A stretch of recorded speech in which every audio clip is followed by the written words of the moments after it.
Hello, my name is Carl Munck. I'm going to introduce you to a new science, or perhaps an old science, depending upon one's viewpoint. It is the science of geomathematics, as taught to us by the pyramid matrix.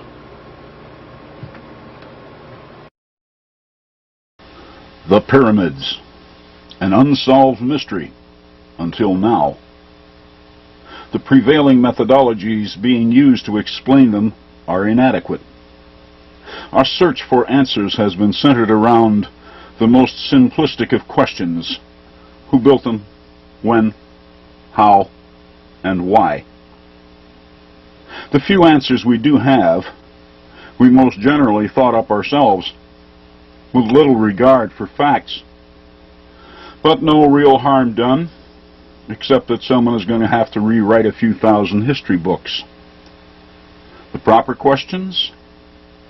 Why are they exactly where they are and designed the way they are? Ask these questions and answers begin to flow.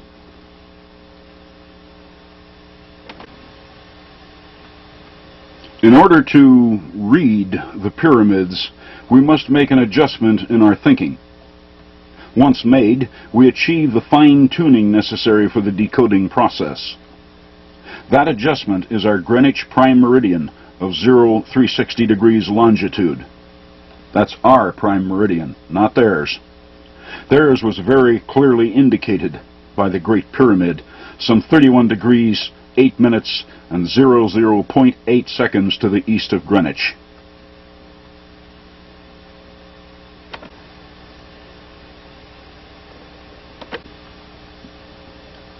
This, of course, means that when reckoning the longitudes of their global matrix array, we must correct them to Giza. As for latitudes, they use the very same equator that we use.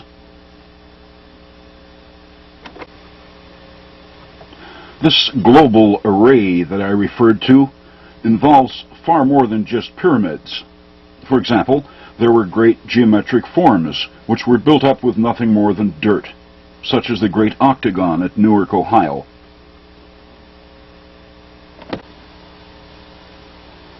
And great earth circles, such as the fort, about a mile to the southeast of the Octagon. And Germany's Golo circle near Bonn.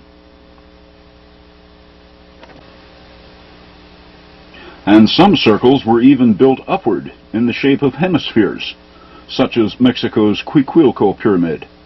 That's what we call it anyway. The Aztecs call it Juliaco, and since they named it long before we did, that's the name I'll use for it. And finally, the best known of all prehistoric circles, England's Stonehenge. What do such ancient monuments mean? These artifacts can be read almost as easily as one reads a newspaper, only the writing is different. We are a purely literary culture. We live, think, and work by alphabets. The geomathematics of this ancient pyramid matrix system was arranged around the language of mathematics. It has only been our reluctance to admit to ourselves that ancient men knew mathematics that has ensured the silence of their monuments for so very long. Deciding to admit it to myself one day, and following through with it, these monuments began to speak.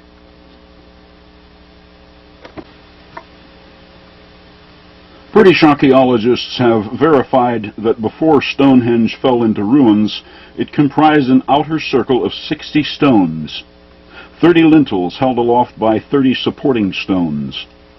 The inner display, in the shape of a horseshoe, had 5 lintels held aloft by 10 stones, 15. Let's take these one at a time. What do the 60 stones of the perimeter have to say? They are arranged in a perfect 360-degree circle. Did the builders reckon circles to have 360 degrees of arc like we do? Remember what I said about admitting that maybe they did? It's as easy as that. A 360-degree circle of 60 stones presents a simple mathematical equation.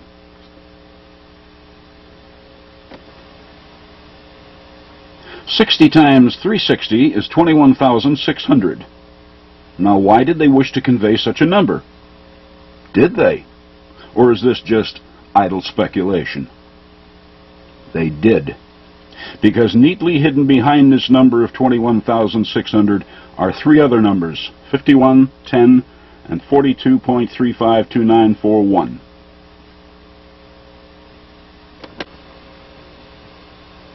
And when seen as 51 degrees, 10 minutes, and 42.35 seconds of latitude, we find that this is the dead center position of Stonehenge on our modern maps. Examine what is shown. Count the numbers shown and multiply, and Stonehenge, in absolute silence, explains to anyone precisely where it is. With this discovery now affirmed, we know that they used our present-day 360-degree system when working with circles. Another well-known system used today is the base 10 system. 10 cents is a dime, 10 dimes is a dollar, and so on. Did they also have a base 10 system? All we have to do is ask, but we must use their language to ask such questions, or we get no answers.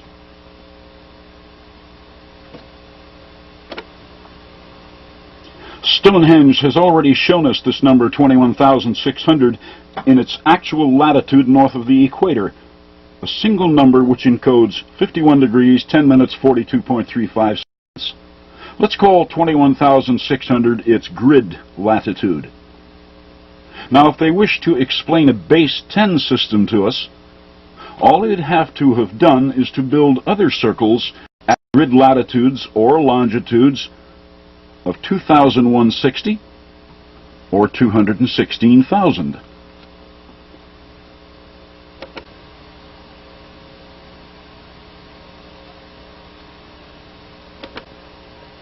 The stonework at Stonehenge is what archaeologists call the Phase 3 construction. It dates to 1,750 years before Christ. The first phase, dating 1,000 years earlier, was a simple circular earthworks with a diameter of roughly 228 feet.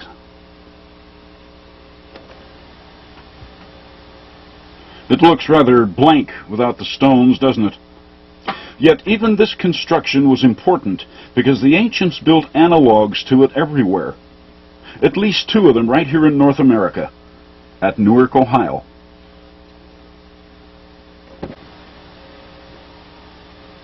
Almost a carbon copy, isn't it? Except this one has a diameter of 1,056 feet, 1/5 of a mile. Its original name lost in time, we call it a fort, built by the Hopewell Indians. But that defies logic. Indians never built forts, they attacked them.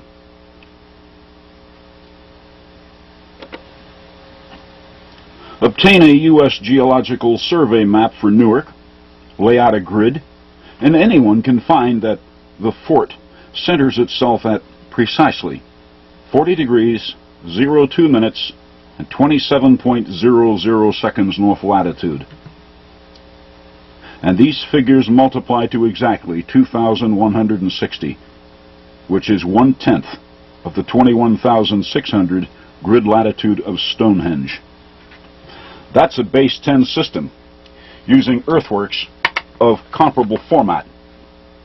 Of course, there are those who would be more than happy to write all of this off to mere coincidence. After all, history is comfortable with the idea that the early American Indians were ignorant because they didn't have an alphabet like ours. But they did have an alphabet. It was mathematical.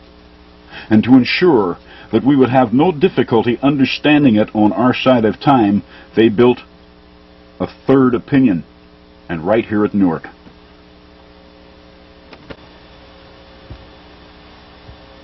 Remember now, we must reckon their longitudes from Giza, not our modern Greenwich. Well, this circle on the octagon is centered at 82 degrees, 26 minutes 55.4 seconds west of Greenwich today.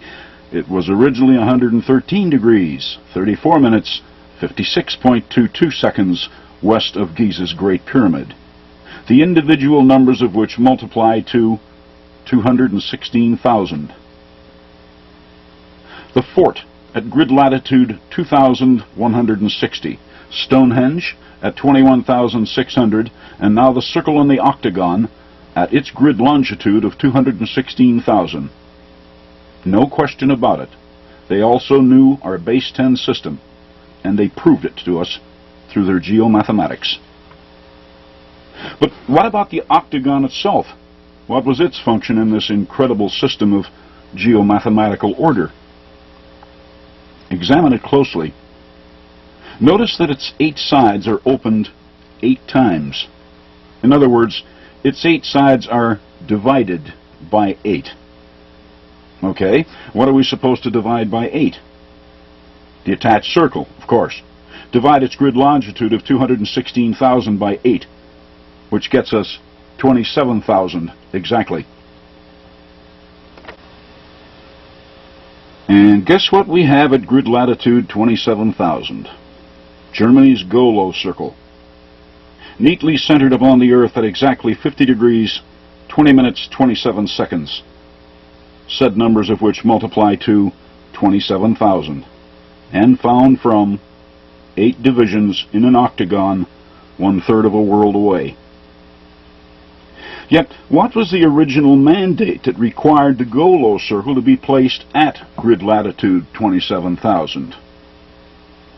One quality of mathematics is its ability to run in circles, so there has to be another way, or ways, for this ancient global matrix to prove a basis for Golo. Where do we find that?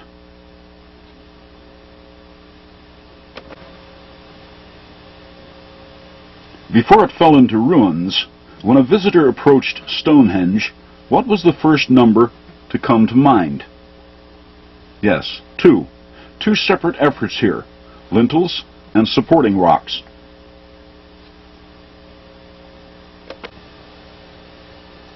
Then, once inside, the observer finds the 15 inner and 60 outer stones. 3 base numbers here, 2, 15, and 60. And when multiplied, they become 1,800. Now then, take this 1,800 and multiply it by the 15 inner stones to find 27,000, the grid latitude of Golo. The outer circle of stones at Stonehenge was complete, unbroken, but the inner display was divided into 5 separate units. Dividing 1,800 by 5, we return to the base, 360. When they tell us to do something like this, they had to have left us a monument which answers their matrix at 360. Did they leave us something at 360? Sure. Marking their prime meridian as it did, Giza's Great Pyramid centers itself on 360 degrees of longitude. But that's a pyramid, a squared monument involving the pi ratio, and a different aspect of this matrix. What we're looking for has to be round, like Stonehenge. Mexico's Juliaco is round. It says 360 degrees, and that is exactly where it is. 19 degrees, 18 minutes, and 01.5263 seconds north of the equator, the numbers of which all multiply to 360. Juliaco's grid latitude is 360.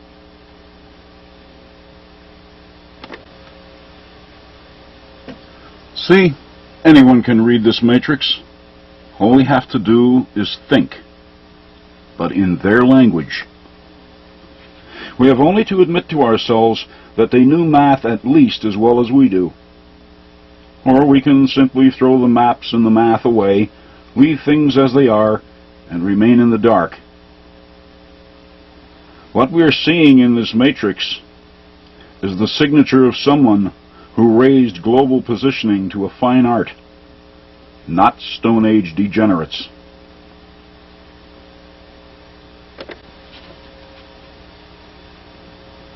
Why does Juliaco have 4 terraces on it? To explain how they did their spherical computations. You see, like Stonehenge, Juliaco is an equation.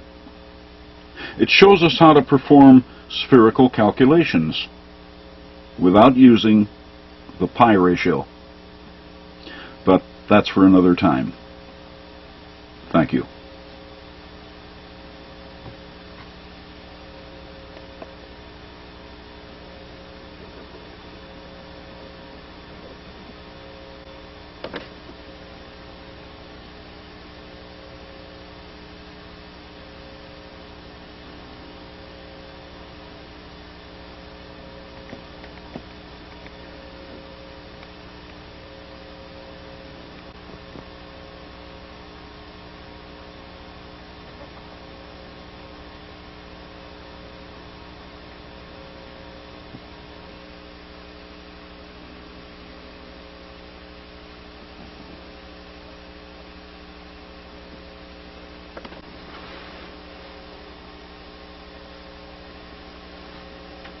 I concluded the introduction by saying that Mexico's Juliaco Pyramid was actually an equation in spherical mathematics. And I made this determination despite the fact that this monument is not yet fully excavated. It has a distinction shared by very few ancient pyramids. It reached us with its base intact. The lower 33 feet of the structure was encased in a lava flow from a nearby volcano a little over 2,000 years ago, at which time the pyramid was already very ancient. Accordingly, we do have an inside date for that which follows. Spherical math from before the time of Christ, and Western style at that. Why hasn't someone noticed this before? Because we look at these structures through our eyes, not theirs. They handled math differently than we do. They committed mathematical law to geodetics, a methodology we're not familiar with. Hence, when our experts drew their conclusions for Juliaco, it became a cult temple of some sort, and we wrote it into history as such. Problem solved, case closed. Now don't misunderstand, please. There's nothing wrong with the way we do math. After all, it was good enough to take us to the moon and back. The math involved with that is virtually unreadable.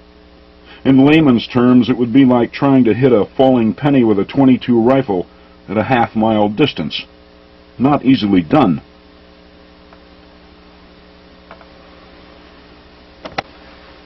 Our modern game rules for math are very simple.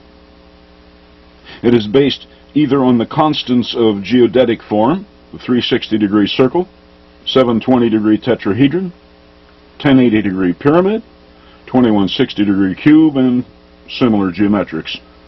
Or the pi ratio. And, of course, ordinary numbers. These are our constants. But within these constants are a plethora of other constants. For example, if we multiply constant pi and constant 360, we get 1130.9733. We don't recognize the number, but it is another constant simply because it is the product of two other known constants. Constant to constant will always result in another constant. It's unavoidable.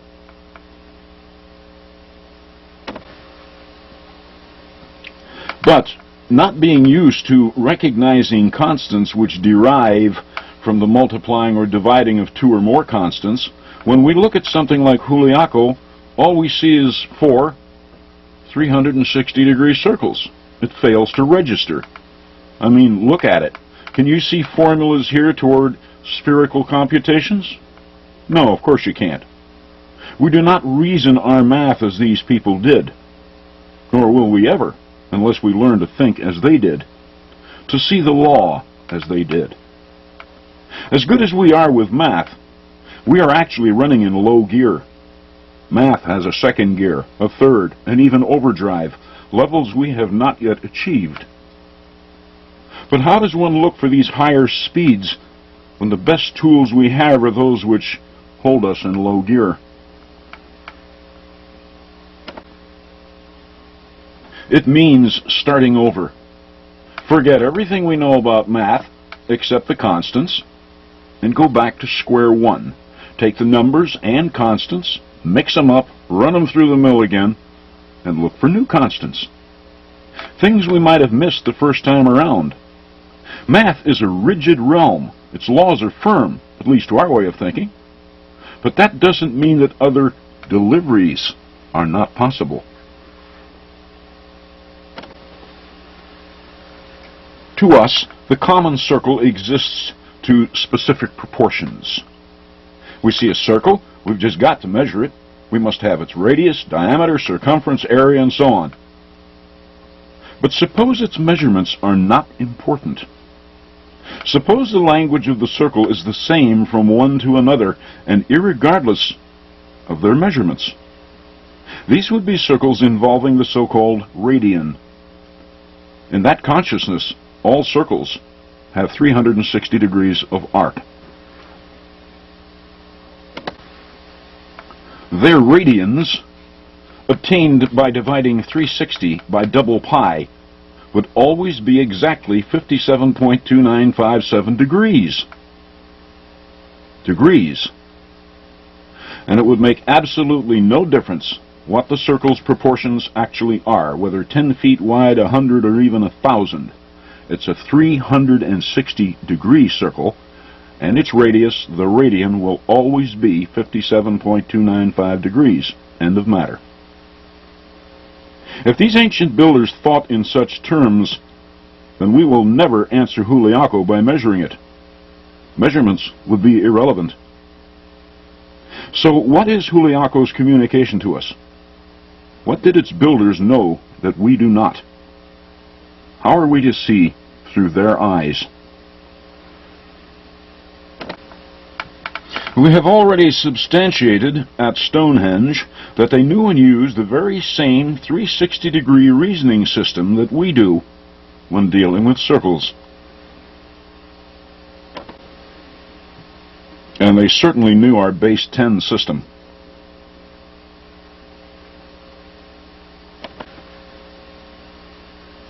And they knew the pi ratio inside out, as I will show in a separate segment later on.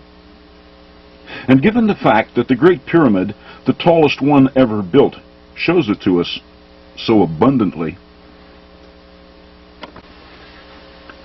is it not possible, even likely, that their intent was that we simply apply the pi ratio to whatever we see in their matrix, no matter where it happens to be on Earth? It does present a possible decoding plan, doesn't it? Shall we test it on Juliaco? To our mind, a circle infers pi. And here on Juliaco we see 4 circles. Could that mean 4 pi? Let's divide the 360-degree form of Juliaco by 4 pi.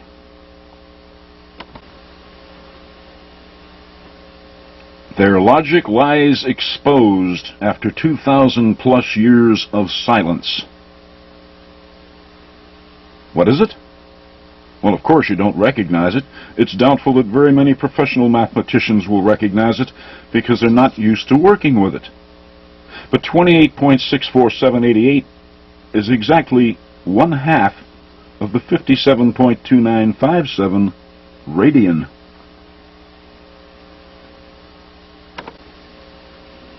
Okay, fine. But what are we to do with it? Give it back to 360.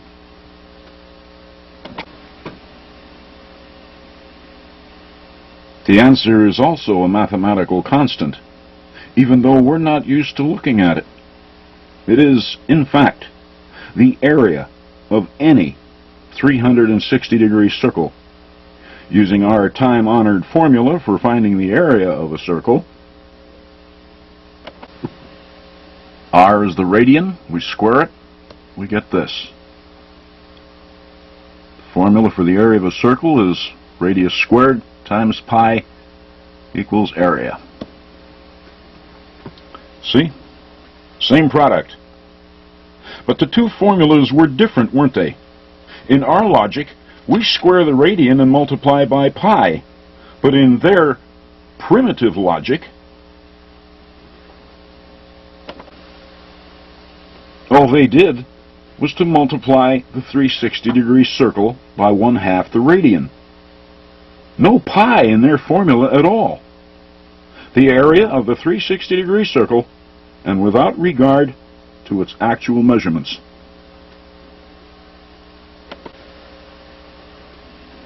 And that's not all it is. It is also the grid longitude of the Juliaco, 130 degrees, 19 minutes, and 04.1754 seconds to the west of Giza.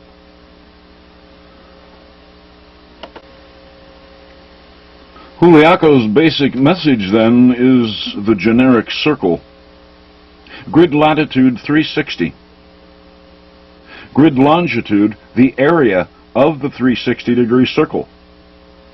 And grid vector, 1/2 of the radian. An equation. Have we solved the puzzle? No.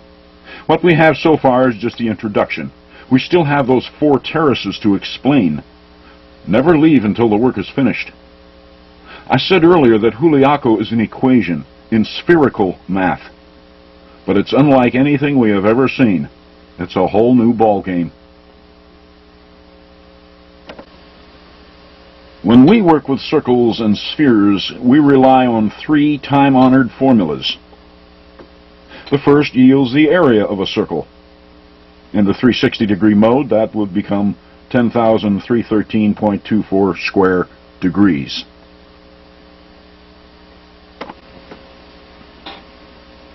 This one finds us the surface area of a sphere. For the 360-degree sphere, it finds 41,252.96 square degrees.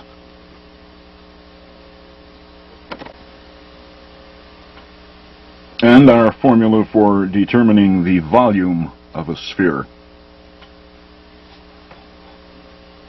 For the 360-degree sphere, 787,873.52 cubic degrees.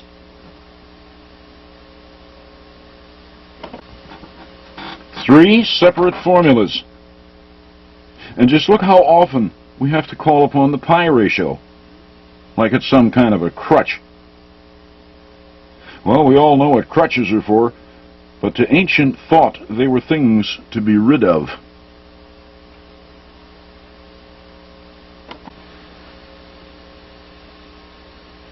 This is how they did it in pre-Hispanic times.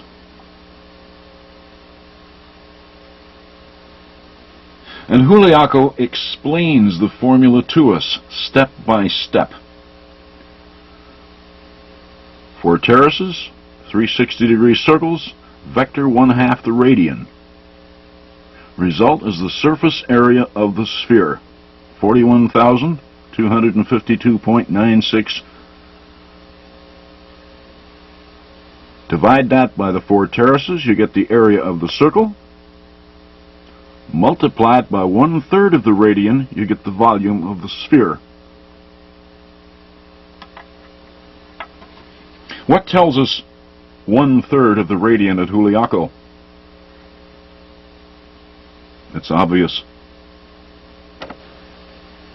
Look how the terraces are arranged.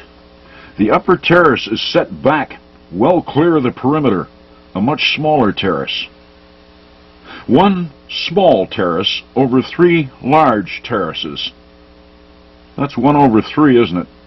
1/3. And since we already know that Juliaco is a radian-based structure, the connection is obvious. 1/3 of the radian.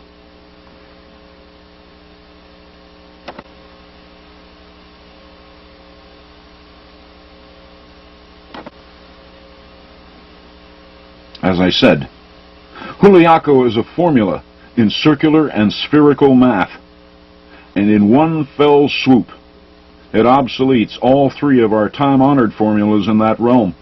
A single, all-encompassing formula, and one which ignores our favorite crutch, the pi ratio. And history calls these people primitive? Never call primitive primitive without taking a good long look in a mirror. It just might backfire. Is this an entirely pre-Hispanic thing we see at Juliaco?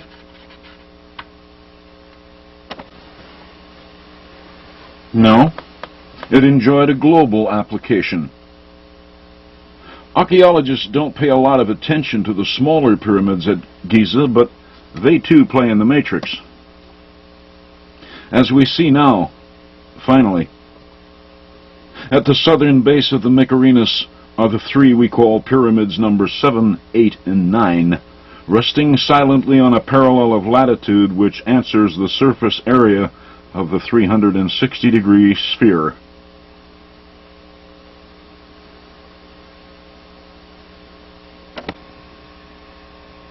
Radian-based mathematics, not pi. That's what this matrix was all about. Now, we begin to see it through their eyes.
Juliaco taught us to apply the pi ratio to the numbers shown by the ancient architect.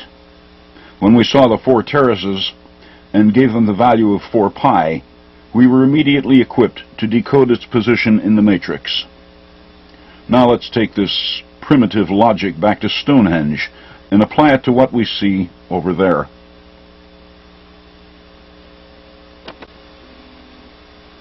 British archaeologist A.T.C. Atkinson found the diameter of the Phase 1 outer circle at Stonehenge to be 288 feet. Following Juliaco's directions, that becomes 288 pi.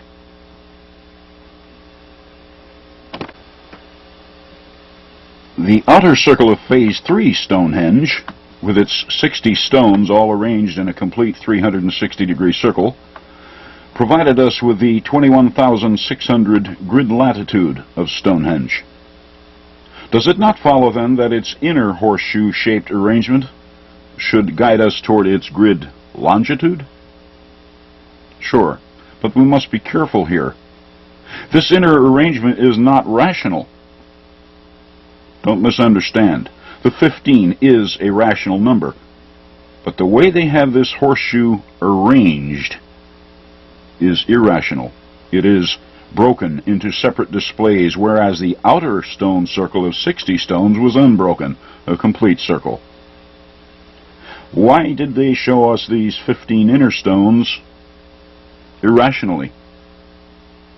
Are we supposed to somehow see 15 as an irrational number?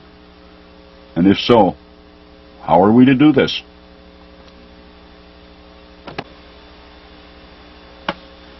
Let's go back to square one for a moment. What does Stonehenge show?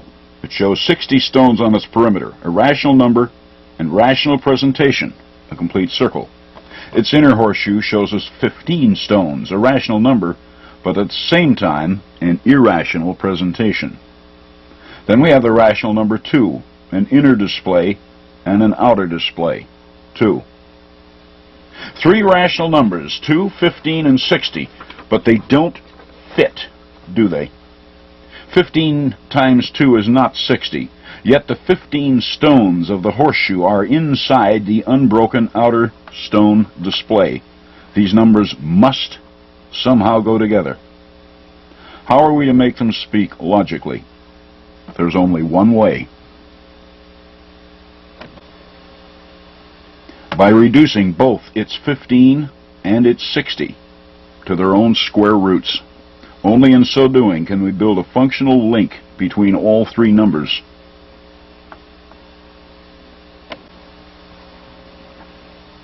Is this why the builders broke the 15 inner stones into an irrational display? To show us that we must see it as a square root? Curiosity. We must exercise curiosity. So let's take our 288 pi off phase 1, 15, and the square root of 15 and see what they say.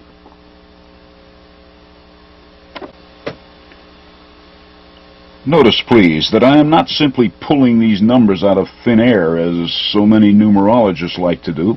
I am following their directions. These numbers are either shown at the site or strongly suggested. Now, what is 52,562.89164?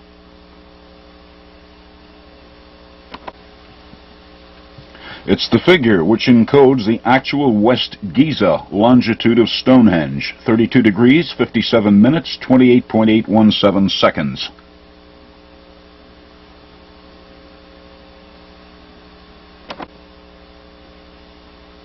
Which certainly seems to confirm that the square root of 15 is a valid, anciently intended, though hidden, constant in the math of Stonehenge. Then, too, this grid longitude for Stonehenge locks itself in on other mathematical constants. For example, this equation uses the 288-foot diameter of Phase 1 Stonehenge.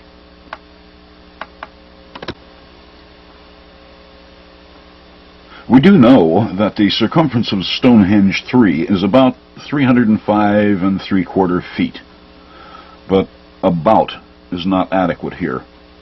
The only thing we can be sure of at this time is that it has a circumference of 360 degrees. After all, that's what Juliaco taught us about circles. So 360 becomes 360 pi.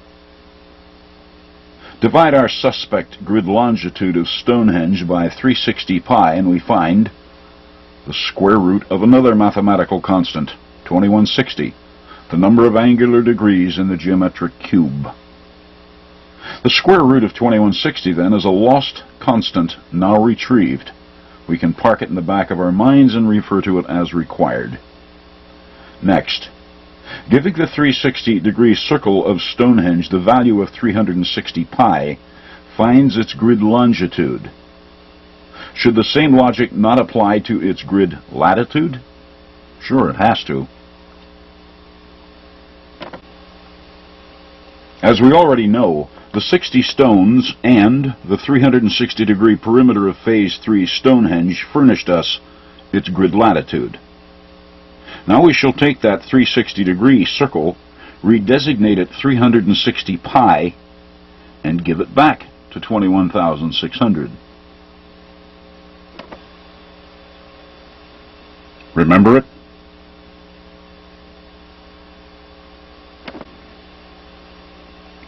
It's 1/3 of the 360-degree radian. The ratio between the volume and surface area of the 360-degree sphere, as explained by the Juliaco pyramid back in the previous segment. Solid stuff. 360 pi from the grid latitude of Stonehenge shows us 1/3 of the radian. 360 pi from its grid longitude shows us the square root of 2160. Let's combine these results, just to see if any other lost constants turn up.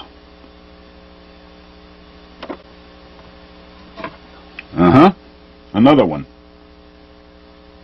we are not completely unfamiliar with it, though this is the first time we have seen it in this mode, another square root.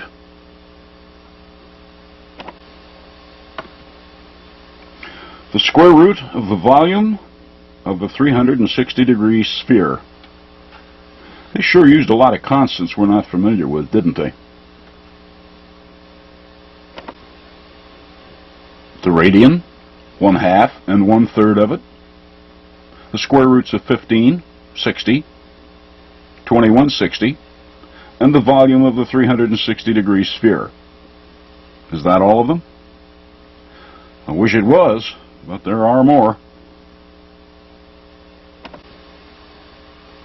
It was well over a century ago now that Englishman John Taylor advanced his theory that Egypt's Great Pyramid was a model of the mathematical constant double pi, 6.28318, in that when its base perimeter was multiplied by double pi, the answer in British feet came in fairly close to the pyramid's actual height.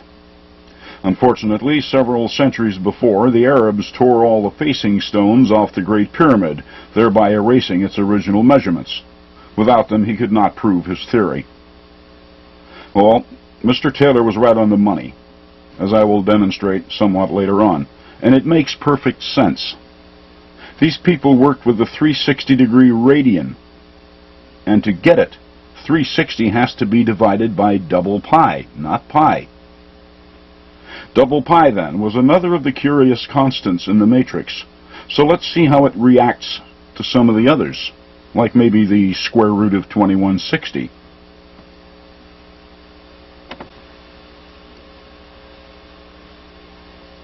It's another of their strange constants, and important too. They even marked this one out for us over at Giza.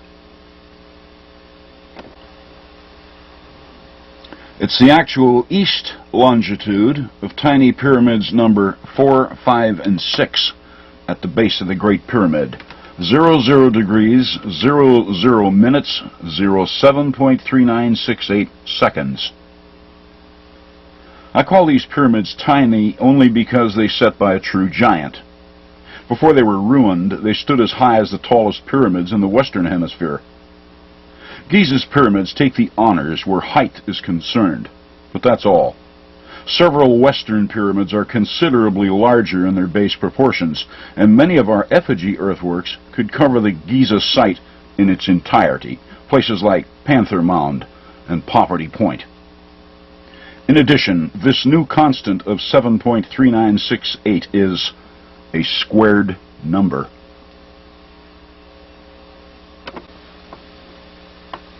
Its square root will be quickly recognized by British antiquarians as a direct hit, with a 2.719-foot megalithic yard as refined by Alexander Thom, though it is better known as 2.72 feet. Could it be that the megalithic yard is only a square root? Whatever the case, this squared number 7.396 was widely applied to this ancient matrix system. Indeed, it even speaks to Stonehenge. When archaeologists A.T.C. Atkinson and Gerald Hawkins examined Stonehenge, they determined its original diameter to have been 97 feet 4 inches, hence a radius of 48 feet 8 inches, or 48.66 feet in the decimal mode. Could the 48.66934411, seen as the result of this equation, represent its original radius in modern British feet?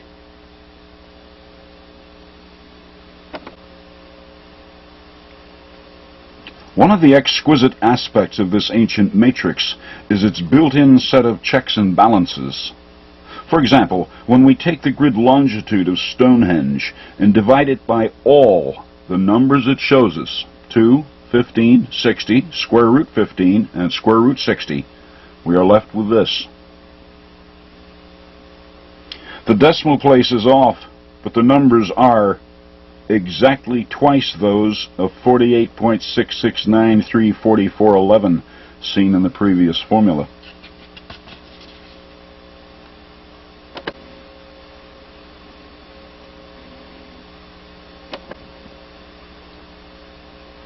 Is it valid?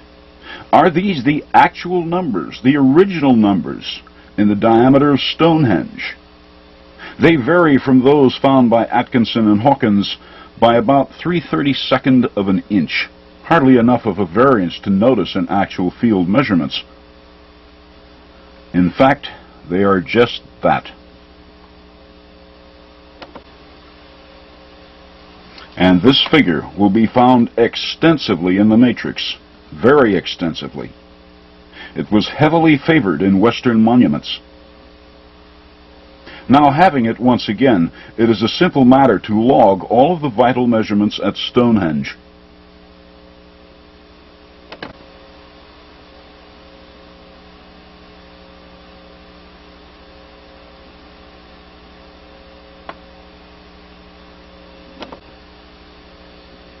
Finally, the square of the megalithic yard shows us this, when given to double pi.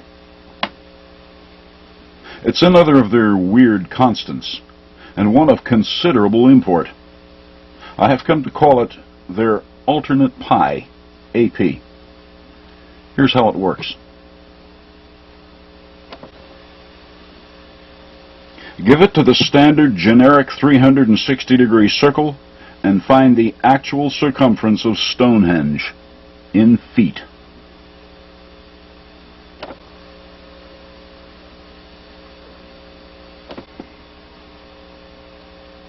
It works just as well off the 360-degree radian to find, once again, the radius of Stonehenge. It's why I call it their alternate pi. It's the constant they employed to explain the relationship of their 12-inch metrological unit to their radian-based matrix. I even prefer it to the pi ratio we use, 1177245771. 1177245771. It's poetic. Say it twice and it's memorized. It sure beats trying to memorize pi out to 8 or 9 decimal places.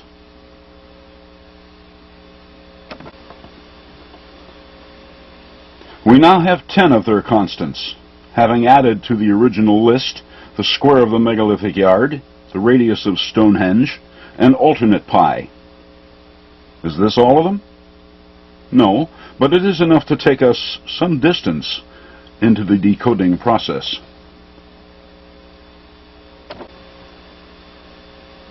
And we found most of them right here at Stonehenge.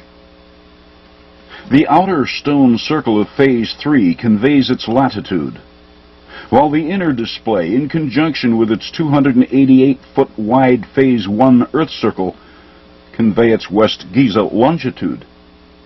Now we know why Phase 1 was necessary. Then Stonehenge goes on to explain several mathematical constants in use at the time of its construction. The decoding is what tripped us up. Who would have thought that it was entirely restricted to maps and mathematics? Stonehenge, a magnificent calculator rendered in rock. Batteries not included or required. The access key is curiosity.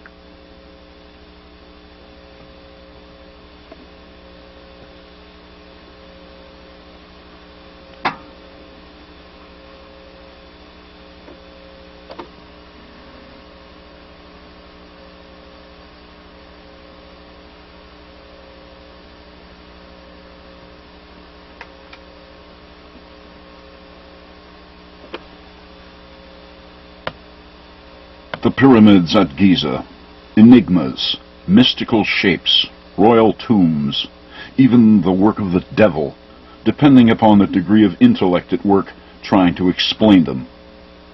There are enough books in print about these monuments, most particularly the Great Pyramid, to fill a small library, almost all of which attempt to explain their purpose. Mostly they assert personal beliefs. Those that sound good to other thinkers are echoed and echoed until they work their ways into the realm of accepted fact. Typical is the continuing assertion that they, along with all the other pyramids in Egypt, about 83 to date, were tombs for the ruling class. For many, the bait has been taken. They are tombs, despite the fact that we have yet to find the remains of any pharaohs in any of them. Well, if Egypt's pharaohs built these pyramids, they were a whole lot better advised in mathematics, geodetics, and astronomy than the written record is able to support. In the absence of written records, we depend on archaeology for answers at Giza. But archaeology lives to dig, to find the tangible handheld artifacts of early people.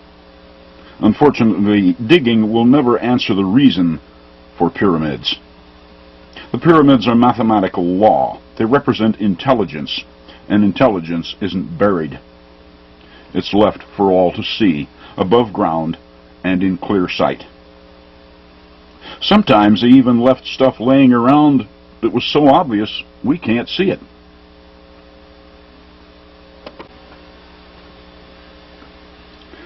For example, matrix vector GV, my code for Giza vector. The two sets of smaller pyramids, 4, 5, and 6, and 7, 8, 9, were aligned to point right at it, an intersection of azimuths. But the builders left nothing, no pyramid, no stakes, nothing at vector GV. Now, why'd they do that? To make the obvious unobvious, obviously. And of the 100-odd books I have digested on the Giza Pyramid site, not one discusses this silent, unmarked point. Indeed, they fail to even speculate on why the small pyramids were laid out in straight lines. It went right by everyone. We already have the grid figures for these two azimuths. 41,252.96 comes from Mexico's Juliaco, the surface area of a 360-degree sphere, and the square of the megalithic yard, 7.39685. Dividing the two figures, we are left with GV's value, 5,577.096018. It will serve to demonstrate that we can get something from nothing, GV, if we know the language. Since Stonehenge explained the language, there's nothing holding us back. So let's go for it.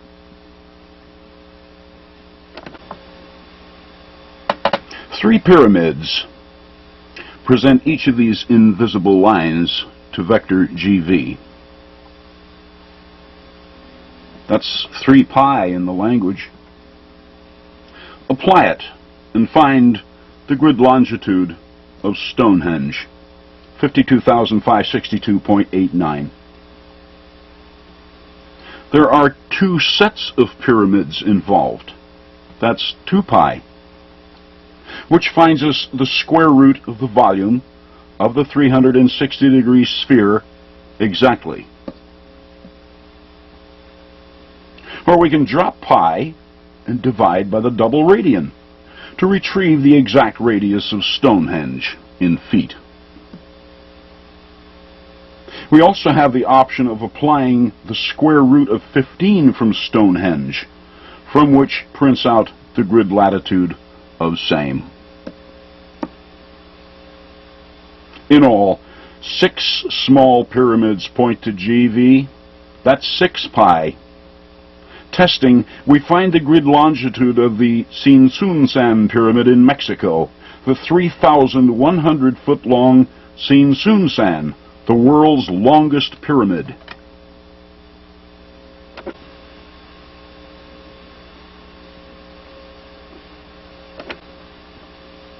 The tallest pyramid in the world is the Great Pyramid.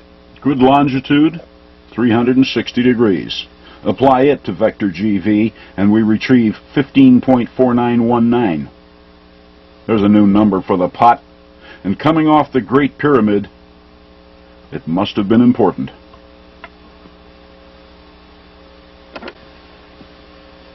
It was 13 square miles of importance. They laid an entire city out on this azimuth. Teotihuacan in Mexico.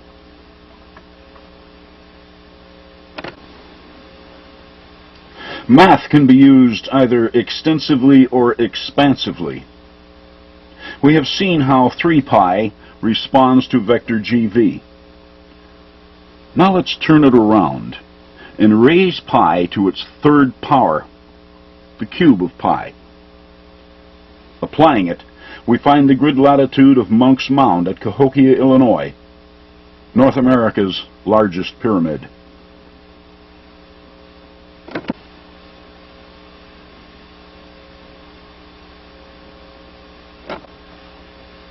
Not bad for a silent guide. See, they didn't have to mark vector GV, just align something toward it. Too bad it took us so long to wonder about it. Okay, now that we have figured out the fine art of finding solid substance from nothing, let's try something we can see and kick, like perhaps the Great Pyramid. I can't imagine anyone over the age of 16 who has never heard of the Great Pyramid. It is the best known of them all. Unfortunately, when the Arabs removed all its facing stones, the measurements went with it. And try as we have, no one has been able to retrieve them. Why? Because those who try don't know the language. Would you like to know what they were? Its measurements are not lost. They never were. While men might destroy a monument dedicated to math, the math itself is eternal. Like any consciousness, matter is perishable, math is not. Remember Stonehenge? Its stones gave us its original measurements. Even though it is 2/3 destroyed, its measurements and message survive intact. The same is true of the Great Pyramid. Its most important measurement was its height, and retrieving it is quite simple. We already know one of the numbers required for the formula, the Great Pyramid's 360-degree meridian, the prime meridian of remote antiquity.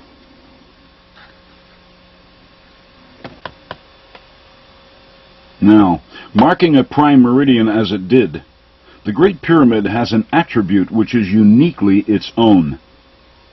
Its prime meridian runs across it from pole to pole. As everyone knows, the poles represent 90 degrees north or south. We have our second number.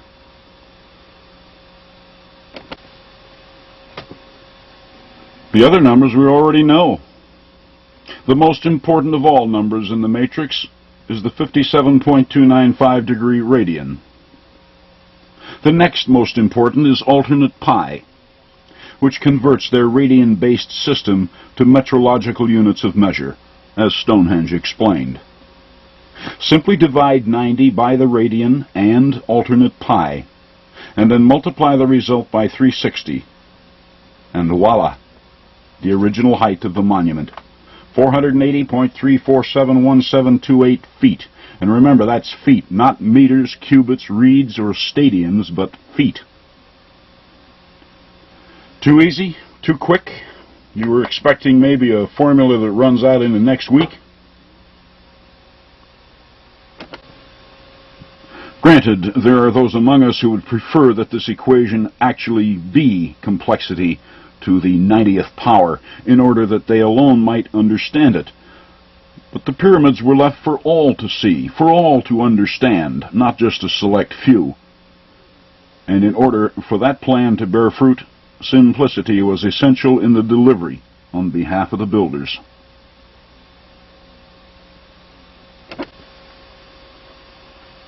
Sure, I found their alternate pi, and it wasn't easy. That alone took a dozen years and some 30,000 mathematical probes, but we can also verify these proportions without using their alternate pi, or even pi for that matter. All we actually need is the 360-degree longitude of the Great Pyramid and the radian. Remember, their entire matrix was built around these two numbers.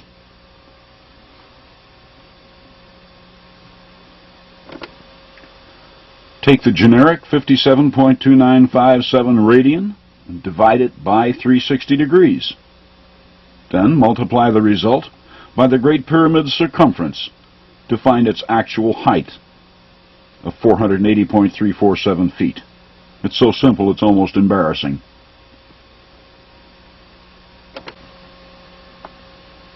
John Taylor could not argue his theory for the Great Pyramid for lack of measurements. And even if he had them available, he probably would not have known what they meant. Nobody was thinking in terms of a radian-based matrix at that time. The time was not right. But now it is. And again, we have the proportions of the Great Pyramid. Here they are, for the first time in 10 or 12,000 years.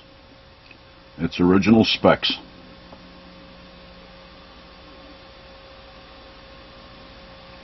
What do they offer? That depends what we wish to look for in the prehistoric record. It holds a wealth of data in trust for us.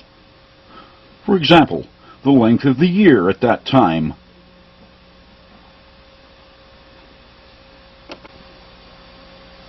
Its volume, divided by its vector in the matrix, the cube of double pi, I'll get to that shortly, divided by its height, divided by its length, multiply the result by 360, its prime meridian.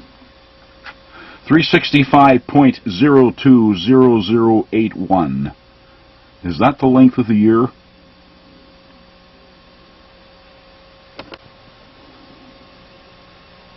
If so, it isn't the year we know. To us, the solar year is 365.2422 days long. So why the disparity? The solar year we know is not a constant. The only constants in physics are matter and energy. How they behave is now, always has been, and ever shall be subject to variations which affect matter and energy. This 365.2422 day year we like to hold as a constant in our perceptions is increasing in length. Ever hear of the leap second? It's a second of time that we add to our timekeeping from time to time in order to keep accurate track of time. Since 1972, we've added 18 of them. How long has this been going on?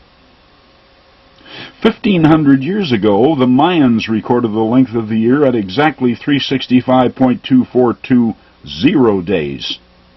And the further back we study the oldest of calendars, the more they tend to focus on the whole number 365, as if they were trying to follow an earlier mandate of 365.02 that was known much earlier.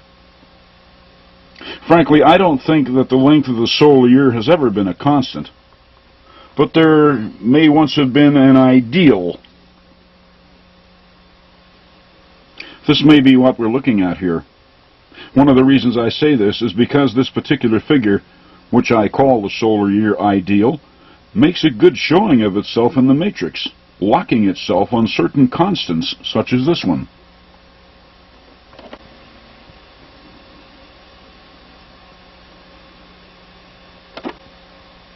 And this one.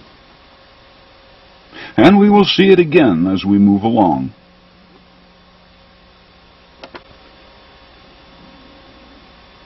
Besides, these measurements at the Great Pyramid are very precise, very securely locked into place, almost like a genetic code. It has to follow preset patterns, such as this one at Stonehenge.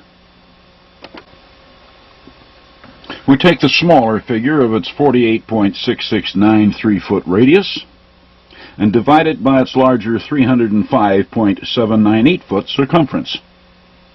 Then multiply the result by 360 to find the radian. The Great Pyramid uses precisely the same coding. Take the smaller figure for the Great Pyramid's height and divide it by its larger base perimeter. Then multiply by 360 to find the radian again. A beautiful lock.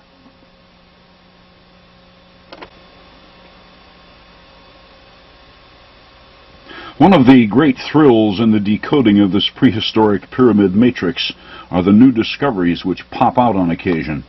This is one of them, 0.159154943, the reciprocal of double pi. It's missing from our math books, but was obviously held in very high regard in antiquity, a mathematical constant in its own right, a ratio which exists between these multiples of double pi.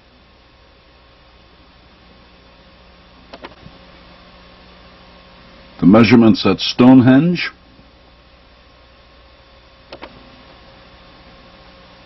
those at the Great Pyramid, and the base 360 system and the radian.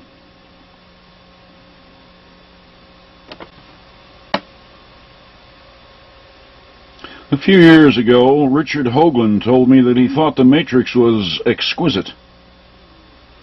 It's all of that, Dick. The descriptive I sense isn't yet in our vernacular. God, what IQs these people must have enjoyed. But it only follows. Genesis tells us that they lived lifetimes of several hundred years.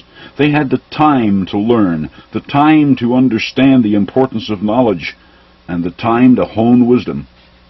They knew routines we haven't even thought about. And their genius wasn't restricted just to Stonehenge and the Great Pyramid. It reached even into the Western Hemisphere.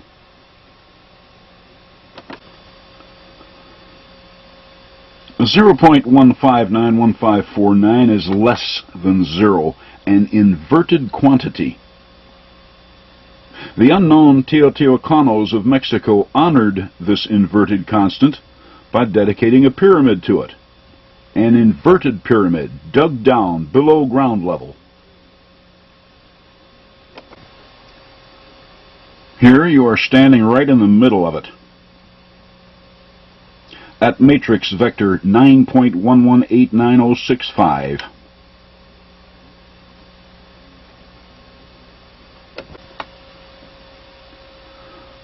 The Quetzalcoatl complex is big. If you'd like to take a hike around it, be sure to bring a lunch. It has a perimeter of a mile. The largest inverted prehistoric monument ever found. 0.1591549 by the radian, 9.118965. That's inverted, of course. On the plus side, multiply it by double pi and get the radian again. Quetzalcoatl's inverted center is 765 feet wide. They could have built the Great Pyramid within its depression. But what about Stonehenge, where this new constant was taught?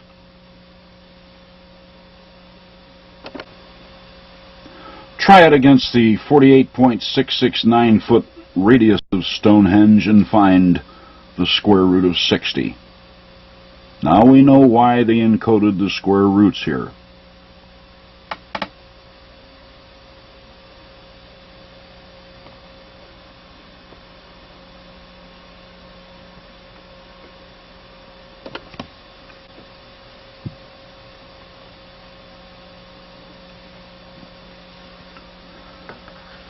When the Arabs defaced the Great Pyramid, they forgot one of the stones.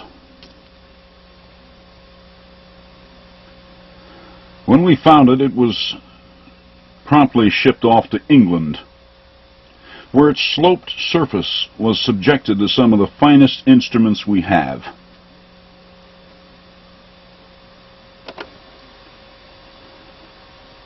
Its slope angle was found to be 51 degrees, 51 minutes, 14.305 seconds. The findings were distributed around the world in the hope that anyone, could find a reason for this curious angle. To date, no one has any answers, except their own.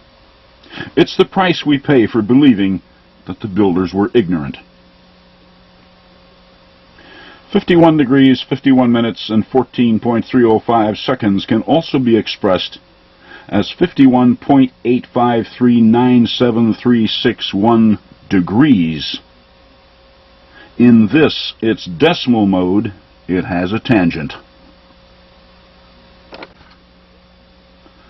And this tangent is a mathematical ratio, that which separates the cube of pi from the square of double pi. Watch out for their tangents. They made dandy hiding places for information. Anyway, that gives us another pi aspect in the Great Pyramid. Now let's climb up to its apex,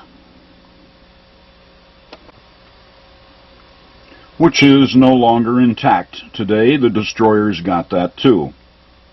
And of course, we have yet to find its capstone, which, really, we don't need. Now, having its original proportions, we can make it ourselves. It requires only that we be careful to give it the same slope angle as found in the base facing stone, the reciprocal of which, when calculated from the perpendicular, is exactly 38.146063 degrees.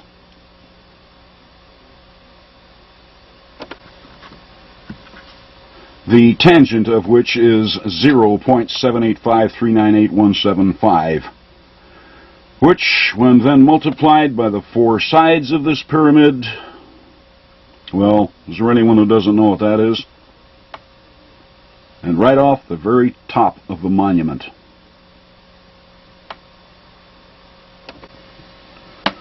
Okay, let's see what we have so far. Pi off its apex. Double pi is the ratio between its height and base perimeter. A three-dimensional model of double pi, which was built on a squared base. That's double pi squared. The tangent of its slope angle hides the ratio between the cube of pi and the square of double pi. And, of course, the reciprocal of double pi. Have we missed anything? This pyramid is pi from the ground up. Okay, we have its makeup and its longitude. Next comes its latitude.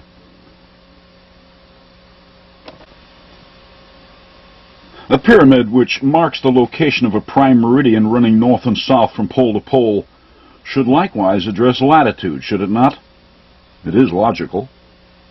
And all latitude is reckoned from the equator, which, as it circumscribes the Earth, has a length. The equatorial circumference of the Earth, 24,901.54558 statute miles. 24,901.54558 has a tangent too, 1.845270149. Again, only the mathematician can recognize it for what it is, the cube root of double pi. Double pi. Does the tangent of the Earth's equatorial circumference have something to do with the double pi Great Pyramid? We have only to ask.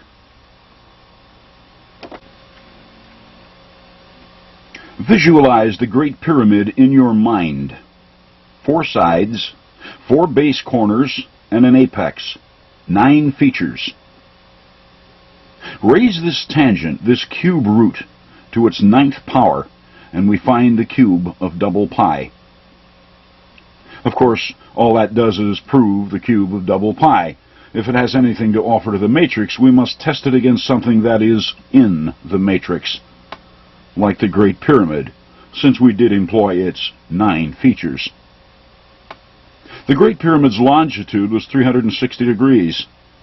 What might 360 have to say to the cube of double pi?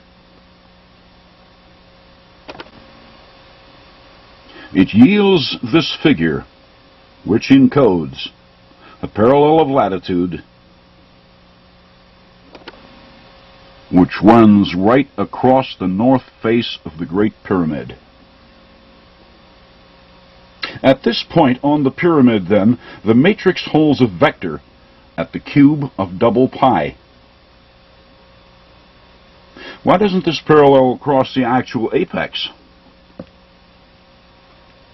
It wasn't supposed to. That point was reserved for something else, a link with astronomy. Are we ready to admit that they knew astronomy? I am.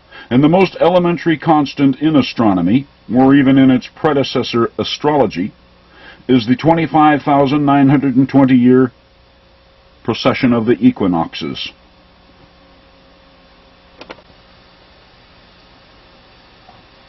The equation appears long, but is actually quite simple. Divide the precession of the equinoxes by the Earth's equatorial circumference. Then divide that figure into the grid latitude on the north face of the Great Pyramid. This yields the figure which encodes the actual apex latitude of the Great Pyramid.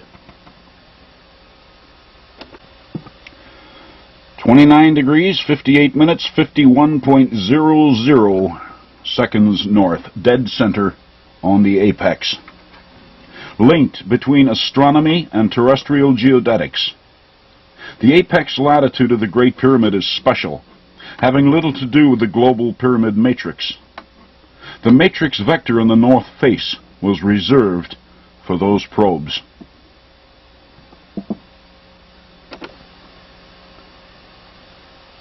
And that's the Great Pyramid, pie in stone, and far more than John Taylor ever imagined. And more, perhaps, than we're ready for. But it's here. The pyramids are ours once again. What are we supposed to do with them? Learn. They are teachers, and their language is mathematics. And we are their students once again. It has been a long vacation, but the curriculum is still very much intact.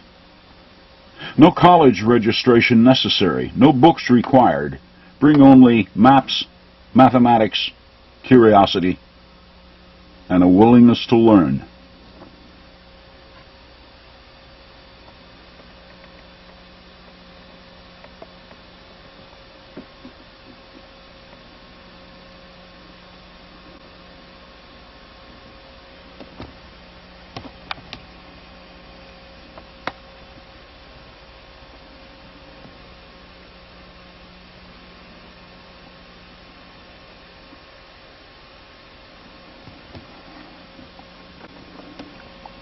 The longitude of the Sphinx is 10 times alternate pi.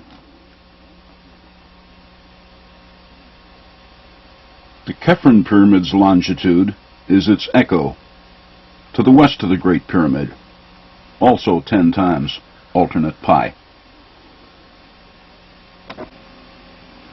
The Sphinx, monument to mystery, until now, reputed to have been built by Pharaoh Khafre some 2,400 years before Christ, it has recently been proven to be much older, existing long before any of the pharaohs. It was difficult working with the Sphinx. The experts have all their site maps screwed up. They show it facing in different directions. Some due east, some just north of east, and still others just south of east. If you have such maps, pay no attention to them. Get an overhead aerial photograph. Only they show it like it is. The Sphinx faces just south of east, on an azimuth of 94.247 degrees, 30 pi. How do I know this? Because I asked its mother. You see, the Sphinx is only a kitten. Its mother is over in Florida. Mama Cat is so big, 5,500 feet long, that we could park a dozen of Giza's sphinxes upon it. One of them could even fit on its tail. This effigy mound, located in the Everglades, is so large that the U.S. Geological Survey named one of their maps after it, Panther Mound. The panther's vector in the matrix is exactly 30 pi, dead center.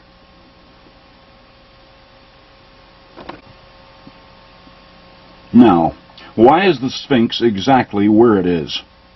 What constants will explain it to us? We already have its longitude, 11.77245771. That's 1.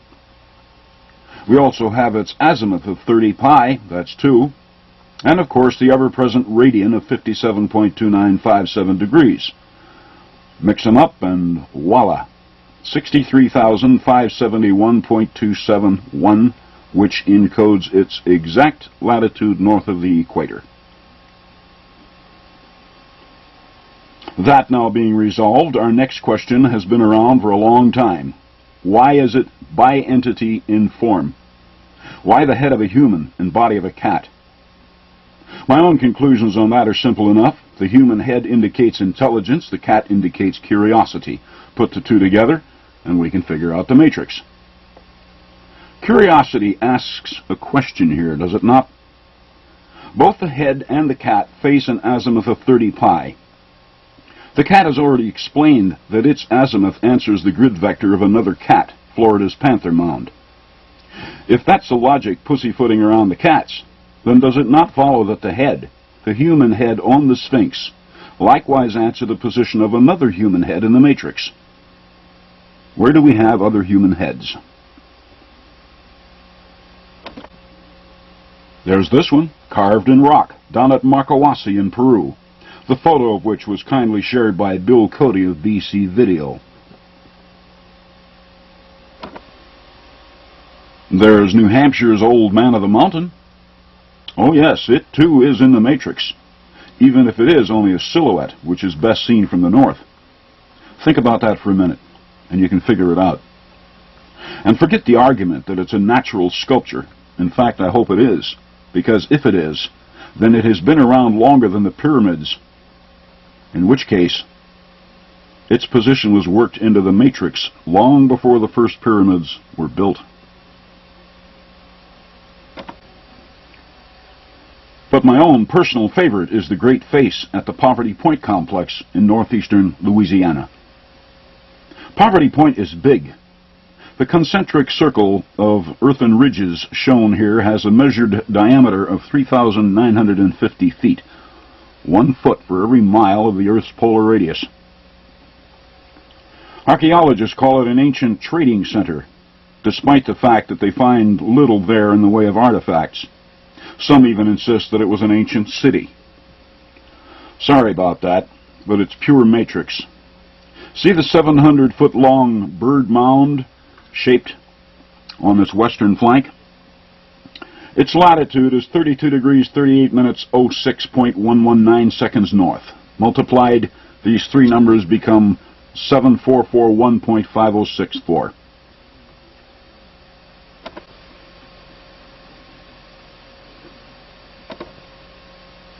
The area of Stonehenge at Poverty Point. Poverty Point is pure matrix.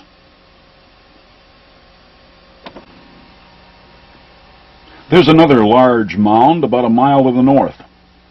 Archaeologists call it a tailless, unfinished bird mound that was intended to look like the one to the south. Not so at all. Anyway, where's the face I was talking about? The matrix consists of much more than just pyramids, earthworks, and mathematics. Shapes are important too, and to see them, the investigator must be able to work with topographical maps. Therein lie the clues, which blow right past the average archaeologist. On the east side of the Poverty Point complex, the land drops sharply toward the Macon Bayou, and a topographical map shows it quite clearly.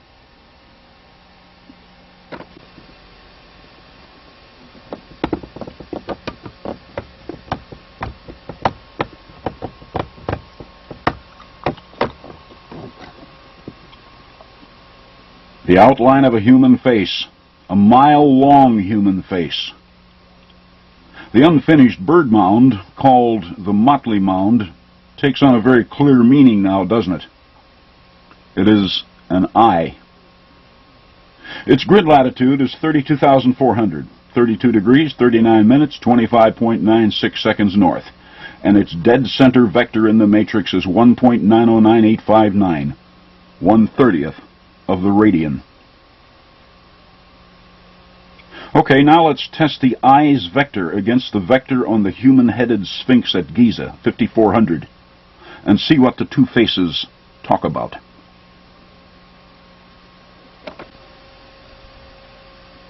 They talk about math, vector to vector, face to face, the exact area of the 360-degree circle.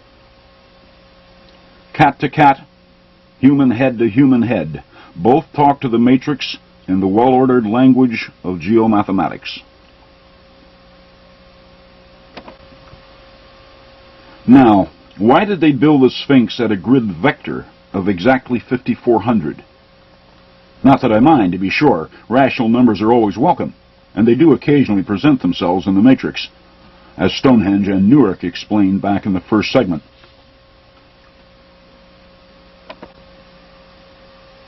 The Sphinx has the ability to address the matrix by way of common rational numbers and the irrational constants.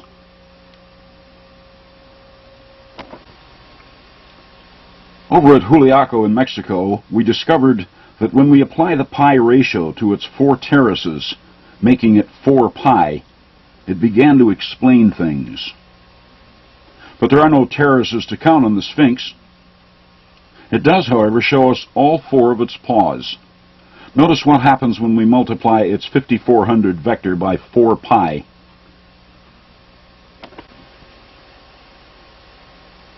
It furnishes the figure which encodes the grid latitude of Giza's Khephren pyramid, the one which shares the same longitude as the Sphinx.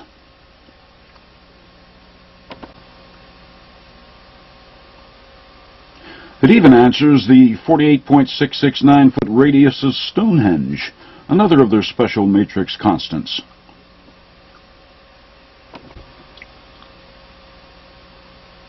Multiplied by the 5400 vector of the Sphinx, we get this, which encodes the West Giza longitude of the tallest pyramid ever built by the Mayans, Temple 4.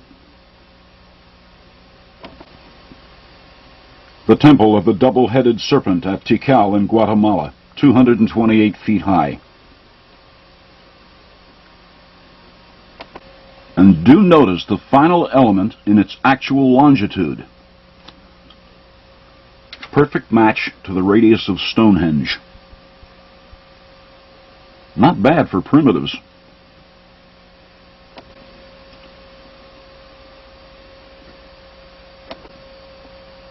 Temple 4. Then we have the rational numbers. Multiply the Sphinx's vector by 2, and we get 10,800. The grid latitude at the center of Mississippi's 670-foot-long Emerald Mound.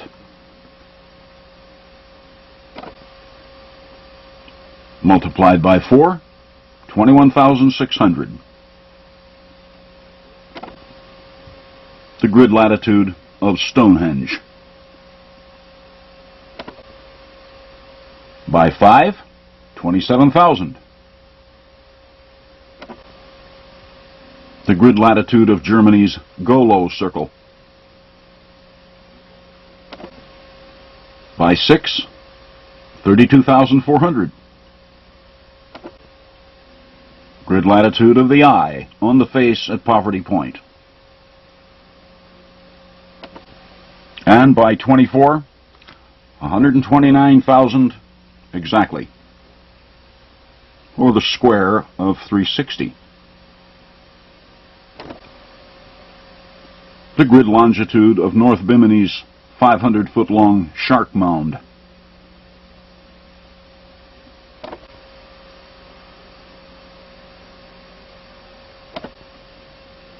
See, that wasn't so difficult. It's just a matter of knowing the language, consulting maps, and following directions. Their directions. Something else to think about here. As the Sphinx is now known to date back at least to 7,000 years before Christ, and probably a lot further, what about Flora's Panther Mound, whose vector in the matrix, 30 pi, is an exact match to the azimuth of the Sphinx? And its 4 paws show us the grid latitude of the Khephren pyramid. To me, that says it loudly. Same age. In which case, even Khephrun's pyramid isn't Khephrun's. But it wouldn't be fair to assert something like that. What I will assert, since I can prove it, is that the matrix plan is at least as ancient as the Sphinx. On that, there is no further question, because the only way this finding can be effectively challenged is to remove such things as the Khephrun Pyramid, Panther Mound, Emerald, Poverty Point, Golo, and the others from the face of the earth, in order that they no longer address our maps, and of course the mathematical guidance they provide. And even if we somehow manage to obliterate all of these monuments, don't laugh, we've wrecked hundreds of them already, and burned all of our maps, the matrix would survive anyway, because there are some things in it we cannot get our hands on just yet. Let's go back to the Great Pyramid for a few moments. I want to show you something. Here we are running the Great Pyramid's data once again. The first half of the equation is identical to the one I demonstrated when the figure 365.020081 popped out. In that one, the final part of the expression required the use of the number 360. This time I'll drop the 360 and replace it with these two multiples of double pi, which the Great Pyramid has already explained to us. This time it shows 9929.184896. What is it? Well, it isn't the solar year this time. It encodes the grid latitude of another large formation.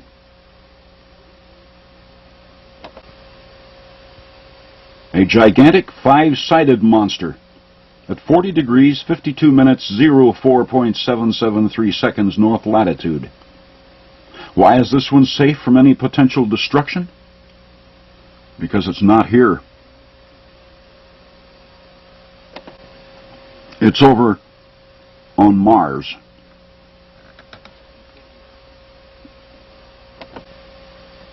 At a place called Cydonia.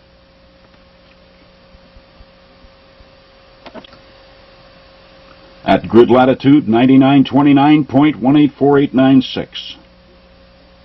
Now what's this Martian formation doing locked in on our terrestrial matrix system, as if the planners at Giza knew about it? No, this is no joke.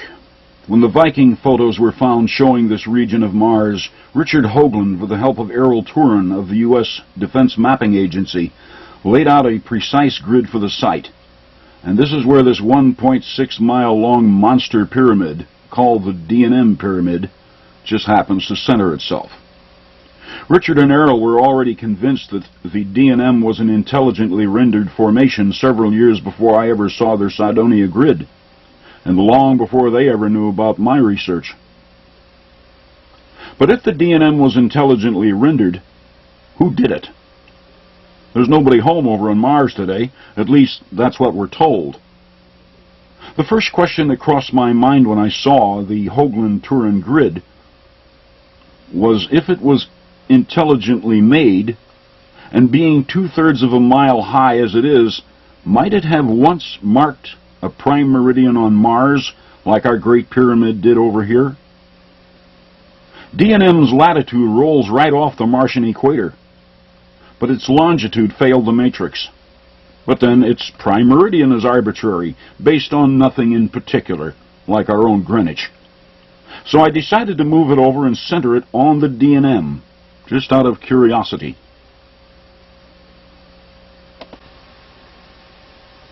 With the D&M now being at longitude 360 degrees, its vector would be 27.58106. Hold that thought. About 10 miles north-northeast of the D&M is the so-called face, which has won so much attention around the world. Tricks of light and shadow, the scientists tell us.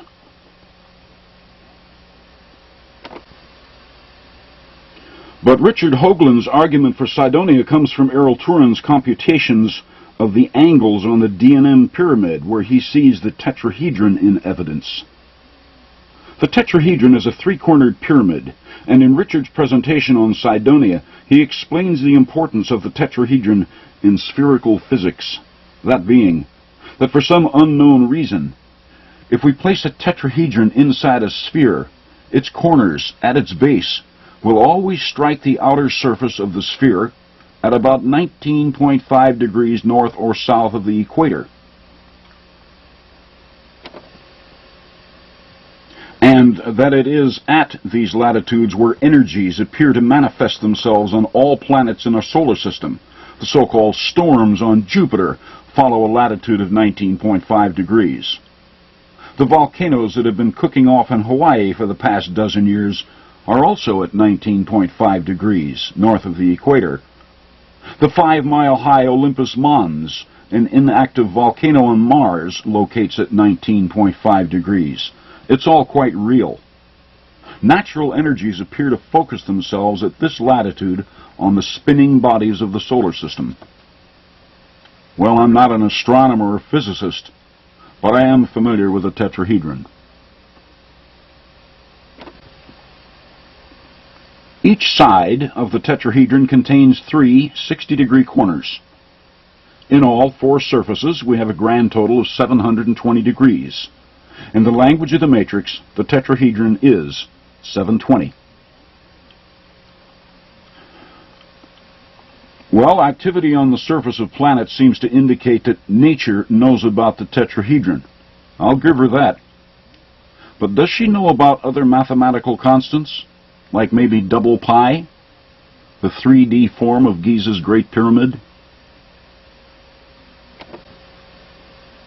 720 and double pi. The result divides down through 41 degrees and 11 minutes to wind up at 10.0308 seconds. And guess what's there? The face. Okay, back to the drawing board. If nature shaped this humanoid face on Mars from double pi and the tetrahedron, then she must have built our Great Pyramid as well. She's a builder as well as a thinker. Man, that'll do a job on prevailing thought. Okay, let's see how sharp she really is. The matrix employs a lot of constants that we're not used to seeing. Let's try a tough one on her, like the square root of 2160.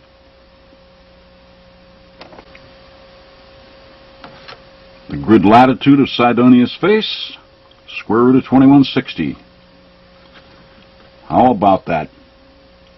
The face knows the diameter of Stonehenge.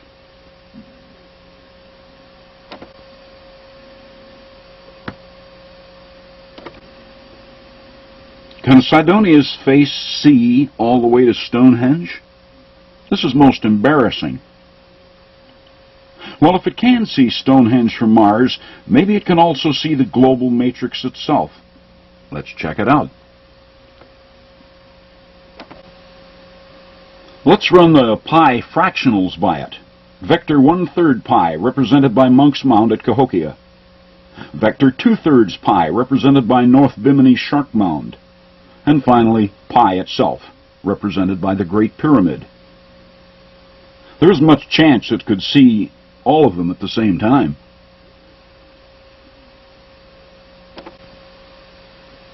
Could this low number stump it?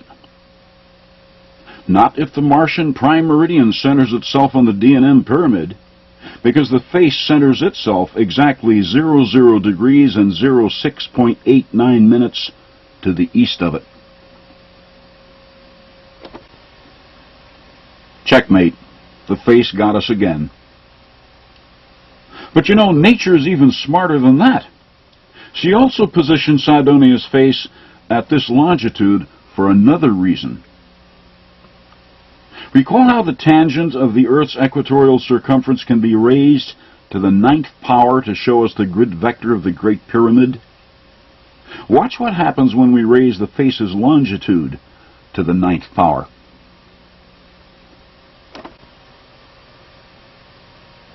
I have 3 almanacs here in my study, And all three show the distance from the Earth over to Mars as 35 million statute miles. We do like to round off large numbers, but this figure is so close it's laughable. Nature, as we see here, also knows mileage in terms of statute miles, which isn't so surprising when we recall that she also knew the diameter of Stonehenge a few equations back.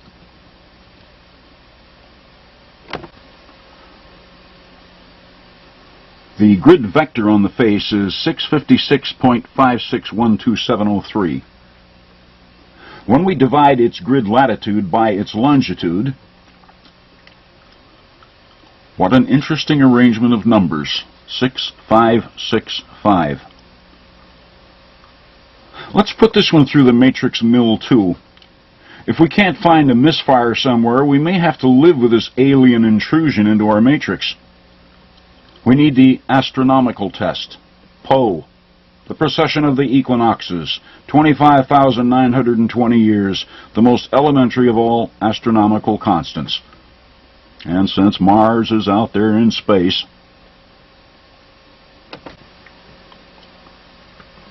and again, Sidonia's face answers with a constant right off the Great Pyramid at Giza, the square of double pi. We can't seem to trip her up. Maybe if we tried a different approach. Mercury, Venus, Earth, Moon, and Mars. Mars is the fifth body out from the Sun. That's 5 pi in the language of the matrix.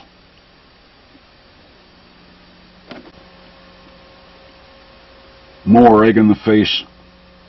There's that number from Juliaco again. The area of the 360-degree circle.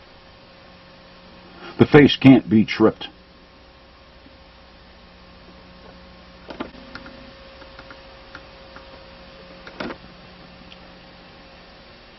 Mother Nature, the artist, couldn't have picked a more sobering spot for this face. And quite safe, too. There isn't much chance of our trucking it off for road fill. And starting tomorrow morning, I will get up early, go outside, and bow to the east, because nature is smarter than any of us. Really now, how far can we push coincidence? It has to have limits, and Sidonia's face has outstripped them repeatedly.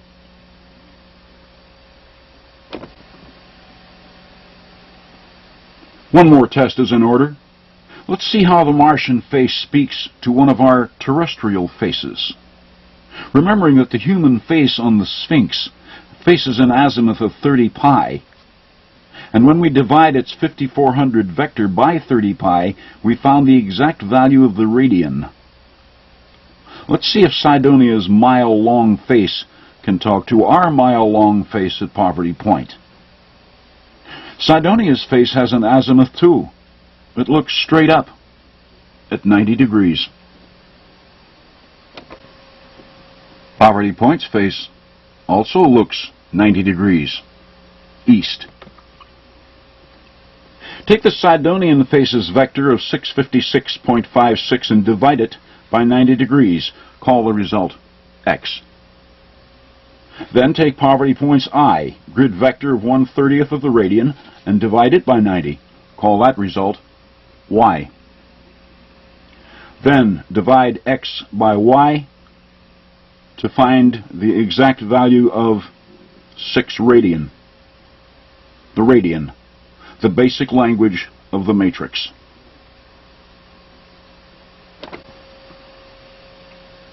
What's the bottom line for Sidonia?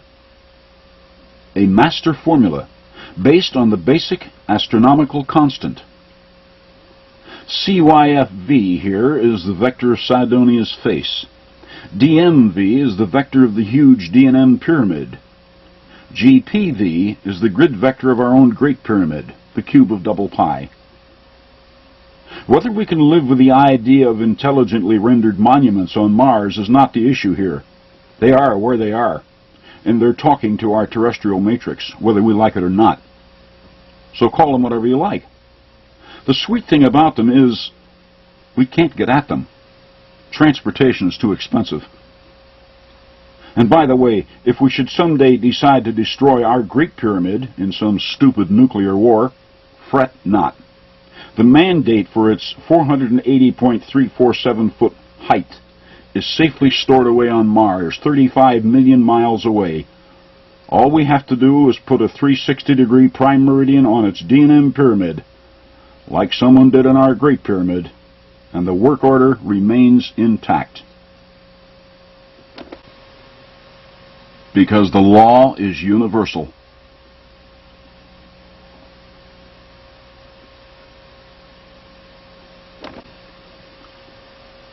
For the overly skeptical, the easiest way to dispose of what we have seen here in the past few minutes is to simply remove my prime meridian from the D&M pyramid. And it will all simply go away, withdrawing into oblivion once again, and leave us alone. Except for the curious, who, having done their homework, will realize that it happened once before in human history. You see, the ancients knew the vector numbers for Sidonia's face, 656. They left them everywhere. Like in the outside diameter of Germany's Golo circle, 656 feet. And over at Tikal in Guatemala, they're everywhere. Here on Temple 1, the so-called Temple of the Giant Jaguar, notice the platform upon which the lofty temple rests. Mahler measured it over a century ago, 6.56 feet high. The Temple of the Giant Jaguar is poorly named, by the way. It was the peripheral pyramid, as I will explain in my next video. The same is true of Temple 2, the Temple of the Masks. Temple platform is 6.56 feet high. And on Temple 3, Temple of the Jaguar Priest. And on Temple 4, the Temple of the Double-Headed Serpent, 6.56 feet. Mahler apparently did not measure it on Temple 5, though he did find the numbers when he measured the width of the staircase at ground level, 65.6 feet. This number is not without a certain significance to us today. 6.565 is the ARRI standard for computing the density of the Earth. Judging from that, I'd say the Bible was right. There is nothing new under the sun.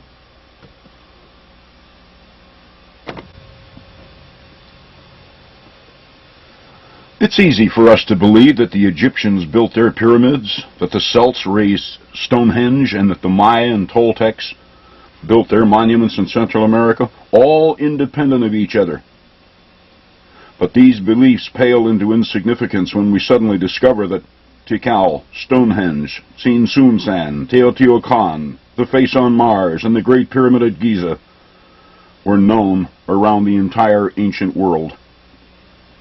It is the helm of this ancient order which must be identified, a body of genius which prized knowledge above all else, and whose determination it was to ensure its survival through a dark period in human history, by way of a pyramid matrix system which still defies time itself, a communication clear and direct, which we moderns lack the courage to even think about.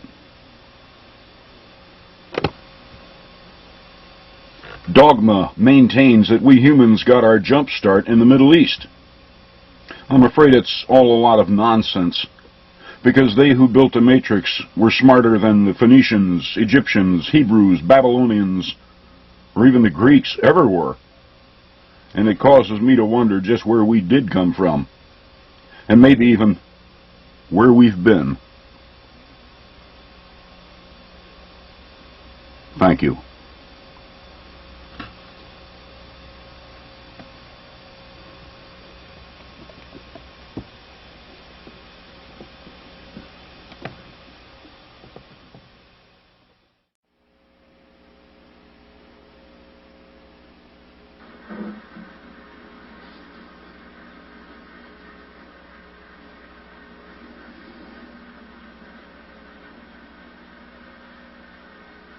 Hello there. I'm just polishing up the pyramids for our next trip. For Chapter 6, we'll be going to Teotihuacan in Mexico, and from there to Tikal in Guatemala, the realm of the Mayans. Stay with us, won't you?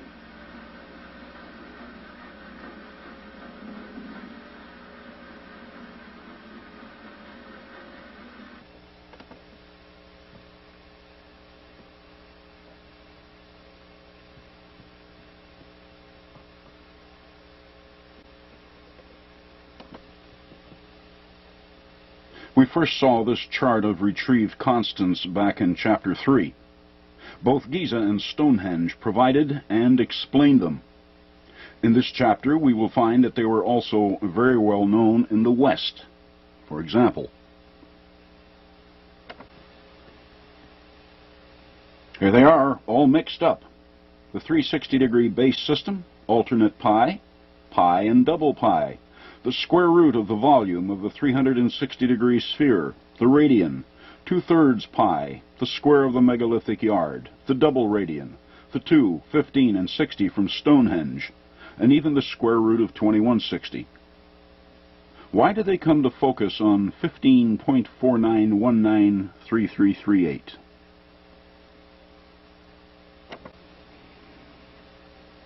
The prehistoric city of Teotihuacan in Mexico. All of it. Buildings, plazas, terraced platforms, streets, and even its pyramids, everything laid out on an exact azimuth of 15.49193 degrees.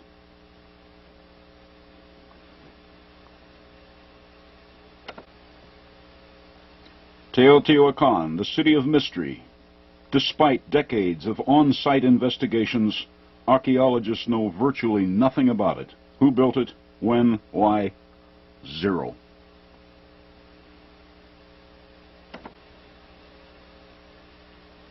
Even the Aztecs had no answers for the place. When they came into Mexico, Teotihuacan, which they named the City of the Gods, was already abandoned and in ruins, centuries before the white man ever saw it. Even its name was lost in time.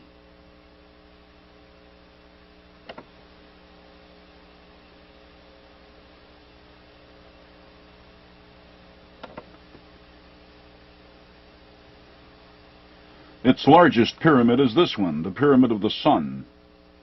Its original corners lost in decay. Its original baseline measurement is unknown to archaeologists. Further, some 25 to 30 feet of its outer veneer was removed in the early part of the 20th century when an archaeologist sought to find a better defined interior, which he did.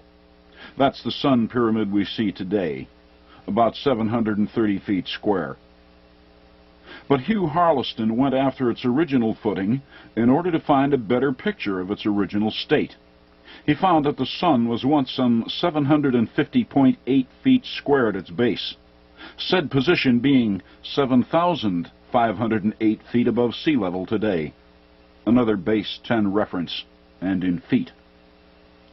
If this was its baseline length, then the Sun's base was only a few feet shorter than that of Giza's Great Pyramid. But being only half as high and terraced, it has never received the attention it so richly deserves. That will change in the next few minutes.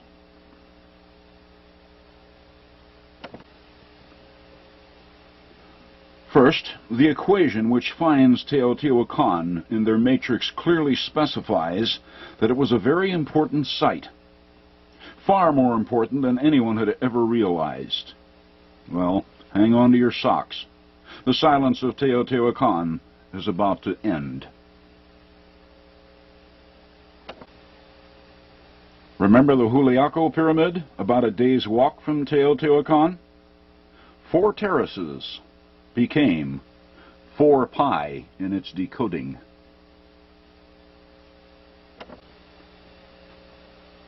Five terraces here on the Sun, right?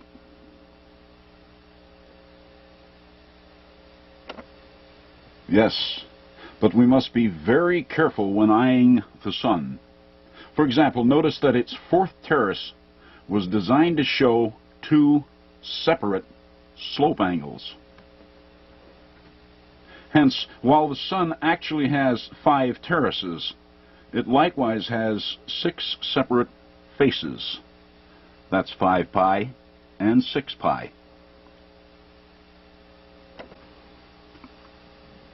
Then, too, we have this.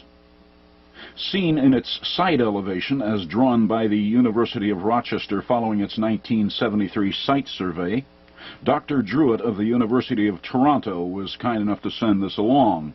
Notice that the upper terraces of the Sun were deliberately built off-center. Working as I have with this matrix system since 1982, I have found that matrix coordinates always bear on the center of a monument's base, not its summit. Accordingly, the lower 2 faces are distinctly separate from the upper 4. That's 2 pi and 4 pi. In all, then, we have 2 pi, 4 pi, 5 pi, and 6 pi, speaking from the Sun pyramid. These present a simple pi multiplex. Resulting in the value of 23,378.18184, a number which exactly encodes the Sun's latitude upon the Earth.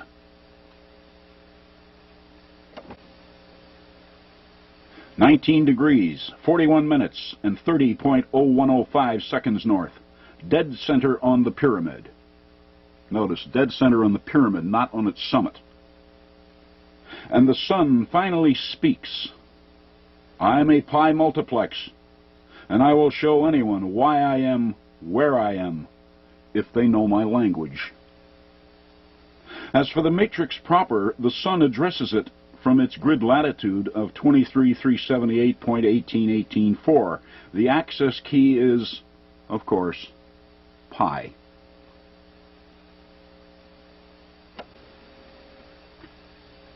Divide it by pi itself, and we find the 7441.506 square foot area of Stonehenge.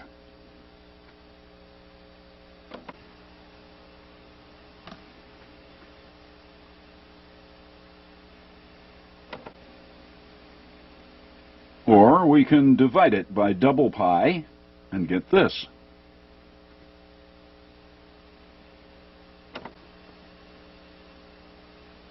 The grid latitude of another major pyramid of the matrix, one whose grid longitude we already know.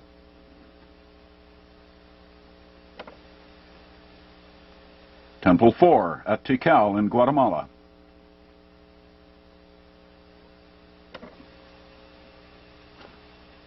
The Temple of the Double-Headed Serpent, its frontal elevation.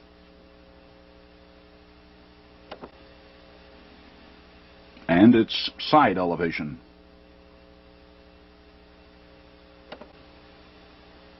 The Sun shows us many multiples of the pi ratio. We could even use 5 pi. To find this, the grid latitude of still another giant.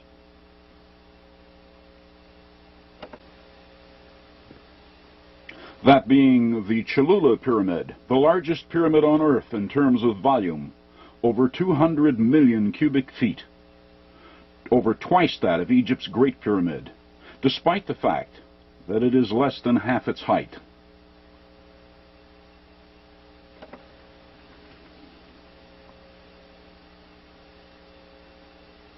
In the matrix, then, the Sun Pyramid was one of considerable significance. It was not a temple to some ancient pagan religion, as we have been led to believe.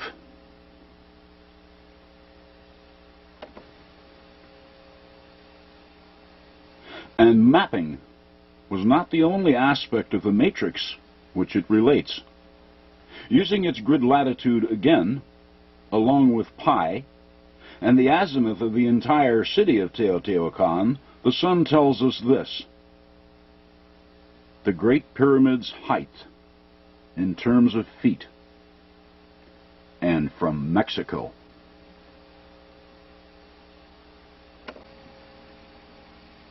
From its grid latitude, pi reflects the area of Stonehenge in square feet.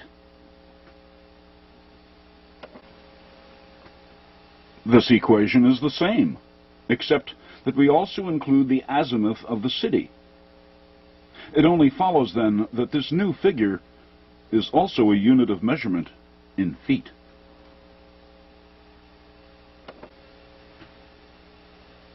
At Stonehenge, remember its language? Its measurements, hidden in its own rocks.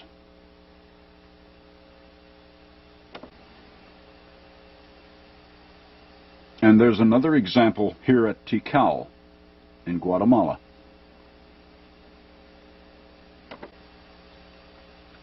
An old friend by now, Temple 4, the Temple of the Double-Headed Serpent. Lord, where do they get these names from?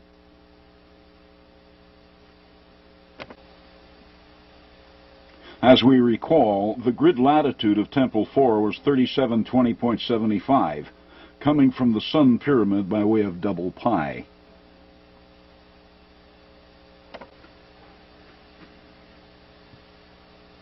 And now that we've found where it is, notice that Temple 4 has 9 terraces.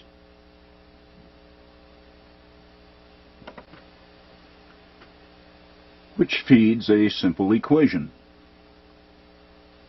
What does 33,486.77 mean? When Thiobert Mahler, the German archaeologist, cleared Tikal and obtained the field measurements of its pyramids in the 19th century, being German, he measured everything with his native metric ruler, which of course will never reveal anything where these monuments are concerned. But when we convert them over to British 12-inch feet, we find that Temple 4 has a base area of 33,486 square feet. Should anyone care to challenge me on this, his work was saved in the Peabody Museum, Harvard University Memoirs, Volume 5, Number 1. It's only a matter of time before the foolish metric system is forced upon us, thereby obsoleting and eventually erasing the 12-inch foot from thought. So thank you, Peabody. Had you not saved Mahler's work, we may never have known.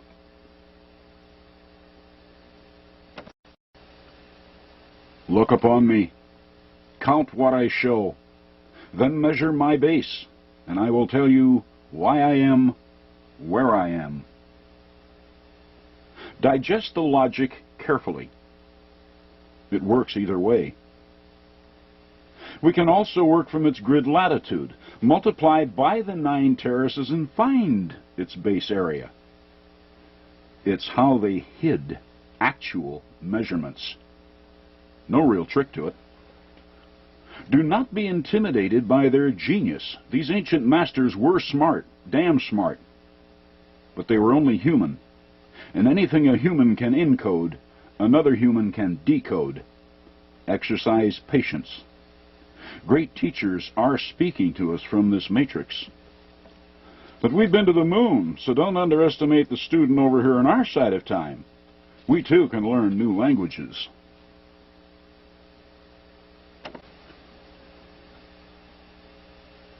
While the ancients certainly handled their math differently than we do, their use of our modern 12-inch foot can be found everywhere at Tikal, and even our 5,280-foot mile.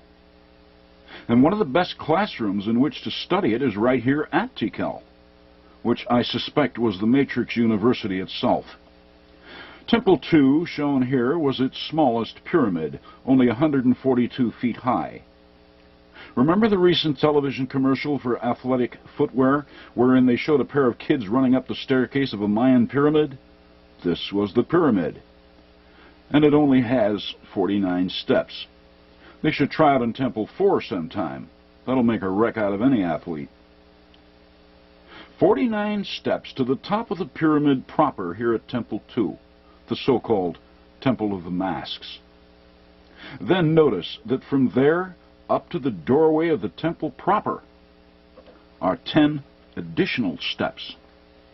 That's 59 in all, divided into 2 distinctly separate staircases. When 59 is divided by 2, the result is 29.5. Notice that the base of the staircase at ground level is 29.5 feet wide. That's feet. Of course, this too is converted from Maller's metric determination. The 12-inch foot explained on the facade of Temple 2.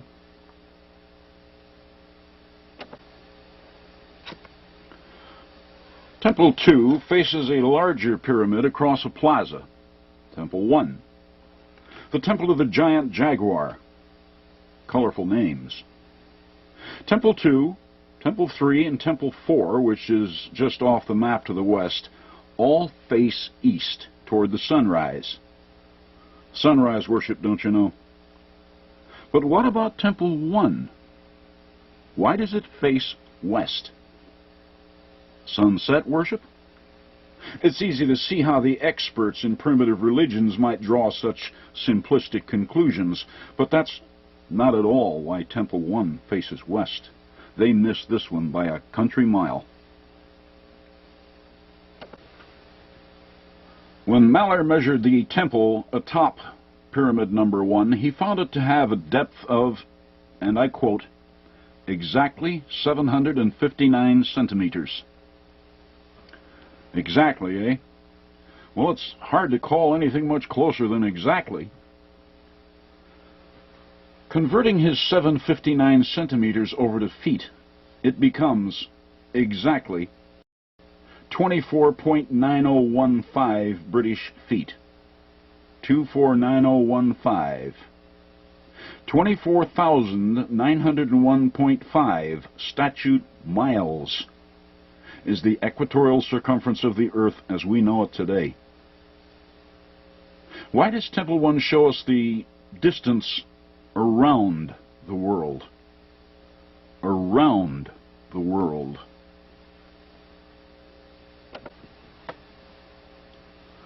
There are several dozen ways of pulling Temple 1's coordinates from the matrix, but I'll cut through all that and get right down to the heart of it.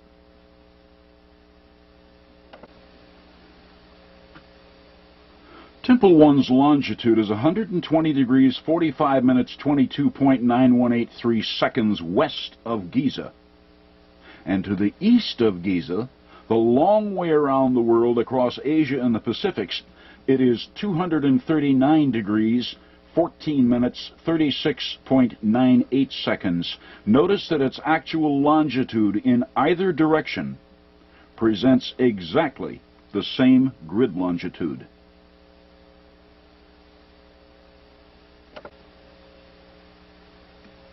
Temple of the Giant Jaguar? Sorry. Temple 1 is the peripheral pyramid, and that's why it faces to the west. As the peripheral pyramid, it addresses the global matrix in both directions, east and west. It therefore looks around the world, like the Earth's equatorial circumference.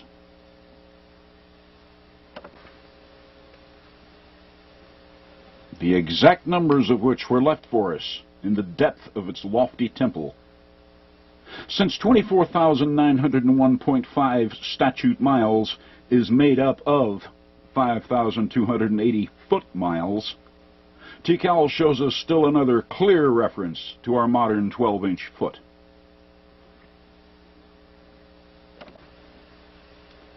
Moving over to the west of Temple 1, we have Temple 4, by now quite familiar, via its grid latitude, 9 terraces, area formula, which shows us its 33,486 square feet area. The height of its individual terraces is 15.5 feet. Might that be 15.4919 feet, the same figure used in the layout of Teotihuacan? Feet. And then we have its slope angle. As near as we're able to determine this angle, it comes back as 72.6 degrees. 72.66 is the square root of 5,280. References to our modern 12-inch foot and 5,280 foot mile are all over TCAL, but there is also something else common to its pyramids which, in my view, infers TCAL's ancient usage as a university where the matrix was taught. Going back a bit in this presentation, recall the actual West Giza longitude of Temple 4. The final element, seconds of longitude, was the exact radius of Stonehenge, 48.6693441 feet. This particular delivery was common, and indeed still is common, to all of Tikal's pyramids.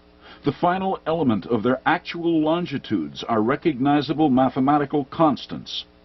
Temple 4 shows us the radius of Stonehenge.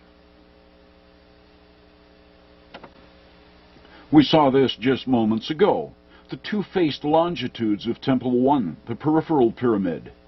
Notice that the final element of its West Giza longitude is 22.918311 seconds. 22.918311 is also exactly 2/5 of the 57.2957 radian. Constants in the tailings of Tikal's pyramids.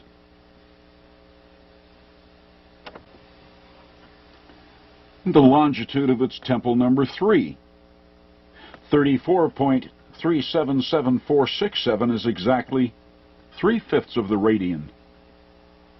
This particular value, 3/5 of the radian, locates other monuments in the matrix, such as Florida's Mound Key, and where it is in the matrix vector, not on the island, but on the big mound which survives there. And mounds and pyramids are not all that it finds.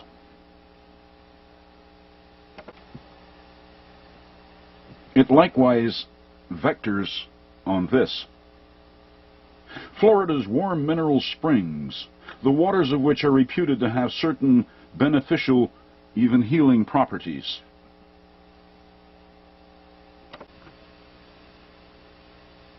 Why does this figure for 3/5 of the radian, shown to us so clearly by Tikal's 178-foot-high Temple 3, vector itself on warm mineral springs? There's no mounds or pyramids there, just water. Is this perhaps the fabled Fountain of Youth, once sought by Ponce de Leon?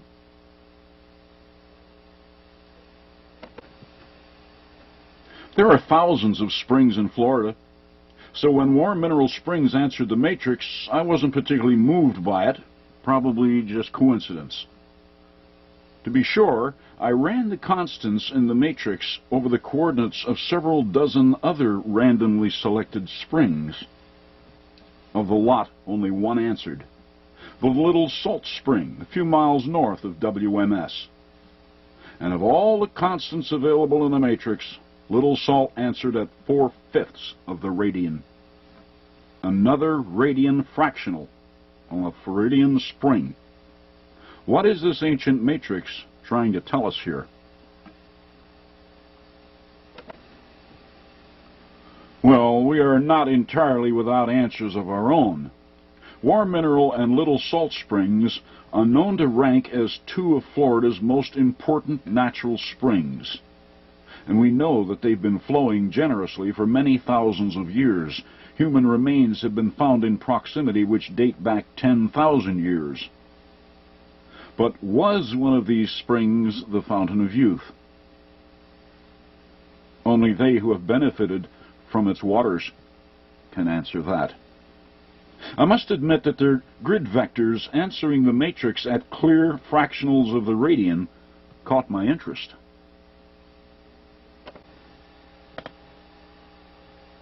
It also caught the imaginations of Floridian spring buffs, and soon other maps showing the state's springs were flowing my way. I ran their coordinates too, but they ignored the math. Until the day when the map for Mudhole Spring arrived. Mudhole is offshore, off the west coast of Florida, under 40 feet of ocean. Yet its upward flow of water is so powerful that its position is actually marked on NOAA's map of the region. The site is well known by local fishermen, too. I ran its coordinates. Mudhole Spring answered the probe at a grid vector of 5.72957. That's 1/10 of the radian. And we have a third major spring vectoring the matrix at a radian fractional. But fountain of youth? I don't know. But I am drawing a theory that there is something remarkable about these watering spots, something the ancient cartographers deemed important enough to encode in their pyramid matrix system.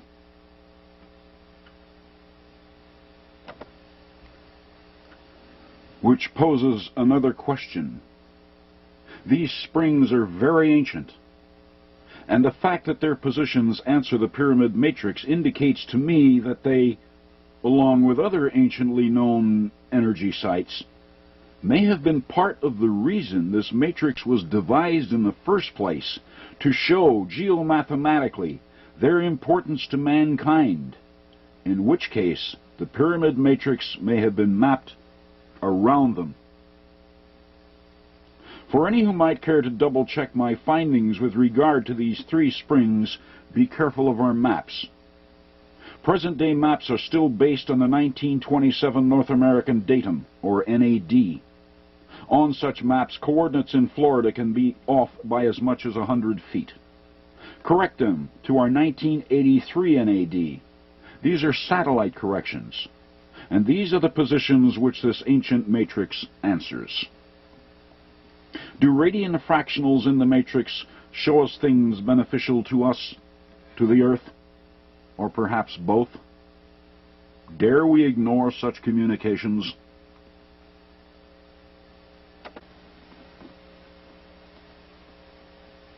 The ancients clearly understood. Now it's our turn.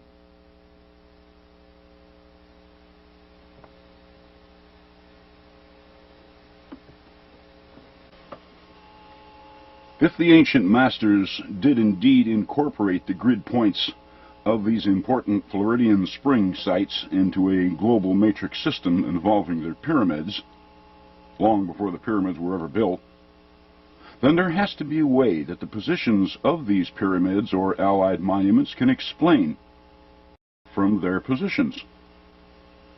But which monuments are we to ask? There are thousands of them here in the United States alone. If you wish to learn information about springs today, you go to an encyclopedia and look underwater. The same is true in the Pyramid Age, except their encyclopedia consisted of a mathematical language. What do we have in the matrix which answers water? How about a mound which is surrounded by water, like this one, the Shark Mound on North Bimini Island just east of Florida? It's called a shark because it resembles a lemon shark. The shark is made entirely of sand and is only a few feet high. But it is also 500 feet long, hence is of a respectable size. It is also surrounded by water, and as it is water we are trying to understand. Let's begin with this artifact. Here we have its latitude and longitude, the longitude being reckoned from Greenwich and therefore quite useless. Adjusting its longitude over to the Great Pyramid, we find it to be centered at 110 degrees, 22 minutes, and 53.55 seconds, thereby providing it with a grid longitude of 129,600, or, in the language of the period, a square of 360 degrees. This, along with its grid latitude, gives the shark a grid point value or vector of 2/3 of pi. And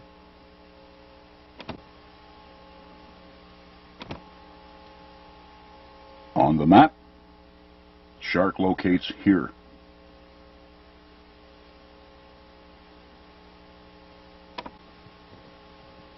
On the continent proper, one of America's largest effigy earthworks is this, whatever it is, at Portsmouth, Kentucky. Yeah, what is it?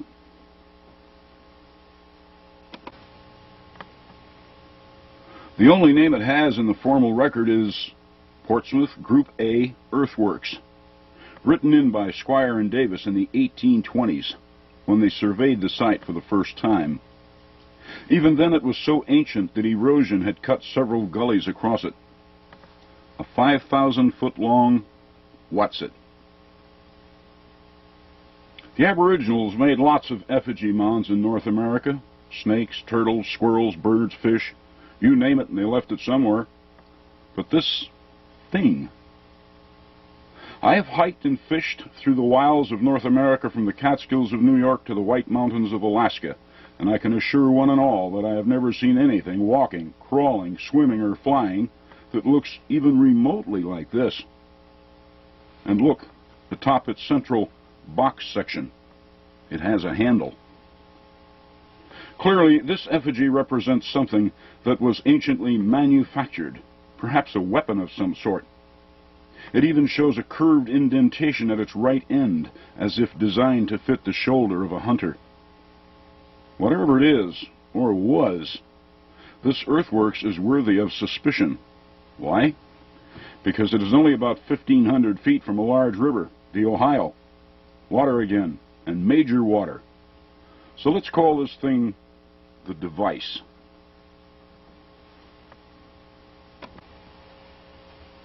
Maybe one of the reasons we the people haven't heard much about it beyond the works of Squire and Davis is because there isn't much left of it today. Much of it is now part of Portsmouth, buildings everywhere. But enough fragments survive to show up on a formal USGS 7.5 topographical map, so it hasn't been completely lost yet. To make a long story short, when we divide its grid latitude by its grid longitude, we find that its grid point value is exactly 3.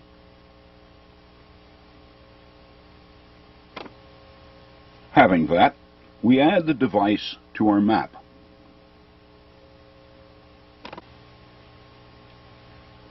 Okay, so far we have a natural effigy and a man-made effigy.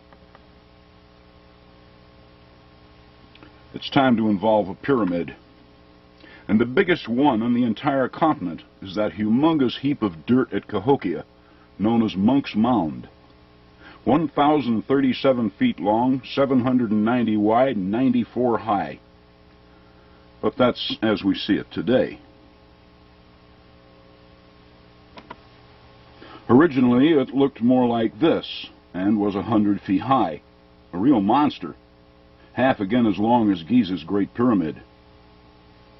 They who follow my work have already been through Munck's, so let's get right to its grid point value, which is 1.047, or 1/3 of pi.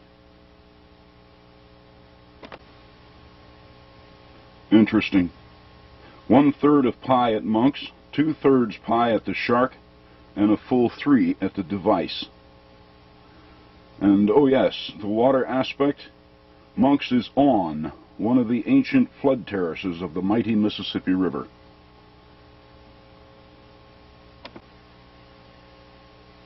Okay, we add Munck's to our map. Good. 2 effigies in a pyramid. What shall we involve next? How about the face? No, not the one over on Mars. Ours. The mile-long face at Poverty Point. After all, faces know things. We have covered Poverty Point in the original video, so let's get right to the point. Its grid point. The eye on the face, the misnamed Motley Mound, which also resides near water.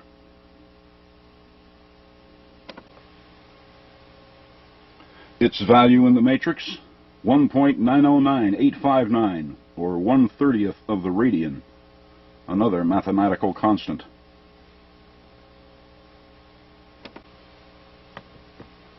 Now, when we add the eye to our map, then join the lines from major monument to major monument, and then multiply their grid point values, 1/3 pi, 2/3 pi, 1/30th of the radian, and 3, we find the constant 4 pi, 12.56637.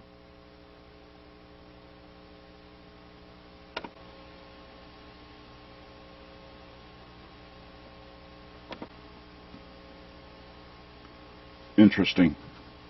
We moderns think of map grids being square or rectangular, not something that looks like a kite. But it is mathematically sound. Now, what do we do with it? The only common ground these artifacts have in nature is the fact that all four are near water. Maybe we need another water-bound artifact?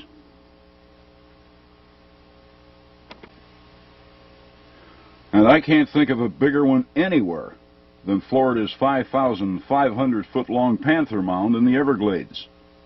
Remember it from the previous video? The mother of Giza's Sphinx? North Bimini's Shark Mound was completely surrounded by Atlantic Ocean. Florida's Panther Mound is completely surrounded by the waters of the Everglades. What we do next is to switch mounds in the kite. We will dispose of the Shark Mound and replace it with Florida's Panther Mound. The other grid points of the kite remain the same. This, of course, changes the values in the kite.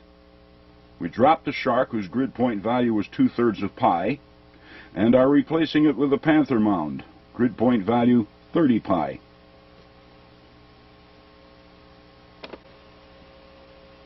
This time we divide to find that putting the panther on the tail of the kite changes the overall value to 5 pi.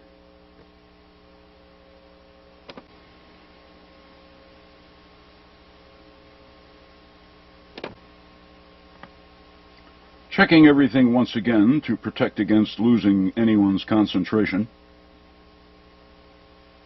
North America's largest Aboriginal monuments, bar none. Another mathematical constant. Okay, so far we have 4 pi and 5 pi kite grids.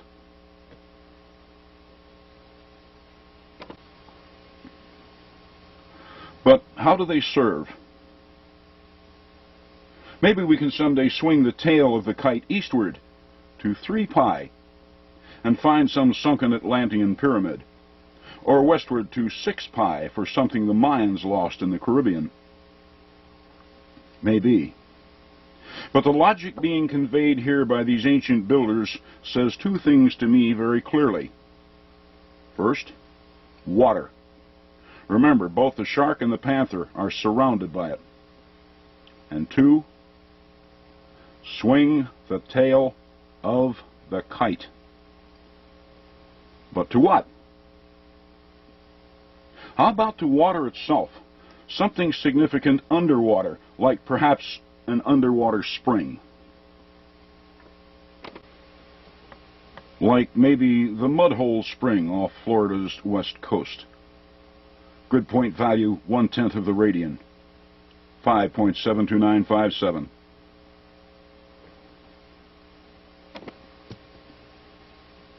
The top of the kite holding its corners on the eye, Munck's, and the device as usual. We now drop the Panther Mound from the bottom and replace it with Mudhole Spring's grid point value.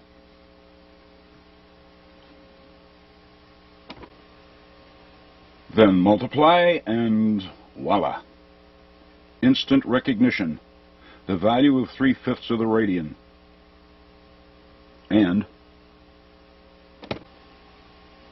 as we already know, it's the grid point of warm mineral spring in the global matrix, and found by mathematically oriented swinging kites.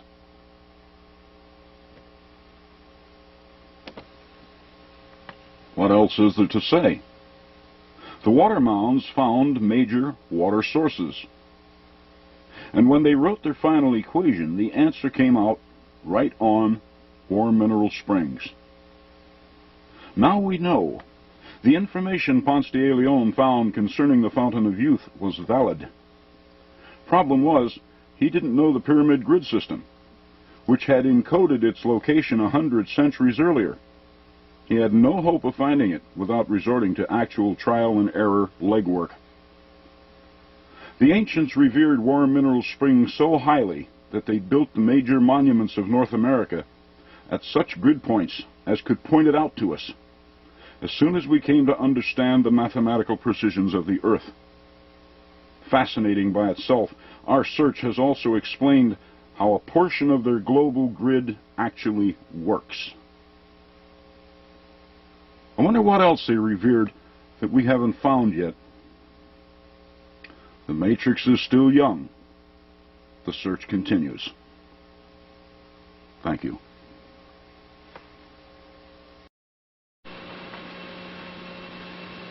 This is the ground plan of the Acapana Pyramid at Tiwanaku, Bolivia. It contains part of a message explaining why it is where it is. Some of you know how to do this. For those who do not, it's really quite simple.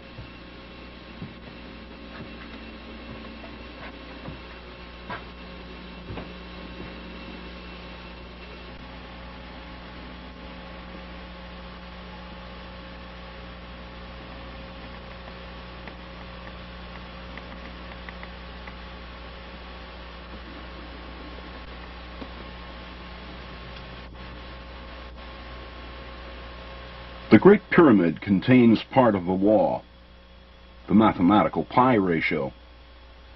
Its slope angle from the apex downward has a tangent value which we can find with a modern pocket calculator. Multiply this tangent by the four sides of the pyramid, and we find pi, memorialized forever. Having been so advised, we should apply this ratio to what we see in other pyramids around the world. For example,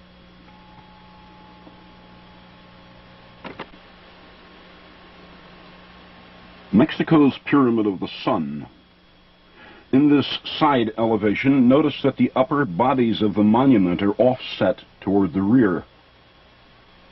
Count the sloped surfaces, which, as we see, have been deliberately separated.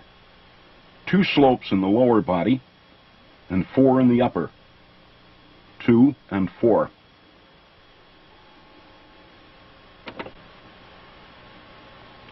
From the front, the sun appears uniform in its presentation. Now we see 6 slopes on 5 terraces. That's 5 and 6.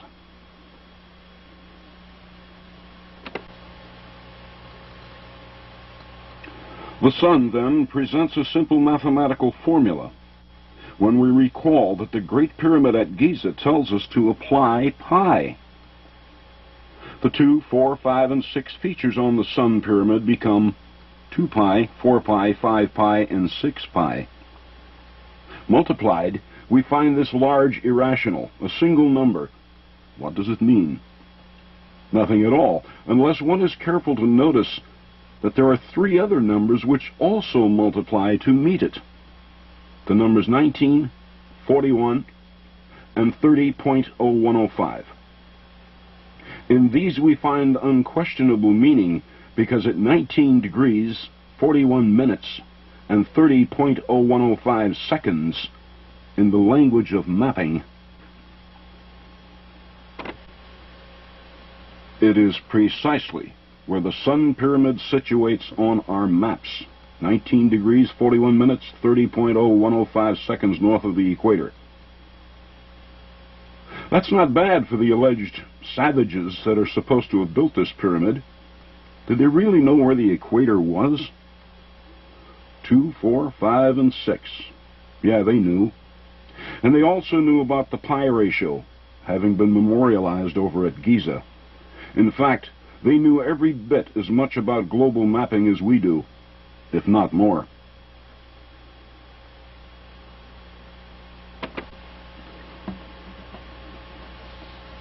The same geomathematical logic was incorporated in the Acapana Pyramid at Tiwanaku. Unfortunately, we cannot extract data from its terraces because people have been chopping away at this pyramid since the Spanish began sacking the West 5 centuries ago. It is so badly gutted today that no one knows how many terraces it had. Except me, but that's for another time. You see, while we can destroy a pyramid, we cannot destroy the mathematics which gave it form. In their immense wisdom, the builders made certain that the Akapana would never become silent. How did they manage this? By protecting its geomathematical data in its base plan.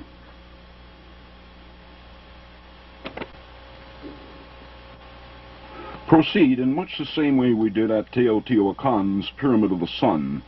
Pay close attention to what we see. The emphasis here was on the 90-degree corner angle, of which there were exactly 16. 16 and 90.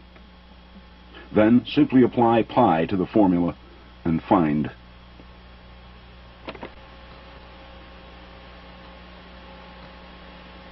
Well, it's not as if we don't know what to expect.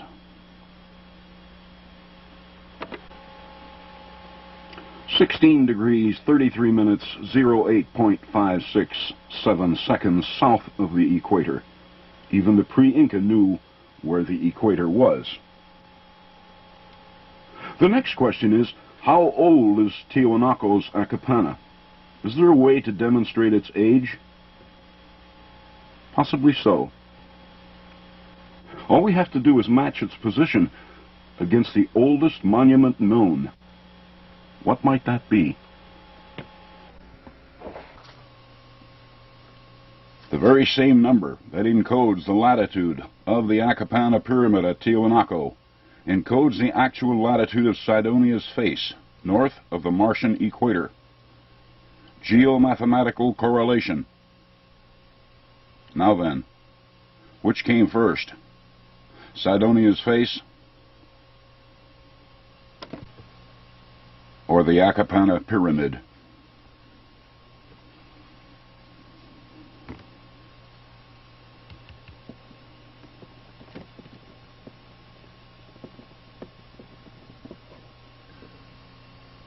Why is the pi ratio required for locating the Akapana?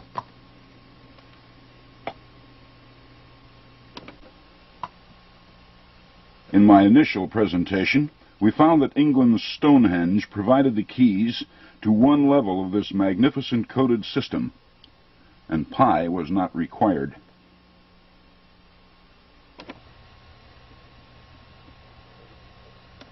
Despite its ruined condition today, British archaeologists have long since determined what Stonehenge looked like when brand new, a minimum of 3,700 years ago.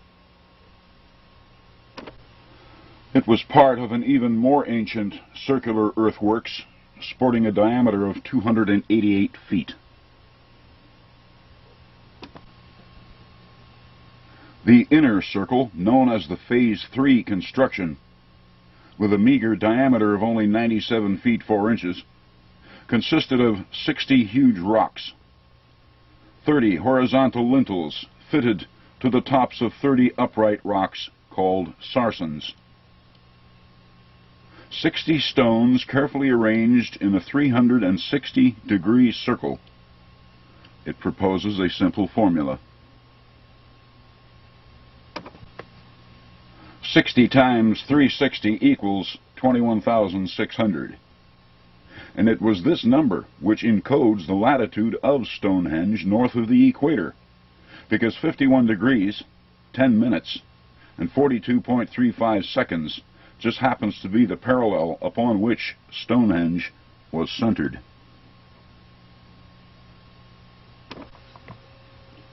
That discovery advised us rather quickly that the builders not only knew multiplication and numbers, but also that they knew the common circle to have a 360 degrees of arc.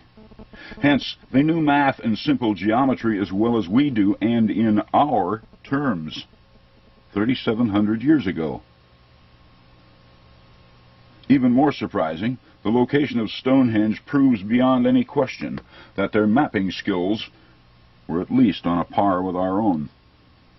They were not the dim-minded semi-savages that contemporary history insists they were.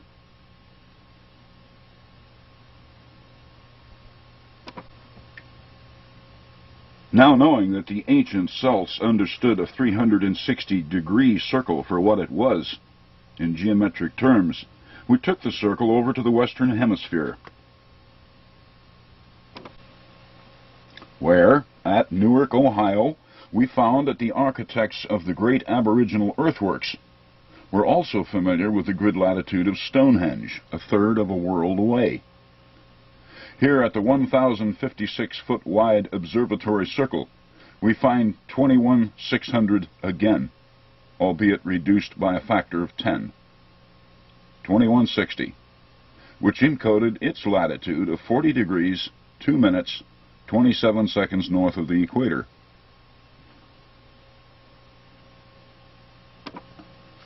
Then we walked over to Newark's Great Octagon, a little over a mile to the northwest, only to find that these very same numbers were used again, as 216,000, which encodes the longitude, not latitude, of the huge Earth circle which attaches itself to the octagon.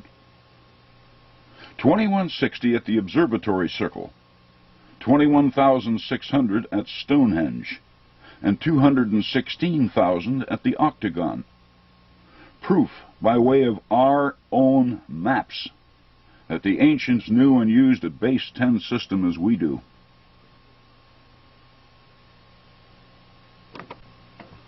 Then we went down to Mexico to check out the only round pyramid ever found down there, only to discover that even its ancient people likewise knew that a circle had 360 degrees of arc. They proved that by having built this 360-degree monument right on its own grid latitude of 360, at 19 degrees, 18 minutes, 01.05 seconds north of the equator. The same equator that we use, and the ancient British used when they erected Stonehenge.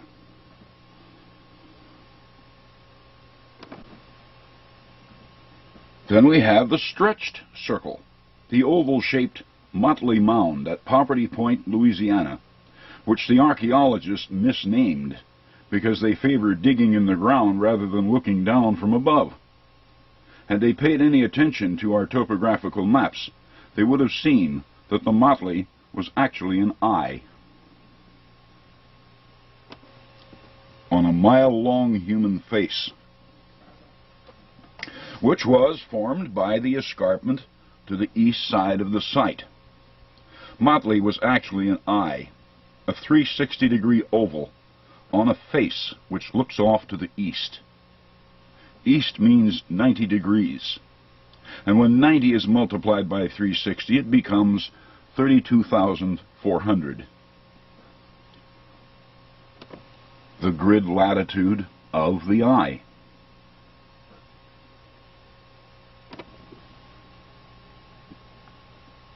Then we have Mississippi's Emerald Mound, with its 5 corners, and 6 surfaces, comprising a corrupted 360-degree form. 5 times 6 times 360 becomes 10,800, the figure which encodes its latitude of 31 degrees, 38 minutes, 09.16 seconds north.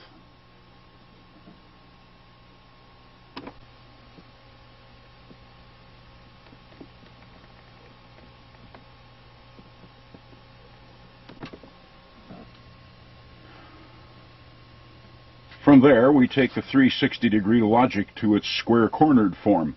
Here at Dashur in Egypt, about 9 minutes south of Giza, we find the so-called bent pyramid, a monument whose slope angle changes about halfway up its face, presenting what is readily seen as 2 separate bodies. Egyptologists advise us that the reason for these 2 different slope angles was due to engineering considerations. Too much weight bearing downward would have caused the sides to buckle, and the monument would have self-destructed.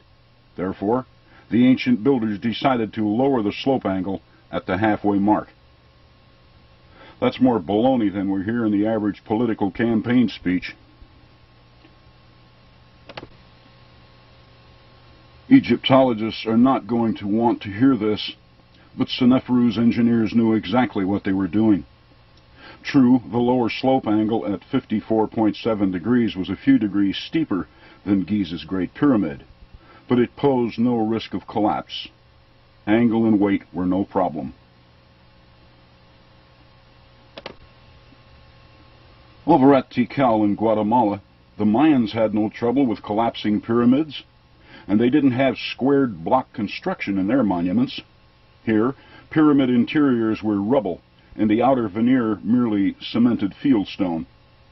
The 228-foot-tall Temple 4 had a slope angle of 72.6 degrees, not 54 as on Seneferu's, and it's still there. Therefore, if there is any substance to what the Egyptologists assert as the reason for the bent pyramids being bent, then none of the Mayan pyramids should have reached us intact.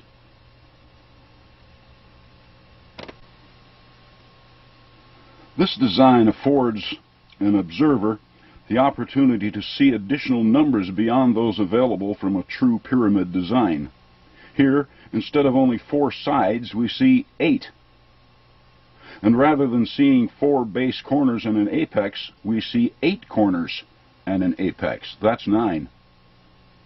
360 degrees times 8 times 9, 25,920.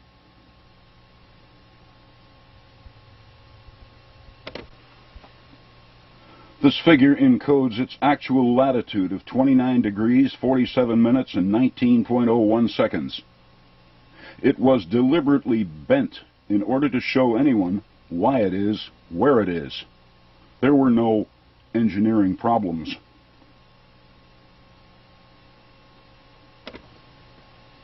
A second reason for breaking an otherwise perfect 360-degree base design was to reveal 2 bodies of 360 degrees. What happens when we divide 360 by 2? 180, of course, which answers its longitude nicely.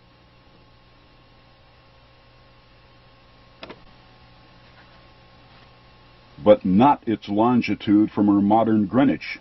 The prime meridian of the Pyramid Age was predicated on the position of the Great Pyramid, from which the bent pyramid lies to the east. These pyramids are points in a remarkable global matrix which explains a global positioning system involving the mathematical precisions of the Earth. Why haven't we seen this before? Because the questions we have been asking of the pyramids are inadequate. Who built them, when, and how are irrelevant. We should have been asking why they are where they are, and why they were built the way they were built. And they made it so easy for us.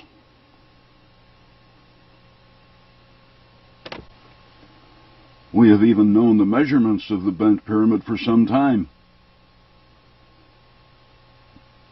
But since we do not understand the language of the age, we can't read the figures. The height of the lower body, for example, 160.996 feet, is the square root of 25,920.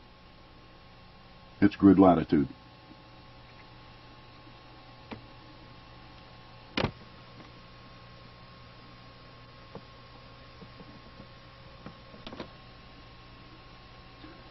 Another classic example of this simplicity is found in Mexico at the well-known Chichen Itza site, home of the celebrated Kukulkan Pyramid, long famous for its 365 steps. 91 on each of its 4 sides, with the top of the pyramid being the 365th step. Historians see it all as artistic excess on behalf of the builders, but that is erroneous. They built only what was necessary.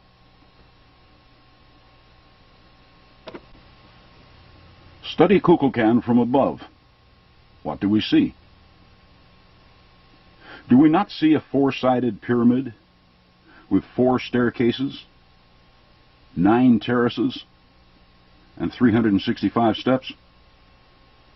Basically, that's all we need to explain why it is where it is. Simply multiply the numbers shown to find its grid longitude to the west of the Great Pyramid.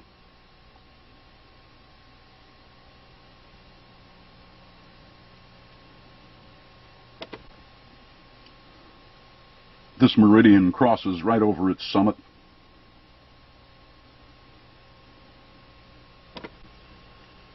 And only about an inch from the grid longitude mandated by the code. As explained in my earlier presentations, the number 365 has no more meaning in the code than it does in referring to the calendar. There is no 365-day year and never has been. Today the year is 365.2422 days long and is growing.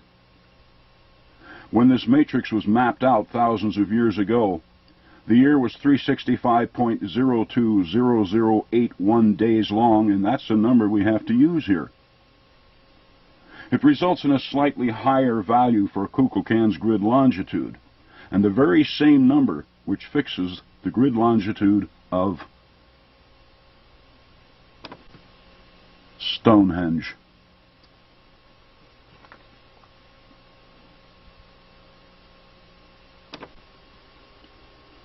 But be that as it may, either figure, 52,560 or 52,562.8, keys the actual West Giza longitude of the Kukulkan.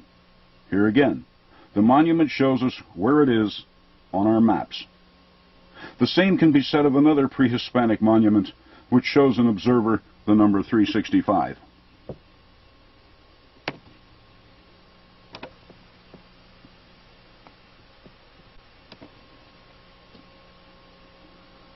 This one is at El Tajín in Veracruz, the celebrated pyramid of the 365 niches, locally known as Los Niches. Its sides are decorated with small, square cubby holes, 365 of them. Again, they are thought to have had a ceremonial significance, one niche for each day of the year. Can Los Niches speak like Kukulkan did?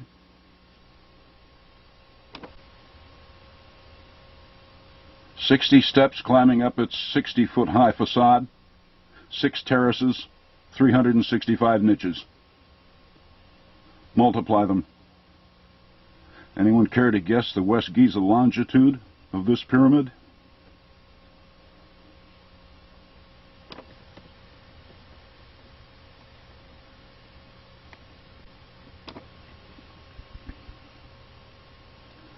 Then we have this one, the so-called Pyramid of the Magicians at Uxmal in Mexico. The only round-cornered pyramid the Maya ever built. At least, it's the only one we've found to date. Can we figure out why? Yes, but not from this angle. It has to be done from above, looking down, in order that we may appreciate its base plan. A square with rounded corners. Go ahead, give it a try. I'm willing to bet a used pop bottle cap that some of you have a pretty good handle on it already. Do we not see rounded corners, which suggest a circle? Do we not also see straight sides, as in a square? Does it therefore not suggest that we square the circle? What happens when we square the common 360-degree circle? We find 129,600, which encodes the West Giza longitude of the Pyramid of the Magicians. 120 degrees, 54 minutes, 20 seconds. Not so difficult. So our dim-witted progenitors were quite adept with math and maps. They could accurately plot longitudes anywhere on Earth. And latitudes. And they spared no effort to leave this message for us. And they left it everywhere, so we wouldn't miss it. And for centuries now, we intelligent modern people have been looking at these monuments, scratching our heads over who built them and how, violating them in an endless search for gold, jewels, and bones. Even restoring them for the tourist trade. We've written reams upon reams of analysis explaining their purpose, while standing on them or in them. completely unable to see them for what they are. Time capsules from great teachers.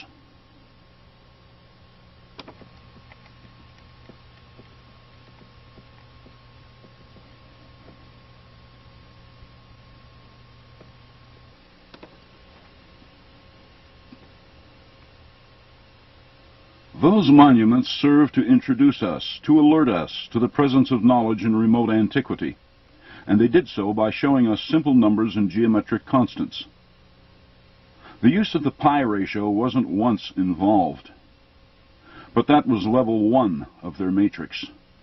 Now we go to the next level.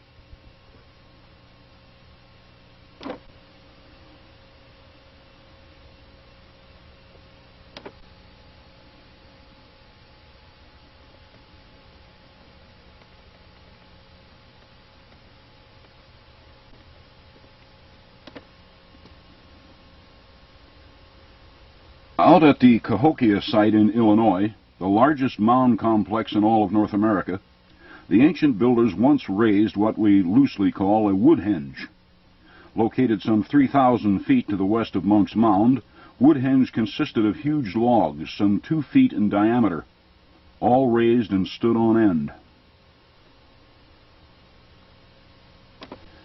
In all, the builders placed a total of 48 of these hernia-sized logs in a circle 410 feet in diameter, or about 4 times wider than England's Stonehenge. While they may have preferred logs at Cahokia over the 20-ton stone blocks used at Stonehenge, be assured you have not suffered true fatigue until you've tried to shoulder a log 2 feet in diameter and 20 to 30 feet long. They take 5 men and a dog just to roll, let alone lift. Anyway, someone, Hopewells or whomever, somehow managed to manhandle 48 of these logs into an impressive circle. Why 48? 48 posts, a 360-degree circle, yeah, they knew degrees, and pi. And we find that figure which actually shows us Woodhenge's latitude north of the equator.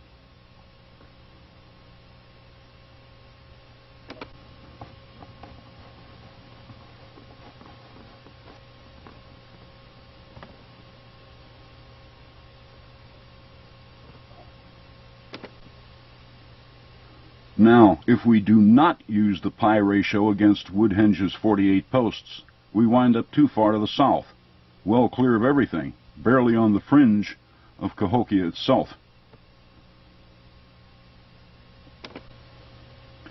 But add in pi, and our parallel crosses right over the center of Woodhenge.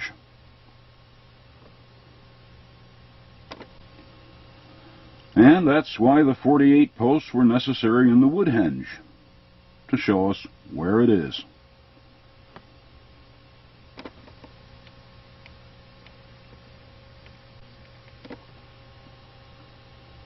Another circular monument whose position was oriented to both its form and the pi ratio is England's Silbury Mound, or Silbury Hill, the largest man-made mound in Europe.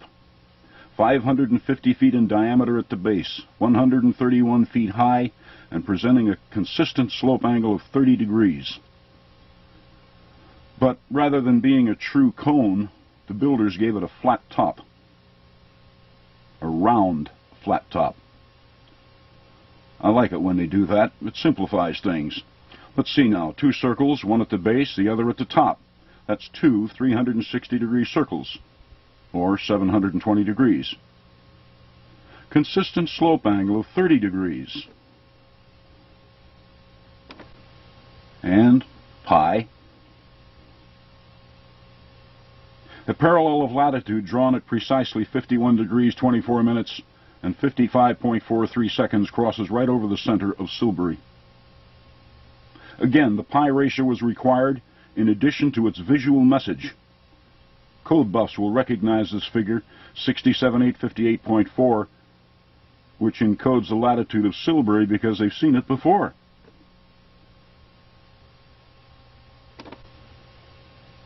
It was also used to position the large Khephren pyramid at Giza.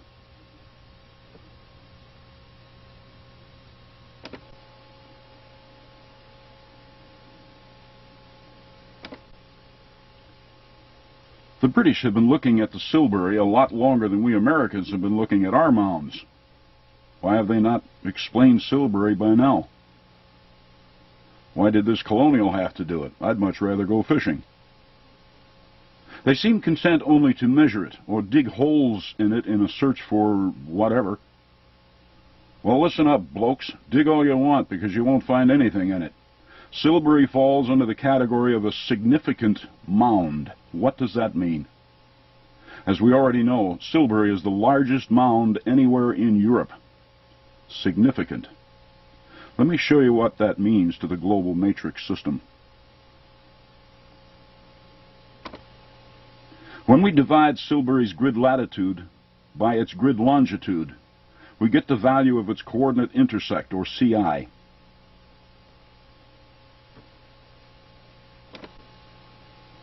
As members of a largely literary culture, most people today are not comfortable trying to memorize long numbers, especially irrational numbers. So let's apply some algebraic law and give this value the letters SCI for Silbury's coordinate intersect.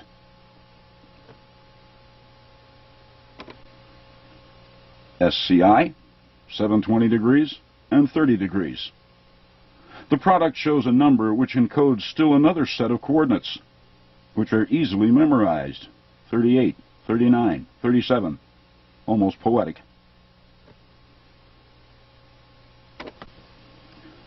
"38, 39, 37.14. There they are again, on Munck's Mound at Cahokia, Illinois, North America's largest mound. Speaking directly to Europe's largest mound, or vice versa. Significant to significant. Another level of the matrix I shall get into later on. We haven't found anything in Munck's Mound, so you shall find nothing in the Silbury.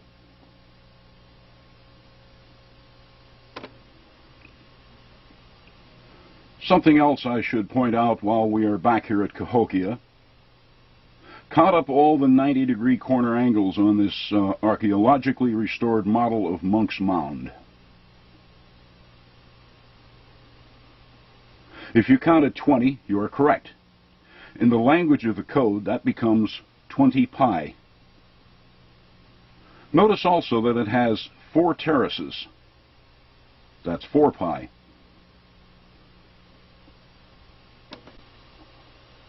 Multiplied, 20 pi and 4 pi become 789.568, or 789 and a half.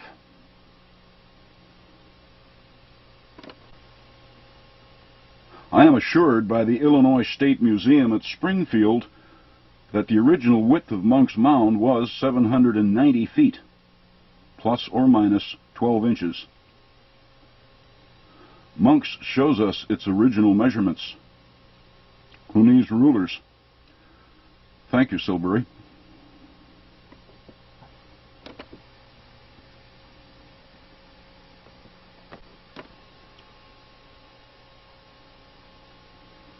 No, it isn't Silbury again, though there is some resemblance, but only from this angle. Flat-topped, 30-degree slope. The difference is that this mound is in Mexico, at a place called La Venta.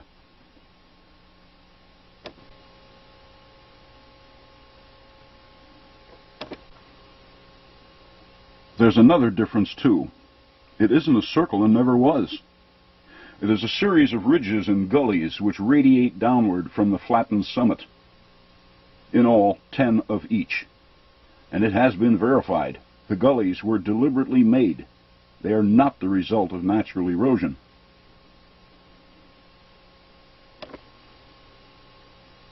Ten ridges, 10 gullies, 30-degree slope. And, of course, the pi ratio. And presto.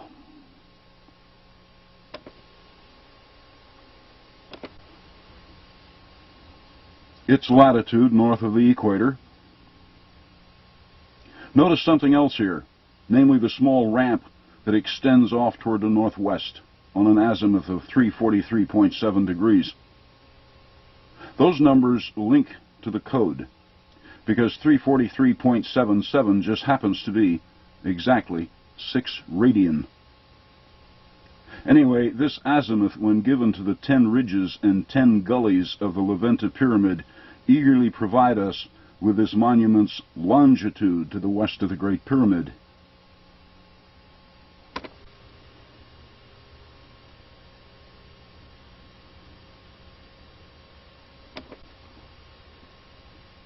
Its CI, or grid point, then, has a value of 36.475626.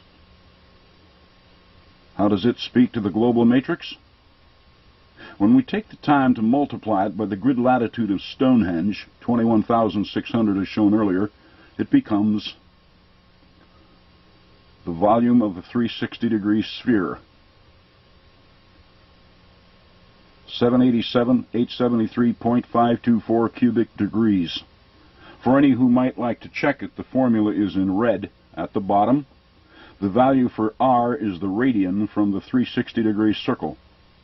They explained all of this at the Quiquilco Pyramid, which I presented in my earlier release, the code 1994. If Levanta's data comes as a shock to some, history does insist that these pre-Hispanics were ignorant, then prepare for another. The ancient Babylonians are generally credited for having spelled out the first mathematics, and the Greeks are believed to have put the polish on it somewhere between 500 BC and the time of Christ. America's Levanta Pyramid has been formally dated to 500 BC, which means it is most likely much older. Pi, in use in the West, before the time of the Greeks. Sorry, history.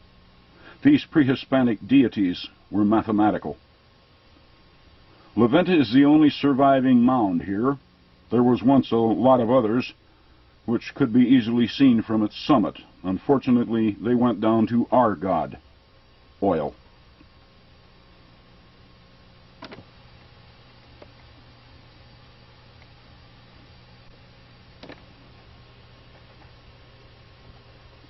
Our next Pi-oriented mound is in Georgia. It goes by the name Etowah.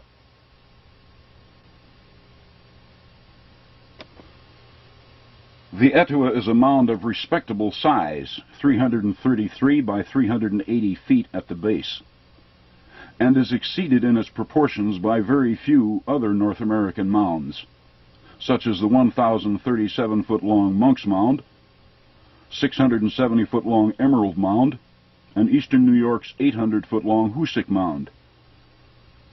It is about 70 feet high. 4 squared corners at the base, 4 pi. 2 ramps, 2 pi. And 90-degree corners everywhere, 90.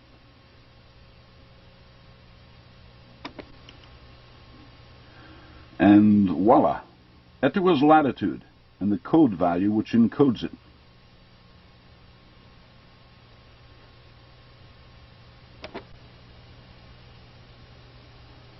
A word of caution if you visit the Etowah site. Stay on the paths. Do not wander off into grassy areas. The rattlesnakes are everywhere. And speaking of snakes, guess what happens when we divide Etowah's grid latitude of 7106.11 by 5? We are left with exactly 1421.223, the number which encodes the latitude of Ohio's Serpent Mound. And notice, please, that it has 5 coils. Now that we have all had our basic training on observations and the use of pi in finding things, we're ready for some graduate work. For this, we return to Guatemala, to a place called Tikal.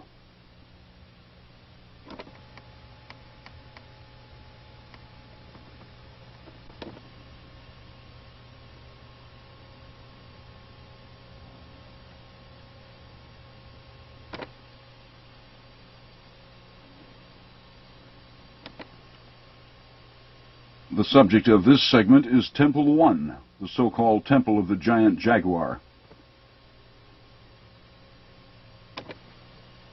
A magnificent pyramid that was built, apparently, by the Maya about 2,000 years ago.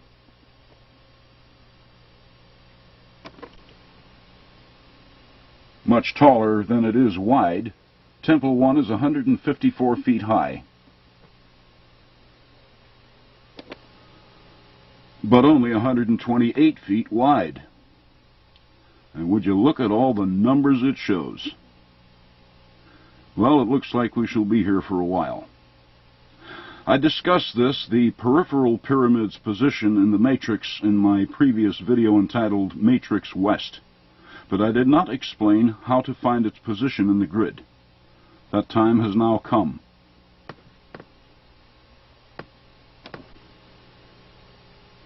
With so many of them in evidence, the emphasis here is obviously on the 90-degree corner angle, of which there are many. And when the ancient architect goes to such extremes in order to show them to us, it's best that we pay very close attention. Notice the indentations at the corners of this, Temple 1's bottom terrace. In all, there are 24 such 90-degree corners at ground level, and 24 more on top of the terrace. That's 48 on each terrace. Then they stacked 8 more of them on top of it, for a total of 9 terraces. As such, they gave this pyramid a grand total of 432 of these 90-degree corners.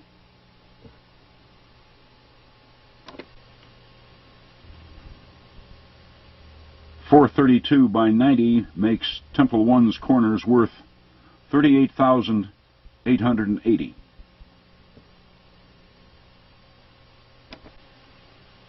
Okay, what's the next most obvious number shown by the architect? The staircase, of course, and one staircase on 9 terraces equals 10 facial features. Very obvious facial features.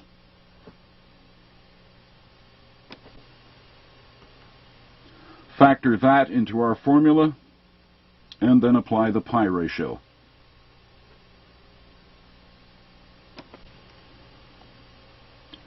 Which encodes Temple 1's longitude to the west of Giza's Great Pyramid. It answers only to pi, hence becomes another pi pyramid.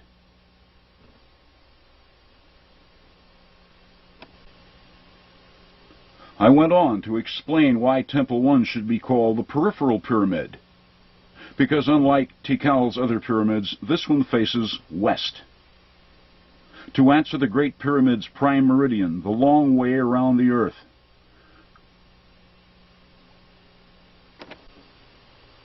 (239 degrees, 14 minutes, and 36.98 seconds) to its east,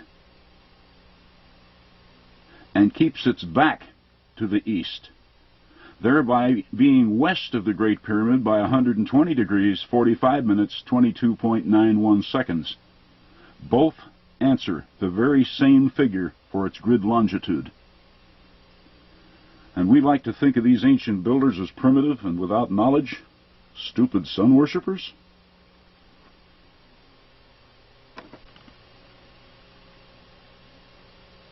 There, history, ethnology, anthropology, archaeology. Checkmate. Let's see you get out of that one. You've been looking for our roots. Behold, here they are. They're time capsules, just boiling over with easily decipherable information. We don't have to dig for the answers.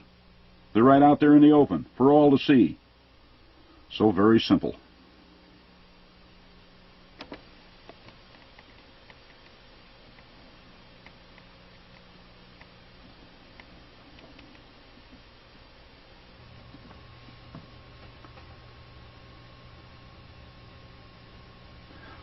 When I began searching for the answers as to why the world's pyramids are where they are back in the early 1980s, metrology was the last thing in my mind.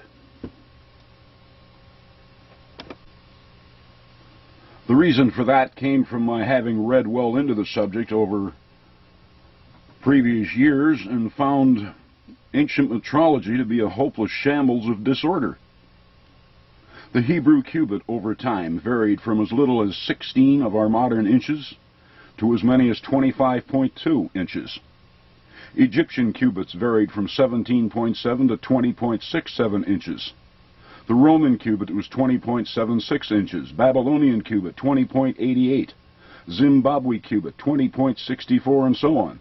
No common ground between any, and no constants. I let it go after reading a conclusion by General Sir Charles Warren that the geometric standards of measure in use amongst the ancients were nearly identical with those of the present day. Yeah, right, I reasoned. If the earliest written records show this much confusion in metrology, we will never find the original base. It's gone.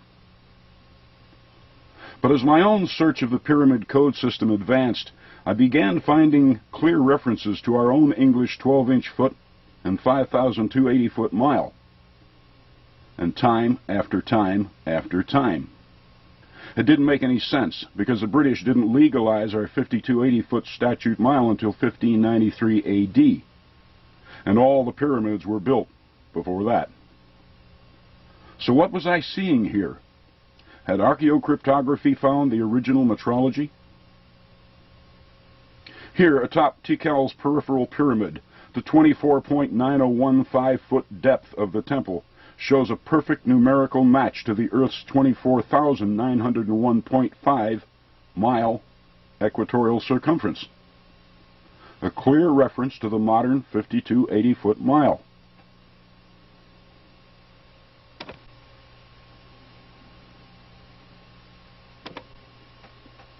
Next, and also presented earlier, is the message from Temple 2 here at Tikal. Its message was encoded in its stairway.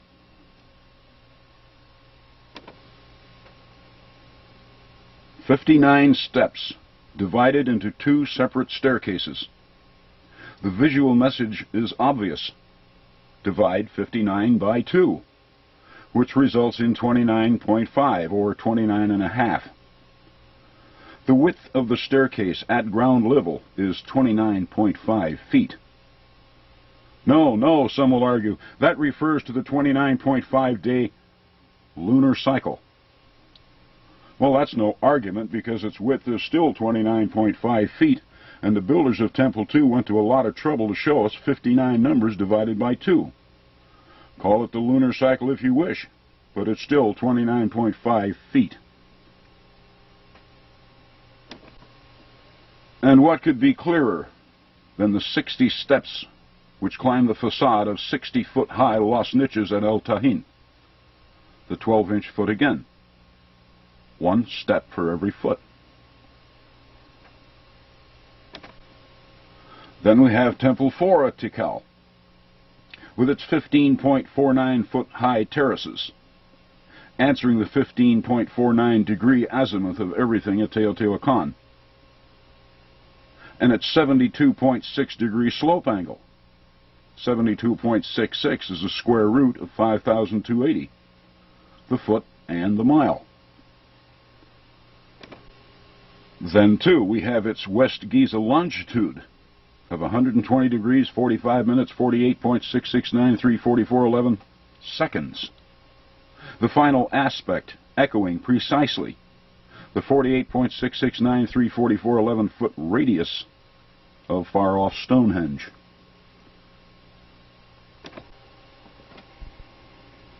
And let's not forget how the grid latitude of the Sun Pyramid at Teotihuacan, when divided by pi, comes back at 7441.506402 feet, the exact area of Stonehenge, in terms of 12-inch feet.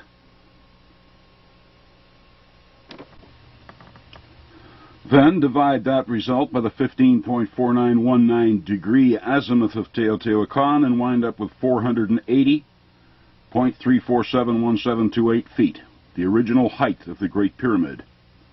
Feet again.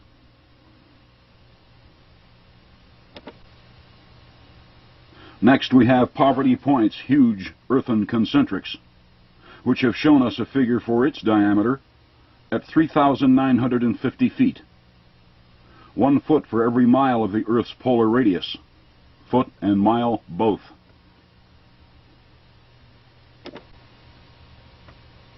But it's no real problem for a master suppressionist to dispose of any of the preceding by simply asserting that all of these field measurements are wrong. So let's set up another checkmate, shall we? Kukulkan does this for us, in part. 90-degree right angles everywhere. And it's 365 steps, which we now know to represent the figure 365.020081. The derivative here is 4.055778. A figure which any better modern calculator can show as being the tangent of 7,123.85068.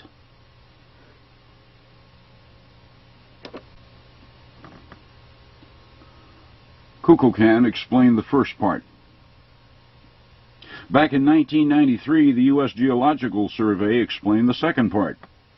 I sent the exact coordinates of Kukulkan and the Great Pyramid off to the National Geodetic Survey in Silver Spring, Maryland, and asked their computers to plot me the exact surface distance over the Earth which separates these two pyramids. I further asked that they provide the figure back to me in terms of 5,280-foot statute miles. And this is how it came back, 7,123.8.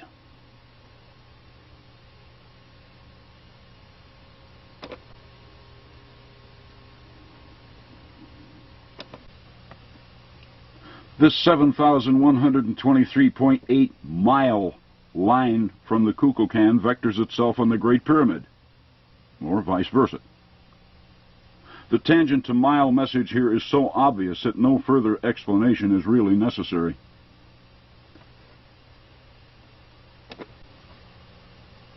And that's only the beginning.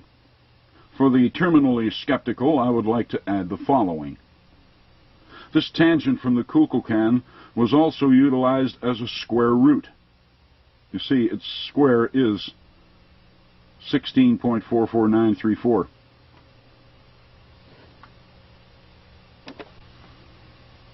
And that is what the eye on the human face at Poverty Point sees when it looks at Florida's huge Panther Mound, 806.52 statute miles away, wearing a tangent of 16.44934. So put all the cubits, kilometers, and Roman miles away. They are clearly degenerated from an original foot-mile metrology that antedates everything we've ever found in the written record for ancient metrology. Remember, it doesn't take too much to change any metrological unit. The crooks and the mighty have been doing so since as far back as the written record is able to reach. Whatever best serves an existing system will be activated, and one doesn't have to read very far into ancient metrology to see it. It's recorded as far back as the time of Solon, circa 550 BC. It was he who, for political reasons, tried to impose a system of measures based upon the sextarial system. But the people liked the system they were using. It was working. The battle continued for a few hundred years after Solon went into transition. But the establishment ultimately won when drastic steps were taken to completely eliminate the existing metrological system from the memory of the people. It's been going on ever since and shows no sign of letting up. It's just a matter of time before the foolish metric system is force-fed to the lot of us, and the foot and mile will disappear. And Maller's measurement for Temple 1 will be the only one permitted, 759 centimeters. Temple 1 will go silent again. And the steps on Temple 2 will refer only to the moon. Regrettably, there are those who would dearly love that. Keep the secrets of the pyramids shrouded in mystery. Let no one know truth. So, best we find out what we can while we can.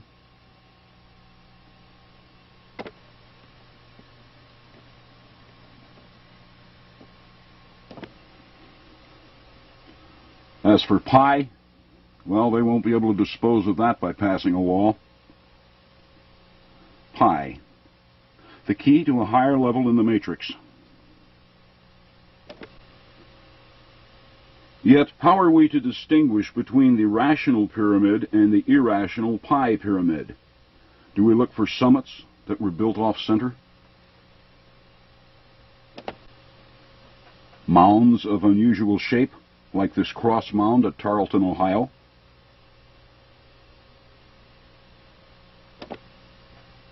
An abundance of right angles in a ground plan? Certain effigy mounds? Wildly corrupted designs?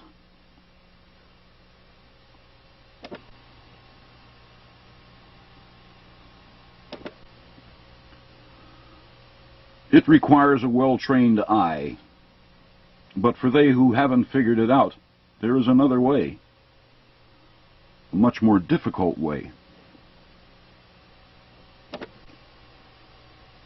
Dig 'em. Gut 'em.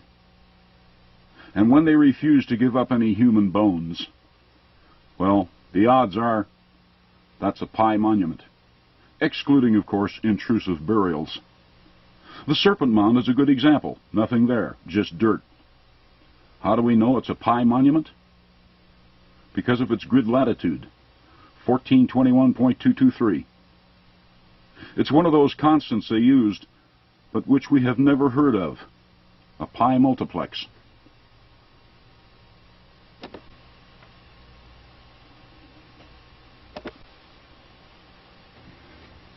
But how is one to glean such a pi multiplex from this mound? After all, it has no terraces, no 90-degree corners, no stairs, no temples, no on-site clues.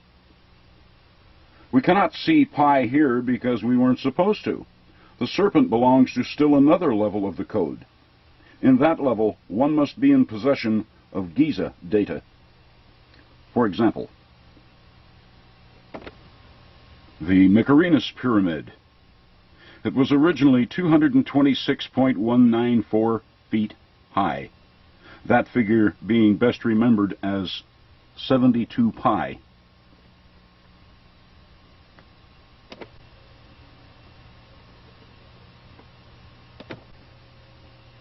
The Egyptologists don't know it yet, and I dare say they will not care to, but the Mycerinus was a true miniature of the Great Pyramid, another 3D model of pi and double pi, which means that when we multiply its 72 pi height by double pi, it will become the length of its perimeter baseline. 1,421.223 feet. 12-inch feet. But the grid latitude of the Serpent Mound shows the same thing. The 12-inch foot, once again, being transferred outward into the global grid system itself. We have much to learn at Giza, and we should learn it because the ancients knew it, and we don't want them being smarter than us. For example, notice the longitude of the central Khafre Pyramid, 11.77245 seconds to the west of the Great Pyramid. That figure was known all over the ancient world. They even left us the proof. For example, it was the reason why Stonehenge and the Serpent Mound are where they are, separated by 3,865.14 statute miles.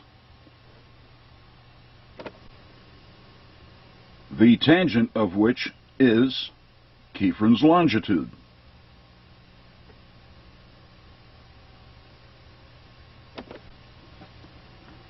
So don't mess with the snakes. And let's try to protect this one, despite the fact that those charged with its care have recently lost their funding. England protects Stonehenge as a national treasure. It is only fitting that we do as much for Ohio's Serpent Mound, indeed, all of the aboriginal monuments which were bequeathed to us by the primitives, who, as it turns out, were better advised in a number of high sciences than we are.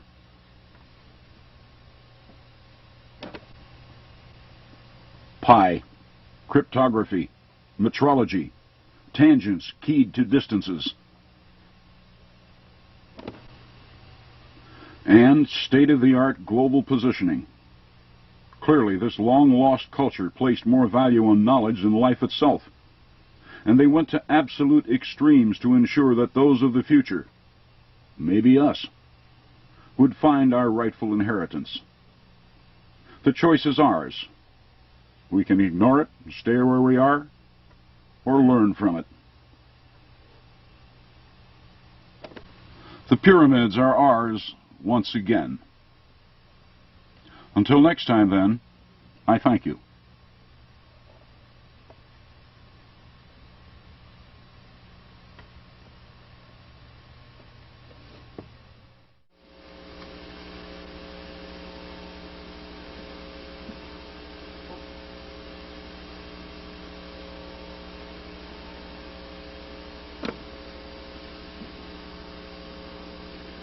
In my previous videos, I introduced the magnificent code system involving the world's pyramids, mounds, maps, and numbers. It all ran the spectrum from simplicity to apparent confusion, as it was supposed to. No one can design a top-secret communication system and leave it right out in the open for everyone to see and trip over unless it is carefully arranged to confuse the undisciplined mind. And the key to that was numbers. Why numbers? Because most people don't like them and prefer to avoid them. Even worse, the undisciplined mind can assert meanings to numbers that can look logical but be something else. And it does happen. For example, from the ancient science of gematria come a host of well-organized rational numbers, sacred numbers, which few people understand. A few are shown here. For example, 144 and 432. The 432 being 3 times 144. Other of these numbers, such as 54, 96, or 2160, while they are often considered sacred, are not gematrian. But when one looks closely, all of these numbers can be found.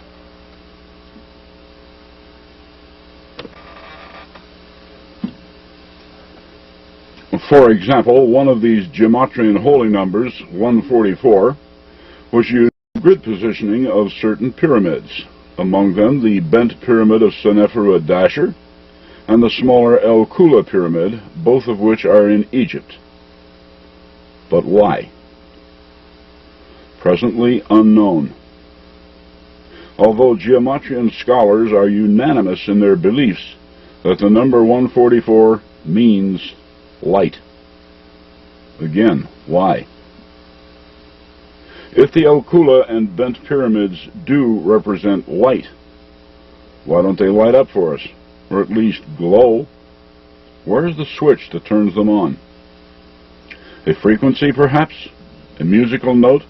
Maybe from a trumpet or a host of trumpets? What will it take to prove the gematrians' theories or belief systems, or to disprove them?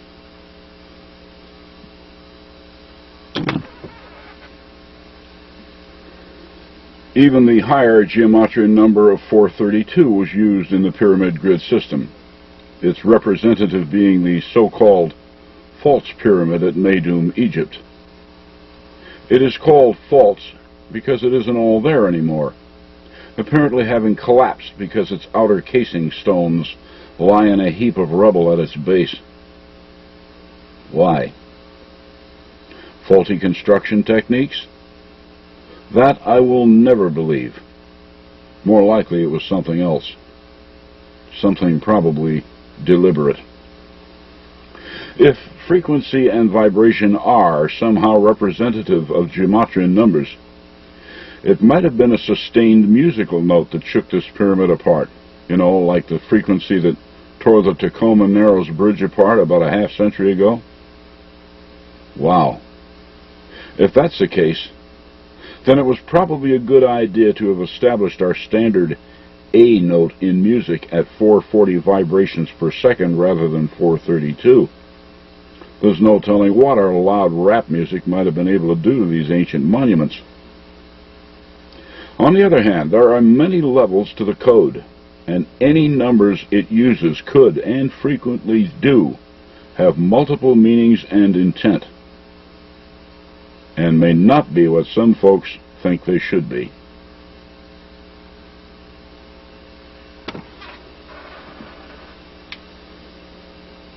Another anciently used number was 96. Considered sacred to some, it is not geometrian, but it was used on one of the pyramids at Tikal in Guatemala.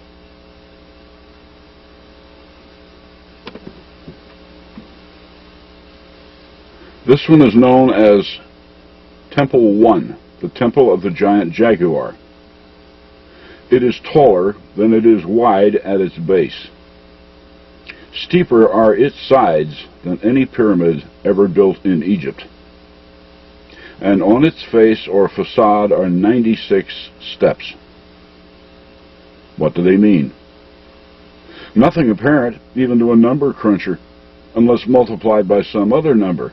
Hence they can be made to say almost anything we want them to, according to one's belief system or imagination. But in order to find the intended meaning of Temple 1's 96, we must get into the architect's mind. How do we do that today? He's been dead for centuries. We'll have to study his pyramid logic, and that of the global matrix to which he was responsible. Now here's the kicker. Once we do that properly, the pyramids of the global matrix system become as the individual pages of an encyclopedia. And its first chapter deals with Earth history.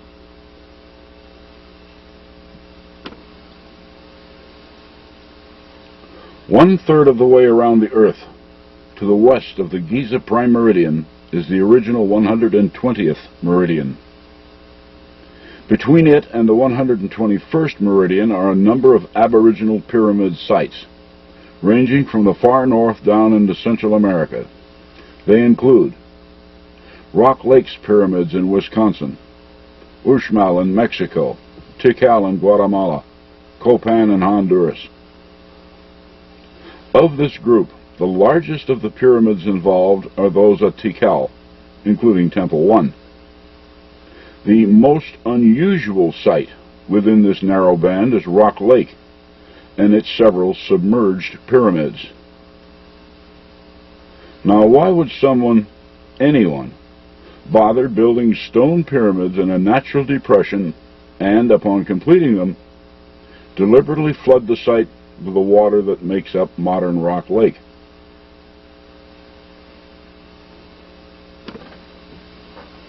Unless they are trying to explain something to us, which we're unable to see or find.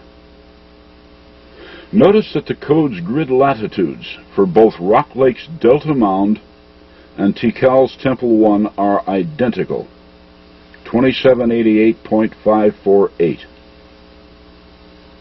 Rock Lake's Delta Mound, then, is referring the investigator directly to Temple 1. Something in or on Temple 1 is somehow significant to an as yet unclear scenario. But what is it?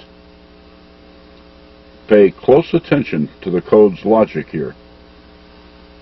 Rock Lake's pyramids are all submerged and therefore difficult to investigate. Such work requires scuba gear. Tikal, conversely, is high and dry and easily studied.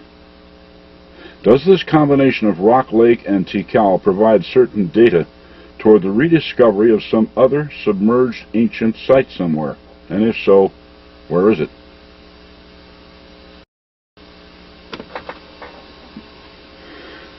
It's in the west, in the direction that Temple 1 faces, at Tikal. West to the Pacific Ocean, Hawaii, Japan, and beyond. But what's out there? Those 96 steps on its facade will explain. They face westward, the long way back to the prime meridian at Giza.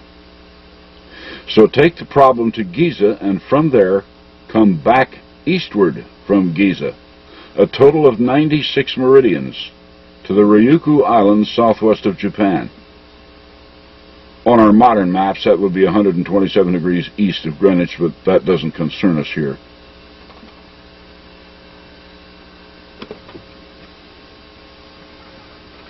It is right here, at 96 degrees and 45 minutes to the east of Giza, where scuba divers have recently found temples submerged beneath the waters of the Pacific Ocean.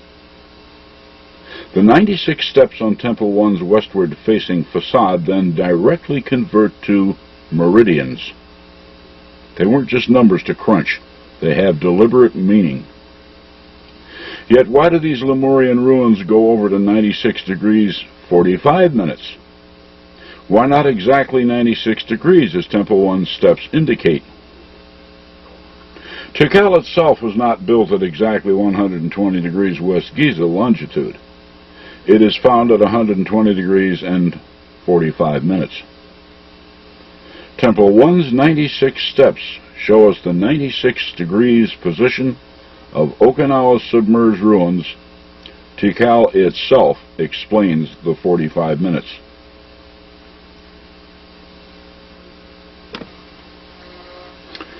A simple scenario, what? Tikal's Temple 1, high and dry, taps the logic from Rock Lake submerged pyramids and transmits it westward in the direction it faces to explain where to find those submerged ruins off Okinawa. Magnificent. So if we ever wish to find the fabled lost continents of the past, well, now we know how it's done. Earth history, and beautifully recorded through numbers and maps, not moldy or flaking charts showing X marks the spot, too primitive in concept. Besides, why should the ancients have written anything to us on parchments of any kind? They were very well aware that such documents would never survive to reach us because time is not kind to mediums of that nature.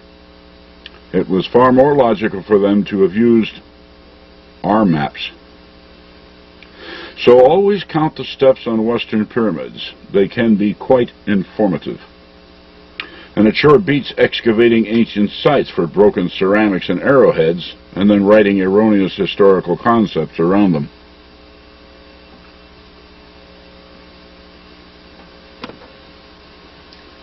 Okay, so much for Tikal's Temple 1. Next, notice that right in front of it, across the plaza, is Temple 2, which faces east. Temple 1 faces west and found Lemurian ruins by way of its 96 steps. Does it not follow that Temple 2, facing east, could find the sunken temples of Atlantis? All we should need is a step count, right?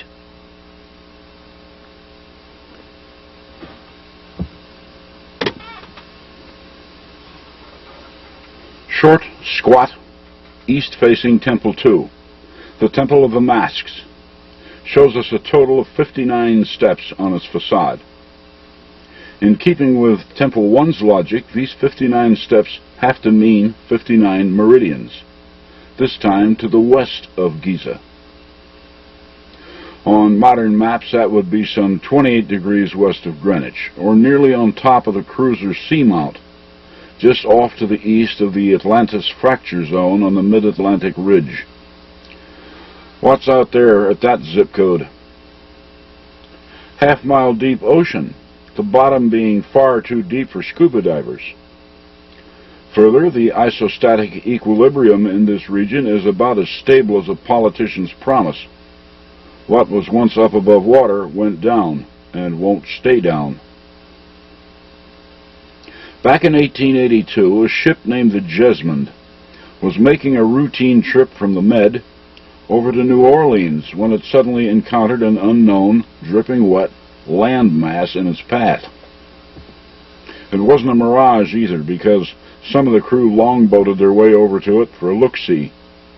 They even gathered up some artifacts. The Jesmond's skipper logged the strange account, and with it, its coordinates, 28 degrees, 40 minutes West Greenwich. May I remind everyone that a ship's log is a legal document and will stand up in any court in the world. On the Jesmond's return trip, that landmass was gone. 28 degrees, 40 minutes West Greenwich converts to 59 degrees, 48 minutes west of Giza on original maps, or within 3 miles of Temple II's call. The Jesmond found a chunk of Atlantis.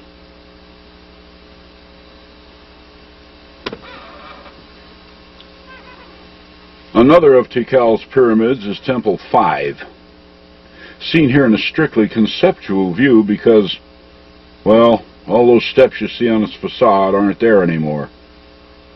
Indeed, they've been gone since before the 19th century when Mahler first studied Tikal. Somewhere along its trek through time, its staircase let go and collapsed into a heap of rubble at the pyramid's base.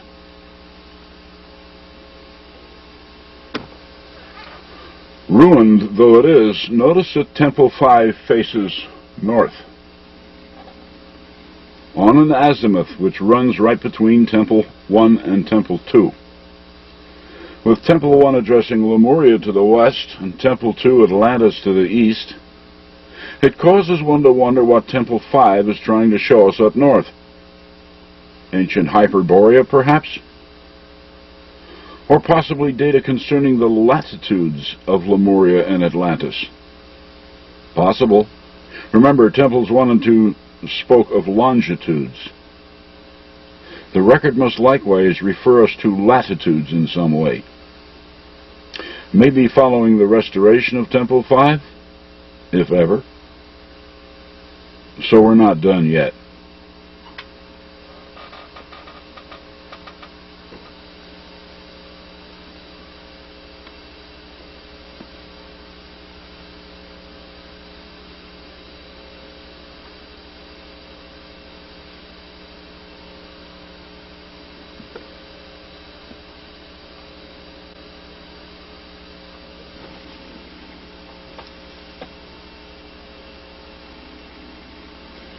How's your knowledge of ancient sites? Want to test it? It is probably the oldest pyramid site on Earth. No one knows when it was built or who built it.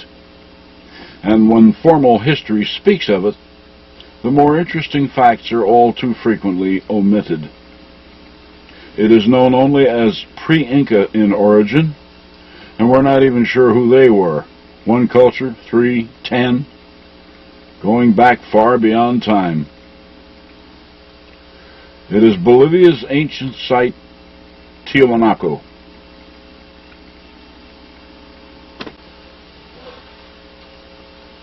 Its most puzzling artifact by far is the so-called Gate of the Sun, or Del Sol, the largest single block sculpture ever found. Standing some 7 feet tall, 13.5 feet wide and 18 inches thick. The whole thing was somehow sculpted from a single block of andesite, which, as every geologist knows, is the hardest terrestrial rock there is. This stuff is so hard you need carbon steel to even scratch its surface. But there it is, intricately carved to within an inch of its life. But with what? Nobody, Inca or pre-Inca alike, had any steel tools at their disposal, ever, according to history. Copper tools is the limit of Aboriginal technology, and they were definitely not used on this. We moderns can duplicate this kind of fancy art, but we require a laser to do it. So who carved the Gate of the Sun? Why? How? And when?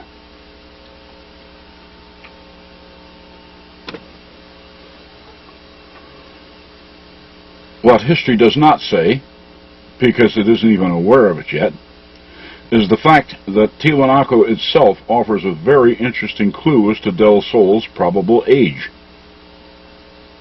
Like most pyramids in South America, the Acapana is today a complete wreck, dug into by treasure hunters, and its flanks have had all of their intricately carved facing stones stripped away, broken up, and put to use as roadbed for a railroad.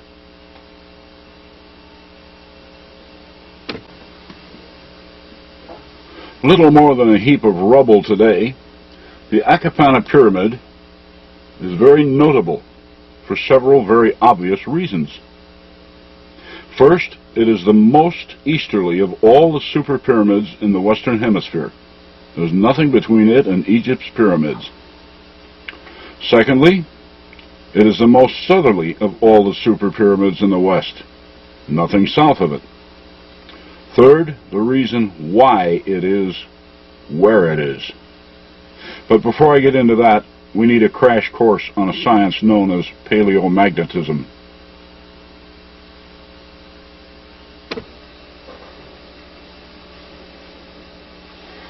For those unfamiliar with the term, it is the science which studies the intensity and direction of residual magnetism in ancient rock. Through it, we know where the poles used to be and how long they were there. Volcanic lavas exhibit a remnant magnetism in magnetite, which, when cooled and hardened, will indicate polar direction at the time of a volcano's eruption. This science has been able, using this methodology, to locate our former North Poles over a considerable period of time. Notice that the North Pole of today has only been where it is for the past 12,000 years, or from about 10,000 years before Christ. The previous North Pole was 30 degrees further south at Canada's Akpatak Island in Ungava Bay, northern Quebec, or at 60 degrees latitude on today's maps.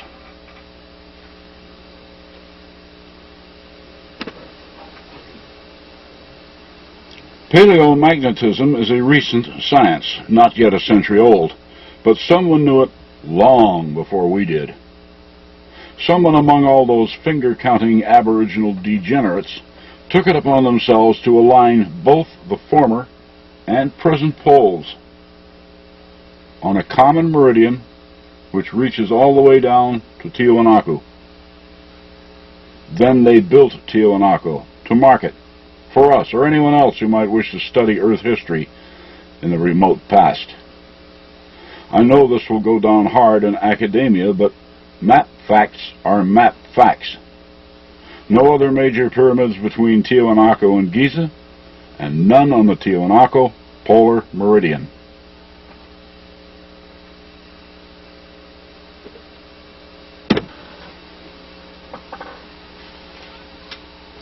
The same may be said for the other side of the Earth.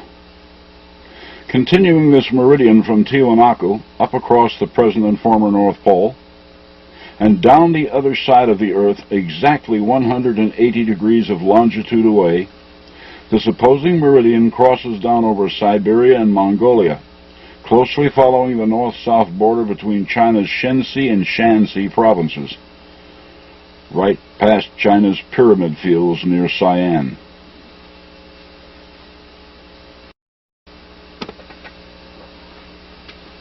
Like Mexico, China has its super high-rise pyramids too, though there they are thought of simply as the man-made tombs of their ancient landlords, their pharaohs.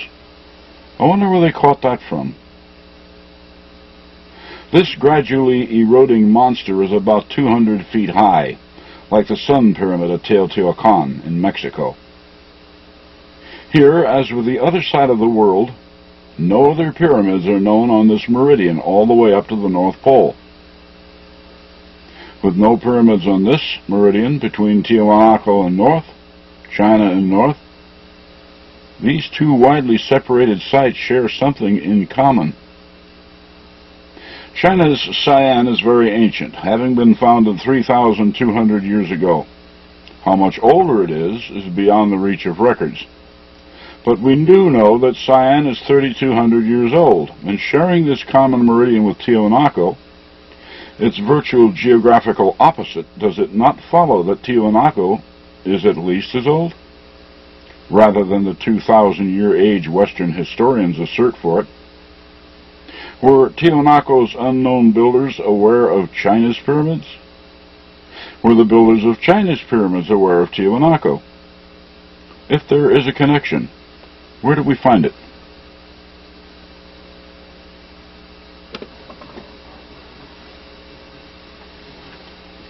Here's the Tiwanaku polar Chinese meridian again. Remembering that we are working here entirely with longitudes, which were based upon a prime meridian at Giza's Great Pyramid, Tiwanaku's longitude was then 99 degrees, 48 minutes, 17.36 seconds west, and its opposite Chinese meridian was 80 degrees, 11 minutes, 42.63 seconds to the east. My earlier videos were predominantly math-oriented. In this video, it was my intent to avoid the math. I'm making a necessary exception here because, well, everybody's just got to see this. Reckoning from Siam's pyramids in China, their nearest neighbors off to the east are those recently found Lemurian temples off Okinawa. Earlier, Tikal's Temple 1 gave us their position at 96 degrees, 45 minutes, 03.87 seconds to the east of Giza. By applying this to the Tiwanaku polar China meridian seen here, we find a message concerning it from Lemuria. Notice also that I am not working here with grid longitudes, but rather actual longitudes, reckoned from the Great Pyramid's prime meridian. First, we have the meridian northward from Tiwanaku at 99:48:17 west, which, as it reaches the North Pole, becomes 80:11:42 east and drops across China, or that region where the Lemurians migrated to. The arithmetic is 5th grade simple.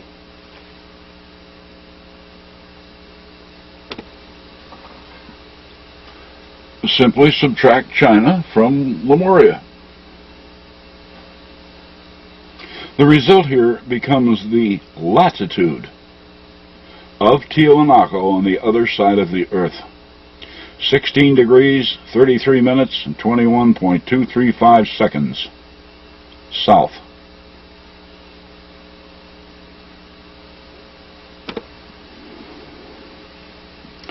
Take the map of Tiwanaku.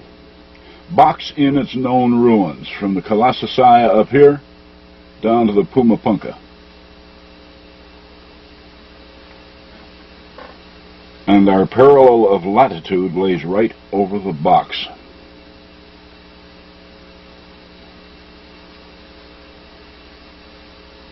Now then, in keeping the egg before the chicken, which site is known to be older?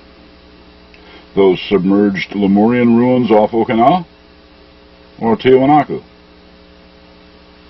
Lemuria existed well back into the Akpatak Ice Age. But when did it fall from accounting? According to Colonel James Churchward, it sank 8,060 years ago in a cataclysm. But did it all go down at once? Did fragments survive? The fact that these ruins off Okinawa had their longitude recorded in the 96 steps of Tikal's Temple 1, and that their position figures in prominently in the preceding geomath, certainly seems to indicate that the submerged ruins were something very special, like maybe the last political gasp of Lemuria, its final capital. The largest monument found off Okinawa so far is some 262 feet long. Its summit is 16 feet below the surface of the ocean, like that so-called Bimini Road in the Bahamas. And the ground upon which this temple sets is 65.6 feet deep. 65.6 feet?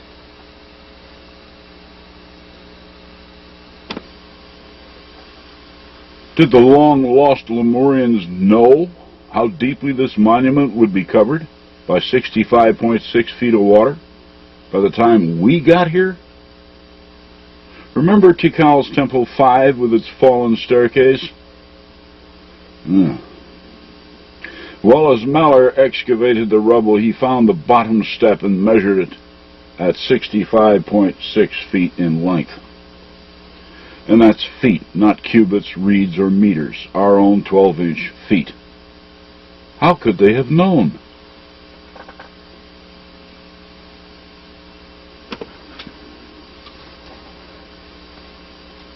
Working only with what is known of this particular temple, and discarding the traditions of cataclysms briefly, what is known of Earth history can be somewhat revealing. During the peak of the Akpatak Ice Age, the world's oceans were some 450 feet lower than they are today. This data, furnished by the Woods Hole Oceanographic Institute, came with a graph showing the speed at which the ocean basins refilled with water as the great glaciers began to melt. Using it as a guide, this Lemurian temple finally went under about 5,000 years ago, and the land upon which it stands went under about 7,000 years ago. That flooded all the flower beds and parking lots, and the priests had to start wearing hip boots in order to get to work. Going back 8,060 years to that point in time where Churchward dates the end of Lemuria, the oceans were still down some 88 feet. Hence, at that time, this temple was only some 22 feet above sea level, and its days were numbered, a good time to leave Lemuria. So going by no more than this temple became swamped about 7,000 years ago. As it is obvious that it was not built as the waves bathed the feet of the builders, the construction itself has to be far older than 7,000 years. Its position was then used to designate the latitude of far-off Tiwanaku, by way of the meridian math already seen here. Hence, Tiwanaku is 1. At least 7,000 years old, and 2. Resulted from a Lemurian mandate, not pre-Incan. Its maximum possible age is easy to call. This Tiwanakan polar China meridian bears upon the locations of both the past and present North Poles. Our present North Pole can be dated by paleomagnetism to no more than 12,000 years. And since this beautiful meridian could not have been laid out without it, Tiwanaku can be no more than 12,000 years old.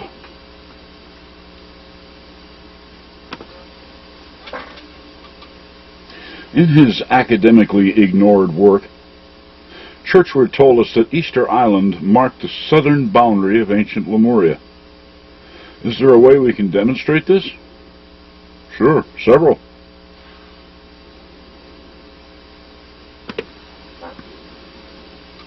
If you happen to have a globe of the Earth handy, draw a straight line over it from Giza, the grid central of remote antiquity, all the way westward to Easter Island.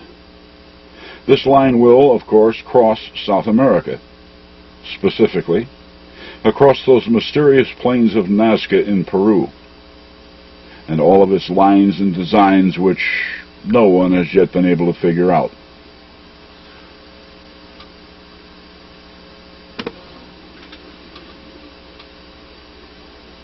One of the more interesting displays at Nazca is this one, the so-called Great Triangle. Now notice those several parallel lines that flow eastward from its west side.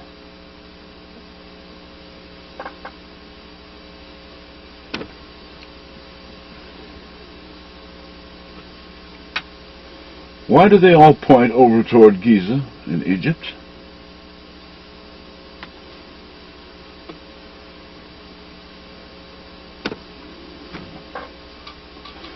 Let's take a closer look at the Great Triangle, shall we? The lines and designs at Nazca were made by two methods. Some were grooves cut into the pampa, while others were laid out by placing stones in rows. The Great Triangle is among the largest geometrics at Nazca. What makes the Great Triangle so unique there are those several parallel lines which point over toward Giza. What's the message here? No one has been able to figure it out, despite an endless line of top mathematicians, archaeologists, and archaeoastronomers. Their best theories fail. But suppose I told you that any 8th grader worth a C- can read the message here if he or she simply concentrates. See it? It's all the lines, isn't it? Like trying to find a single tree in a forest. Okay, let's dispose of all the lines outside the triangle, except for the two which interrupt all the parallel lines.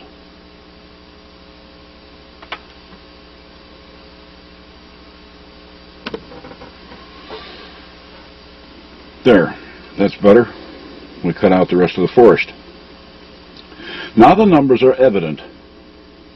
8 parallel lines to the west side. Of these 8 parallels, only 2 were allowed to continue eastward, where they meet 5 parallels. 8, 5, and 2, inside the triangle, where they are divided. The instruction then is to divide. 8 divided by 5 divided by 2 is 0.8. Hold that fractional number in your memory briefly. 0.8.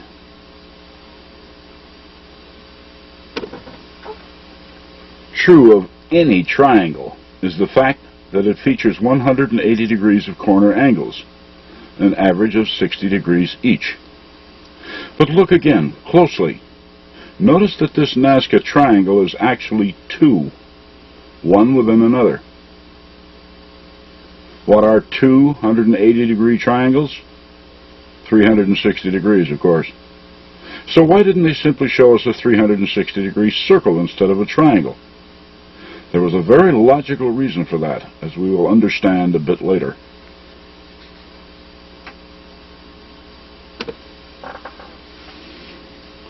Back into your memory now and retrieve that 0.8 we were just talking about. Then multiply it by the 360 degrees of form, which gave us those numbers 8, 5, and 2. 0.8 multiplied by 360 degrees becomes 288. Now the 60-degree corners in the triangle. 288 times 60? 17,280.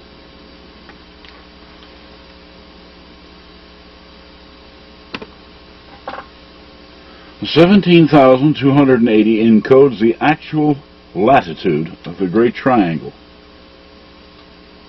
14 degrees, 41 minutes, and 30.104 seconds south latitude. To find the Great Triangle's longitude to the west of the Great Pyramid at Giza, well, the triangle has 3 corners, doesn't it? Multiply its grid latitude of 17,280 by 3 and voila, 51,840, which encodes 106 degrees, 15 minutes, 32.6 seconds, right through the center of the triangle. Which means, of course, that the grid point of Nazca's Great Triangle is 3, like its 3 corners declare. And that's why they had to show us 2 triangles rather than a circle.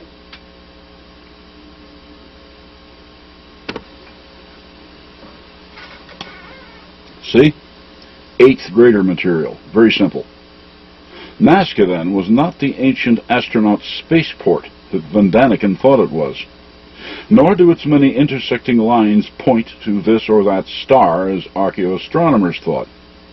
Nor are they pathways for superstitious Indians to follow in order to avoid contact with evil spirits. Nazca is the Rosetta Stone of the pyramid matrix system, and it speaks not to the stars, but to our own terrestrial ancient history, Earth history.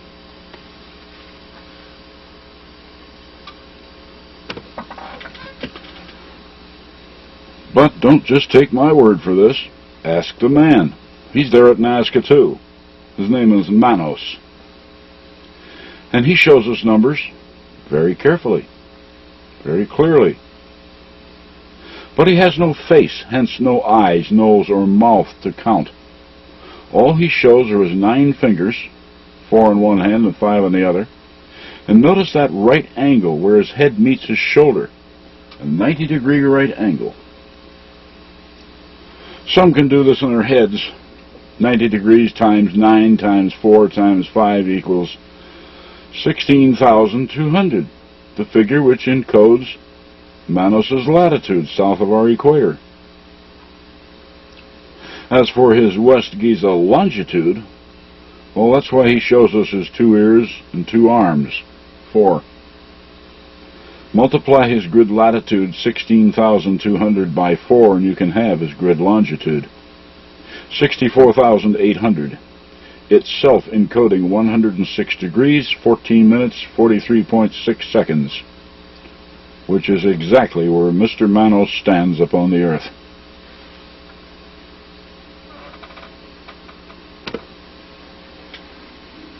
Another of Nazca's curious glyphs is the so-called spiral. This spiral rests on top of a great needle. The bottom of this needle reaches the great rectangle. Rectangle on one end and a spiral on the other, both being obviously connected. What is mathematically true of any rectangle? Their corner angles will always total 360 degrees. Our first number then is 360.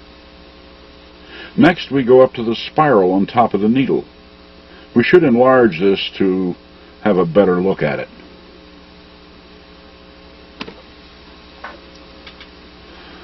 Notice that the spiral is an enigma to the eye, part spiral and partly separate arcs. I should point out here that most references on Nazca will show this spiral as a true spiral. Why they do so, I can't imagine. But what you see here comes from the top. A topographical map drawn up by the Instituto Geográfico Nacional in Lima, Peru, dated 17 June 1993. As most of you know, I work only from the best data sources. Here we see that our spiral enigma shows 2 separate, incomplete arcs on its outside. In all, 4 arcs terminating abruptly at the top, and 2 others vectoring on top of the needle. The formula can be completed in the mind.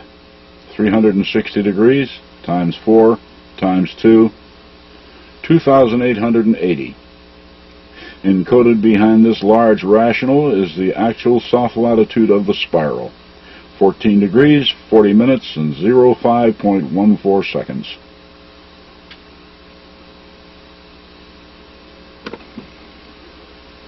Nazca, the place of the lines and designs. That one place on the Earth deemed most suitable for a blackboard capable of getting a written message through time itself. No wind, no rain, no snow, no erosion, and a place so hostile even to vegetation that weeds won't grow. Write something here and it will still be here 1,000 years from now.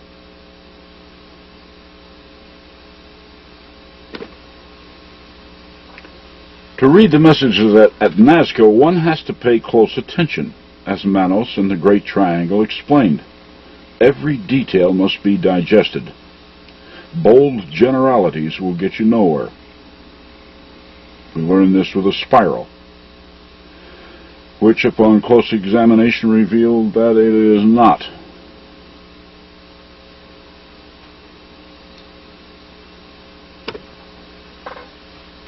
Immediately south of the Great Triangle is the Great Rectangle.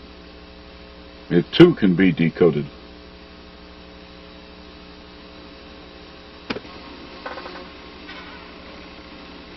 Not all of Nazca's writings are geometrics. There are fish, monkeys, spiders, birds, like the hummingbird here.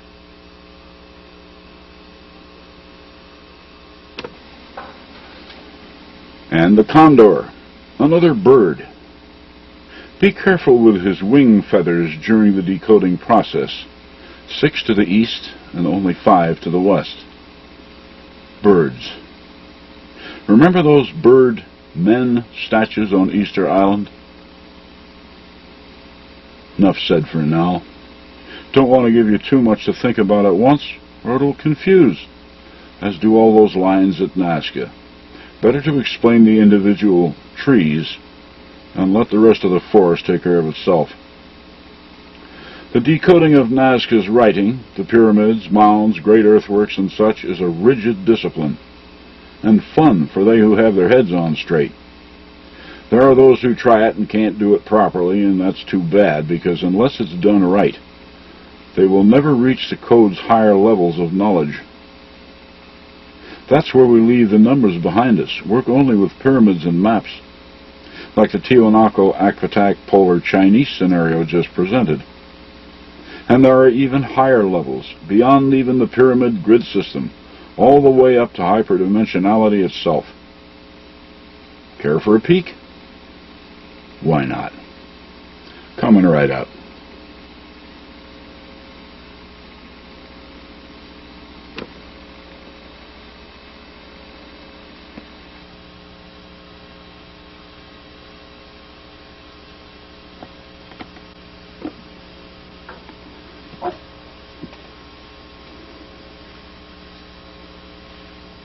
Is there any such thing as pyramid power? That depends upon one's attitude. Positive people versus negative people. Positive people experimenting on their own find that food placed inside a pyramid-shaped container will last for considerable periods. Do the same with a razor blade, and its edge will stay sharp.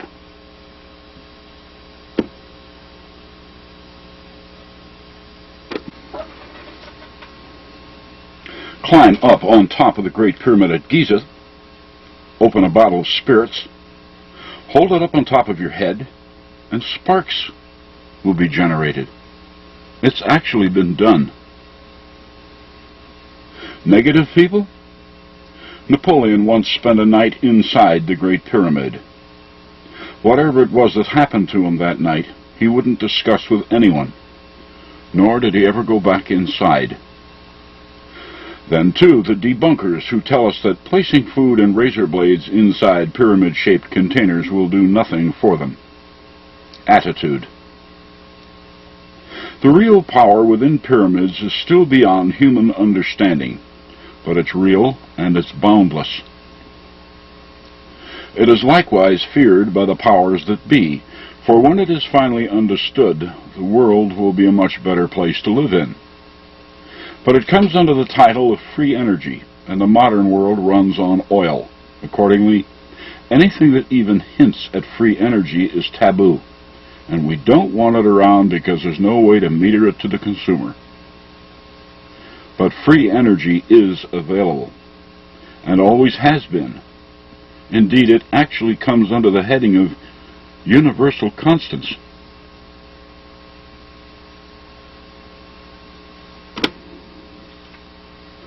These powers are not as far beyond reach as we might imagine. We're getting closer to them all the time, and many are involved. Hosts of energies still resonating from the Big Bang itself, beyond counting, and they range from the energy needed to grow a tree to that of, well, we're getting tangled up between positive and negative attitudes again, so let me put it another way. To most of us, atom smashing is the epitome of power. There's nothing more potent. But that's a negative concept. The positive attitude knows better, as he or she recognizes the ultimate power to be love, because that's what the Creator used to spark the Big Bang. The Big Bang, a scientific term which some religions want nothing to do with. Attitudes again.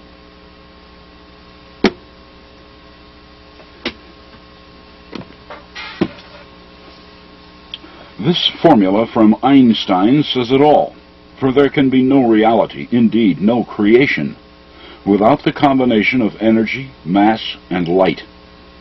So when God gave the order, "Let there be light," the frequency or vibration of light brought energy and mass together, and bang, there it was, the entire universe. Now that utterance from the Creator had to be loud enough to be heard from one end of the universe to the other. Ever hear God yell? It had to have sounded like a big bang. You see, again, it's all a matter of attitude. positive versus negative.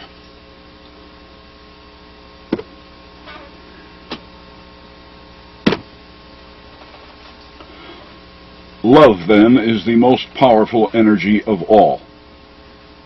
Down here at the human level, even we are aware of love, even though few of us fully understand it. As to the lesser energies, many exist which we are unaware of, even when we look right at them. We will review several in this presentation.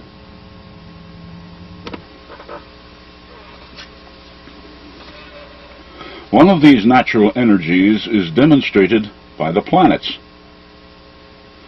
Jupiter is the most obvious example with its big red spot. Since it was first observed, it has been perceived as a great storm in the upper atmosphere.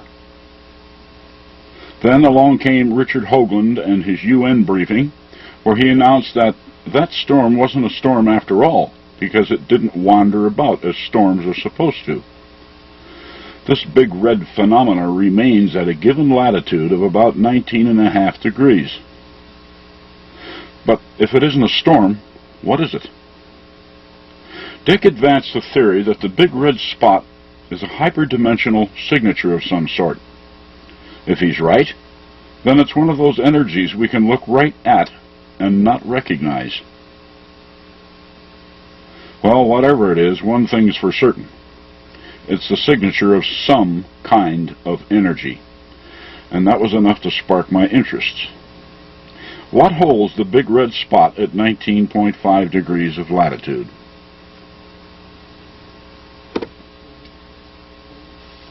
Dick went on to point out another planetary curiosity over on the planet Mars.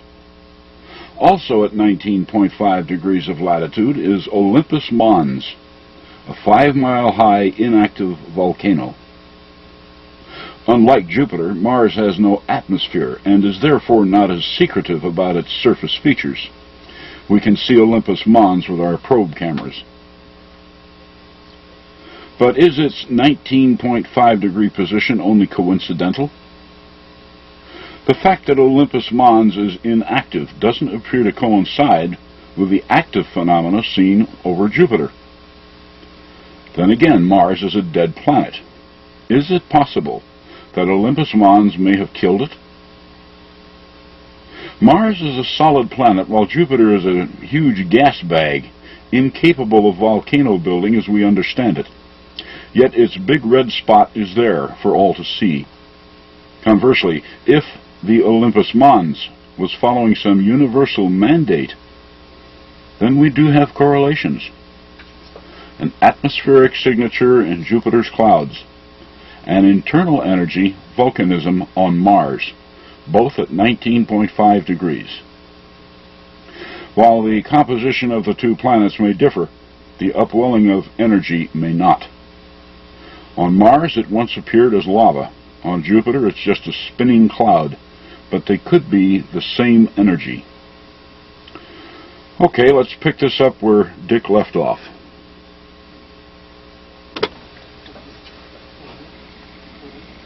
He, along with all other investigators, have overlooked something quite obvious.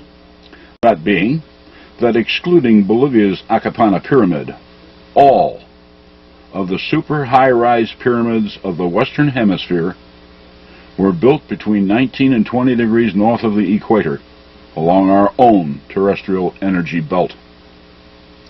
The 4 million square foot Sinsunsan Pyramid, the 1.1 million square foot Cholula Pyramid, the Quiquilco Pyramid, the West's only conical supermonument, the entire ancient city of Teotihuacan and its pyramids, and even the Aztec capital of Tenochtitlan. Notice also that all of the other Mayan, Olmec, and Toltec sites of consequence occur within only a few degrees of latitude from this natural energy zone.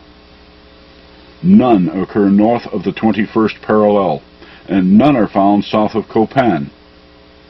That only follows, as to build anything of permanence south of Copan would have been courting disaster, because below that is the Caribbean tectonic plate, and these ancients weren't dumb enough to build on fault zones.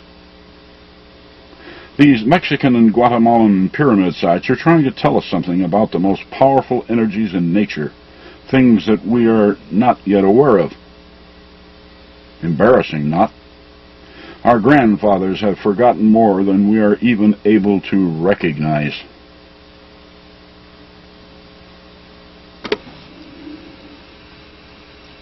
We should keep in mind the fact that when the North Pole was down on Akpatak Island in Canada, the Earth was tilted drastically from what we know today. Quite normal to they who lived in those days, but all out of whack by our standards. This is easily demonstrated. The next time you have a spare globe of the Earth handy, there's a little shop project you can do with it. Remove it from its mount and re-drill the North Pole on Canada's Akpatak Island in Ungava Bay. You will have to re-drill the South Pole as well, exactly 180 degrees opposite.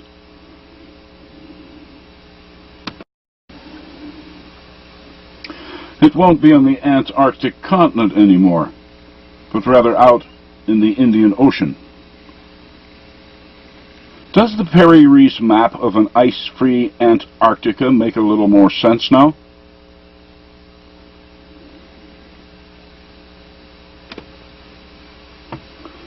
Then put the globe back in its mount and see the true Ice Age world for what it was. When you do, notice that the equator of that period was 30 degrees further south, down in Chile.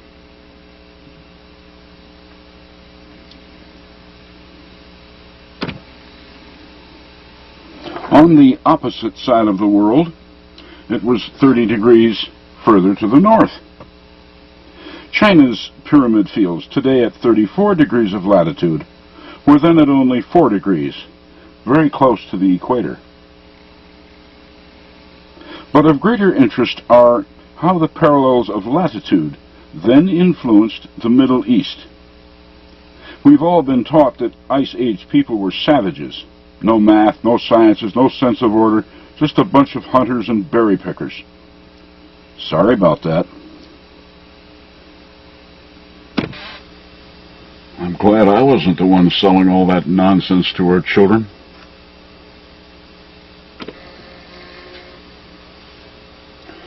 Code buffs have seen this before. The modern map showing the layout of the pyramid fields at Giza.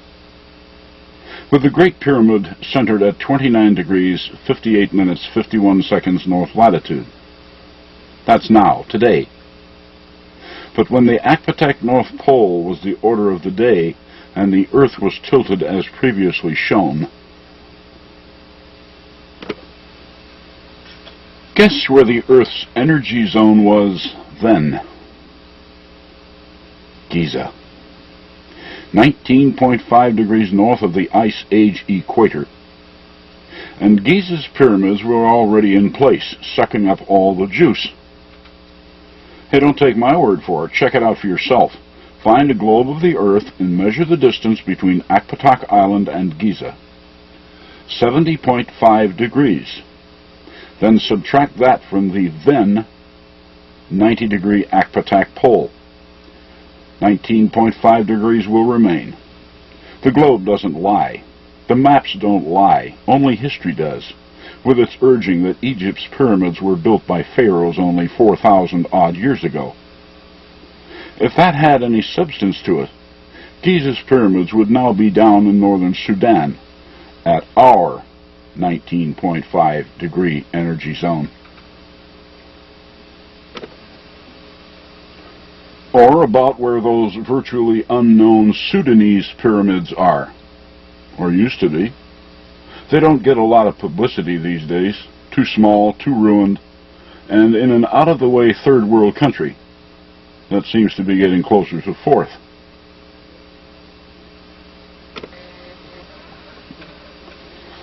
Yet, what kind of energy is it that concentrates itself along the 19-degree, 30-minute parallel?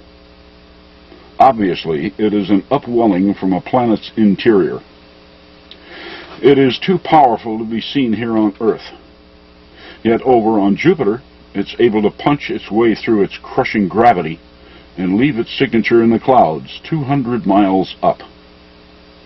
On Mars, it seems to have exhausted itself through Olympus Mons. Here on Earth, it's also venting itself through Hawaii's Kilauea volcano, which also situates itself at 19.5 degrees of latitude. Kilauea has been upchucking liquid rock almost continuously now since 1984, as the pent-up energy in our own energy band tries to relieve itself. Is that what happened over on Mars? Did it burn itself out? Are we in for the same scenario over here on Earth? The reason I have to ask that is because of Hawaii's global position. I didn't notice it until I drew the parallels on my Ice Age globe, but Hawaii lies on an intersect with the Ice Age 20th parallel. The only other place this happens is over in the African nation of Niger. 20 degrees north, then and now. Hawaii, then, has been basking in this 19.5 degree energy belt not only for 12,000, but for 48,000 years, back to the beginning of the Akpatak Ice Age. Hence, has to be one of the most powerful energy points on Earth, or weakest, depending upon one's viewpoint. But Kilauea does show us something that we've all missed: anti-gravity in motion. All of the Earth's volcanoes have erupted at one time or another, or they wouldn't be there.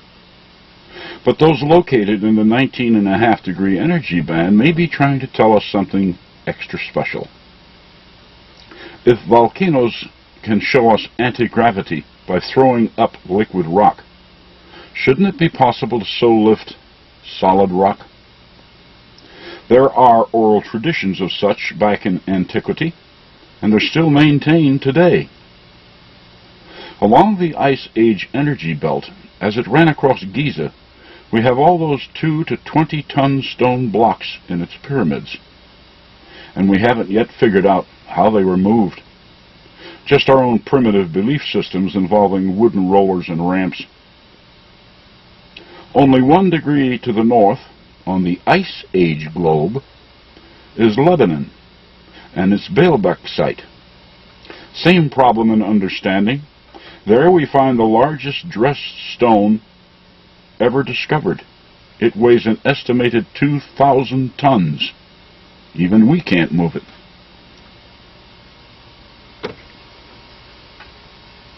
This energy band, during the Ice Age, when the equator was down toward the bottom of South America, was very close to sacred Inca sites like Cuzco and Sacsayhuaman, where we find all those great Cyclopean stones. Surviving legends insist that they were all floated into position by the gods. Gods? Maybe aliens? It was far more likely that our own human ancestors did this. Why, when our dogmatized minds come up against something we can't understand or figure out, we seem compelled to blame it on extraterrestrials. There are unconfirmed reports of shamans who are able to float rocks with sound today, over in India and Burma, near our modern 19.5 degree belt.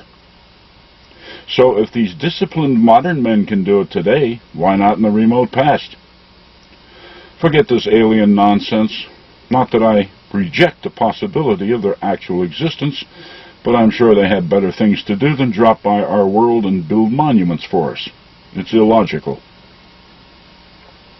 As this ancient 19.5 energy band ran westward across the wide Pacific Ocean, it likewise came close to another puzzling ancient site, the one we call Nan Madol, where several million stone prisons in the 5 to 20-ton variety were arranged in a most unusual construction, resembling forts.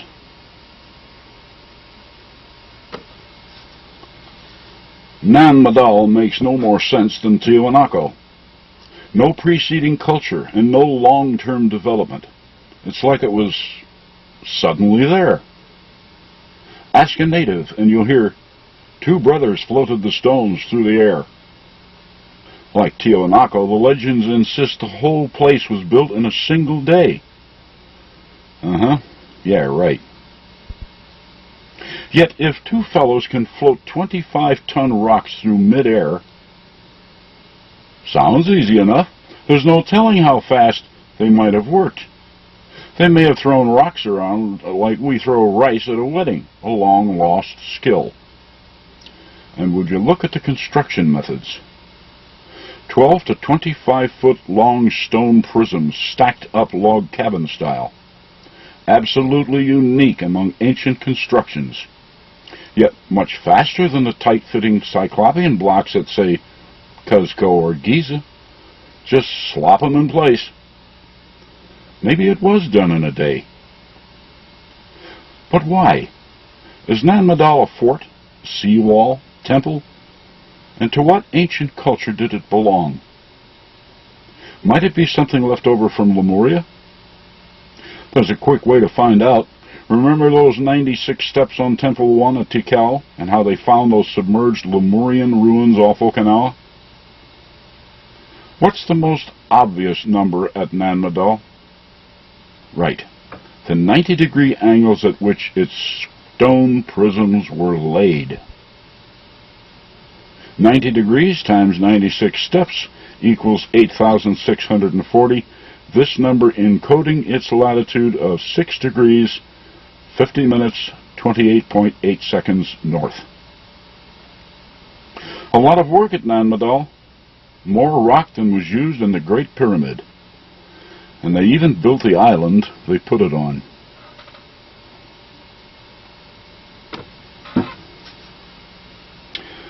Can these ancient sites be dated according to their present or former positions in this natural energy band? We've been using C14, but maybe there's another way. The logic is simple enough. In Mexico, we have stone pyramids in the band, but none of them involve megalithic rocks. They're all built of common fieldstone, except for the huge Cholula pyramid and its adobe brick construction. Down in South America, stone structures appear limited to Cuzco, Sacsayhuaman, Malchingui, Tiwanaku. Its hundreds of other scattered pyramids are built of adobe brick, mud brick, and El Nino is erasing them brick by brick. Mud bricks are hand-carried, but Cyclopean blocks are not. In North America, no Cyclopean blocks anywhere, mostly dirt pyramids, a handful of minor stoneworks. Africa and the Middle East, Egypt's pyramids in the Ice Age energy band, Baalbek, and that's about it. Huge rocks. In today's energy band, only those Sudanese pyramids, not such large rocks. Elsewhere, mostly mud brick. South of the equator, the only stone ruins are at Zimbabwe, about 19 degrees south. No megalithic rocks there, just hand-carried fieldstone. Ice Age, 19.5 degrees, Cyclopean blocks. Modern, 19.5 degrees, fieldstone.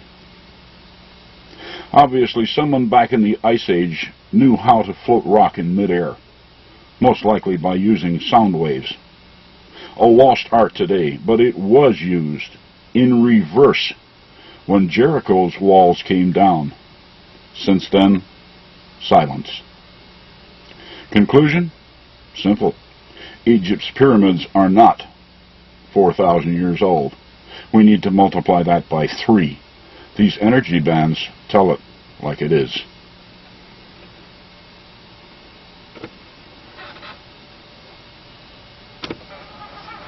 It would appear from all of this evidence that our degenerate ancestors were well acquainted with the Earth's 19.5 degree energy band, and may have tapped its unknown energies for the mutual benefit of all.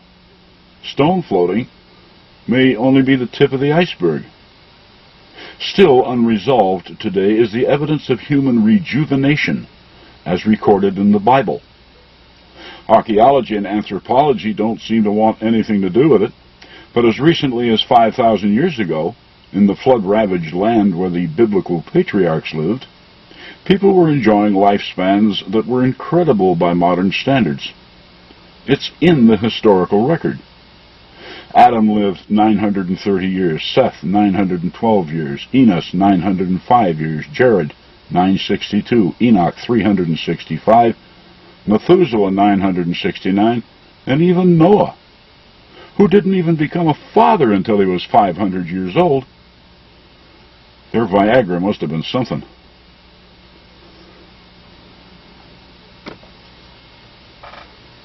Wherever it was Noah escaped from, cellular rejuvenation was still in vogue.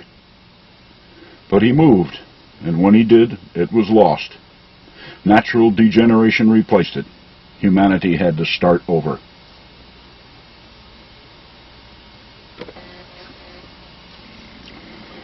Now, as for Dick Hoagland's theory that the 19.5-degree energy bands may have hyperdimensional qualities, consider carefully the fact that the lower corners of all the world's vile vortices are in contact with it. They are rooted at 19.5 degrees of latitude. Why hasn't someone else noticed? Why me? Most people are aware of the strange vanishings in the Bermuda Triangle, but officially no one cares. Its mysteries cannot be resolved by our present lines of investigation, therefore the triangle doesn't exist, except to those who vanished in it. Well, that which we call science isn't real either. It's only half on.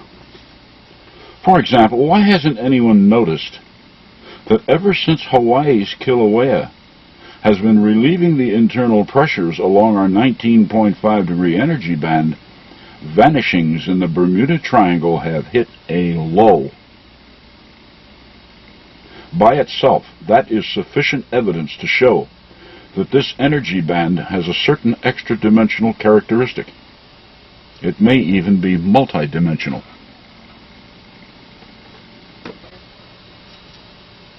Indications are that when Kilauea finally turns itself off, the activities in the vile vortices will resume, and once again people, ships, and planes will begin vanishing as before. But what can turn Kilauea off? And when? For those answers, we must inquire of two other sciences, geology and oceanography.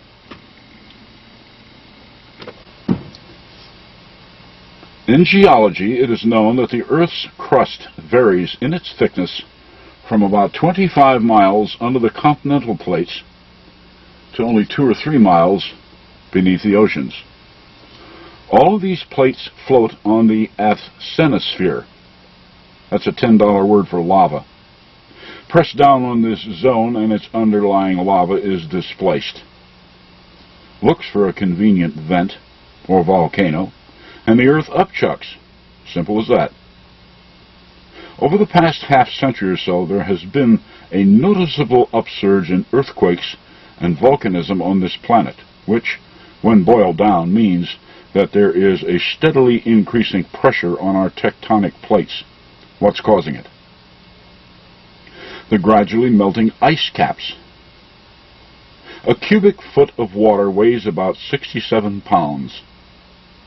Multiply that by several thousand millions, and we have the 12-inch rise in the world's oceans since 1900 AD.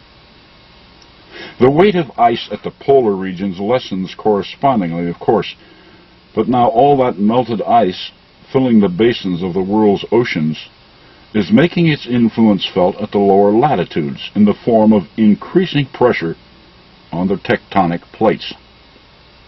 A hell of a trade-off, isn't it? Continue global warming and volcanism will continue to increase.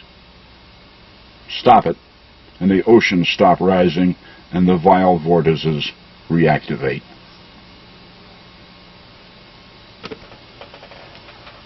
The vile vortices are a natural phenomenon.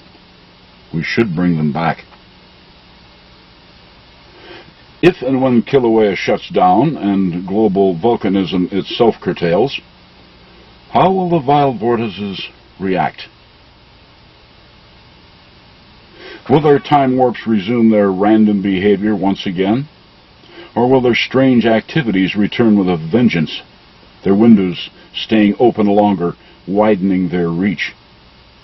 Or might they behave in a universal manner and grab people from almost anywhere, like that which was promised in the book of Matthew, chapter 24, verses 40 and 41? Then shall two be in the field, the one shall be taken, the other left. Two women shall be grinding at the mill, one shall be taken, the other left. Is that how the rapture will work? Will God simply beam up His chosen? Does He, as we like to believe, make the selections Himself? The Bible specifies that only 144,000 will be taken out of the world's 6 billion population. Where's my calculator? Let's see now. That'll be only 1 in 42,000 people. One righteous person from 42,000 wannabes. And of course, most of us hope that we are that one. Looks like most of us ain't going to make it. I hope that isn't how the rapture will work, because the very concept reduces God to a mere selectionist, the mere head of a promotion board. Surely, as the manager of the entire universe, He has better things to do. Supreme genius that He is, He would have taken measures eons ago to have such selections done automatically, through some natural mechanism, of which He has plenty available, energies, frequencies. The concept isn't so alien. 6 billion people on Earth, mostly negative hypocrites. The few chosen are the positive, loving, righteous, caring people. When the majority of negative, uncaring people have managed to lower the frequencies of humanity to a certain point, namely below that of the righteous, the loving and caring frequencies will trigger the assimilation automatically, and the righteous will be whisked away to another dimension of time. The remainder, attuned to their declining frequencies, will be left behind to make the best of what little they have, namely those things which don't weigh much on God's divine scales.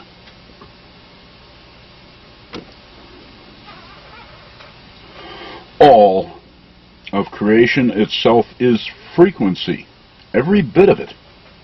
Any student of physics who pays attention knows that.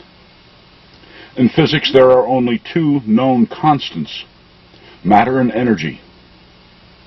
It is frequency which brings them together into physical form.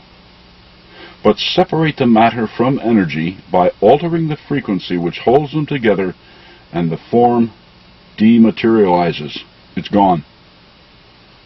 The vile vortices work the same way, though they don't select by character. Venture into one of these windows at the wrong time, speed, or direction, and physical oblivion. It's another of those many energies we know nothing about, and it's damn well time we did. It needs to be studied, especially with respect to this 19.5 degree energy band, where our reality can merge with hyperdimensionality. We need to know how Earth's invisible big red spot behaves. How and when its windows open, what causes them to open and then close. Simply asserting, officially, that the vile vortices aren't there because we can't see them is like the ostrich who sticks its head in the sand to get away from it all. Primitive. Fearful.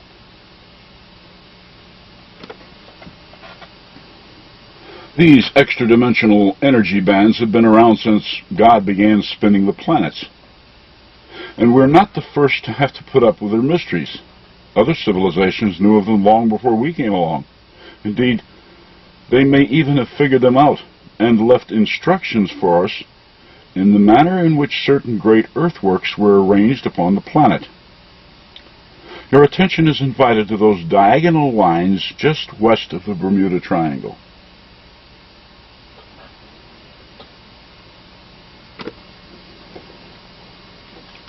North Bimini's shark mound is on one of them, actually within the triangle. The shark is a low sand effigy mound. It's 500 feet long and, presently, only 5 feet above sea level. Should be lost to the rising ocean levels pretty soon.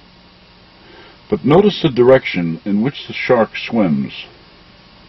216 degrees.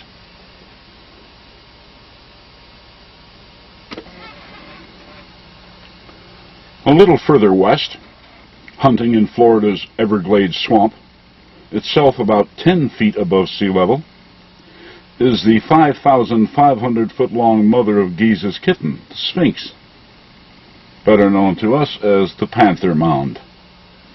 Notice, too, her direction of travel, 36 degrees.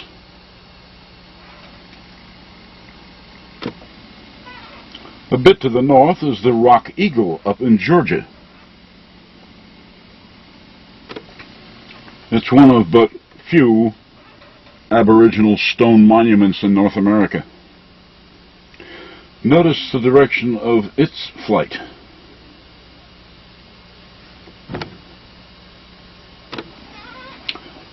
So far then, things that move in the oceans, walk on land, or fly. Further into America's heartland at South Portsmouth, Kentucky, we have the remains of the device effigy. I call it device because first, it is unnamed, and second, it certainly isn't the effigy of anything that walks, crawls, swims, or flies. Whatever it represented was man-made.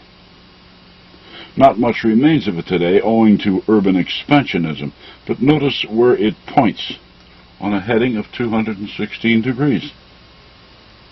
So, 36 degrees, 216 degrees, 36, 216. Isn't anyone paying attention? Or perhaps it's just a matter of not caring. There was also, at one time, a huge eagle effigy down in Florida. But as with so many other North American earthworks, it got in the way. So it was obliterated in favor of improved inland navigation. What happens when a page is torn from a book of knowledge? The knowledge is lost. So we order another copy. But in this instance, the book of the Matrix is out of print. I have no doubt that I could replace this page of the Great Eagle because I can read the Pyramid Matrix like most people can read a newspaper. But why should I? Somebody would only tear it out again. Gotta have room for all those cabin cruisers and motorboats, what? Others tore out that page, not me. They didn't want the eagle. And with that page now missing, I cannot expand this discussion. So you're on your own. Fragments only. 36 degrees, 216 degrees, 36, 216. Azimuths which run in direct opposition in the realm of the circle. Pieces only, but if the right minds try to piece this puzzle together, the missing pieces aren't so hard to find.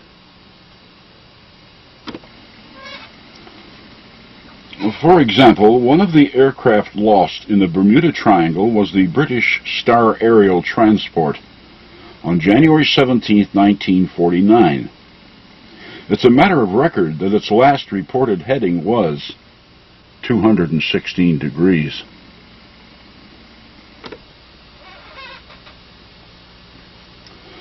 The rest is up to the management. For code buffs, there were additional clues in my newsletters 31 and 32, if you're interested in assembling puzzles. As for the Star Aerial, she is gone, to us. But where? She is still somewhere. So don't give up looking for her. All she did was to get tangled up in the Earth's invisible and ever-moving big red spot. So avoid headings of 36 and 216 degrees. And by the way, these windows in time are activated by another poorly understood natural energy, sunlight.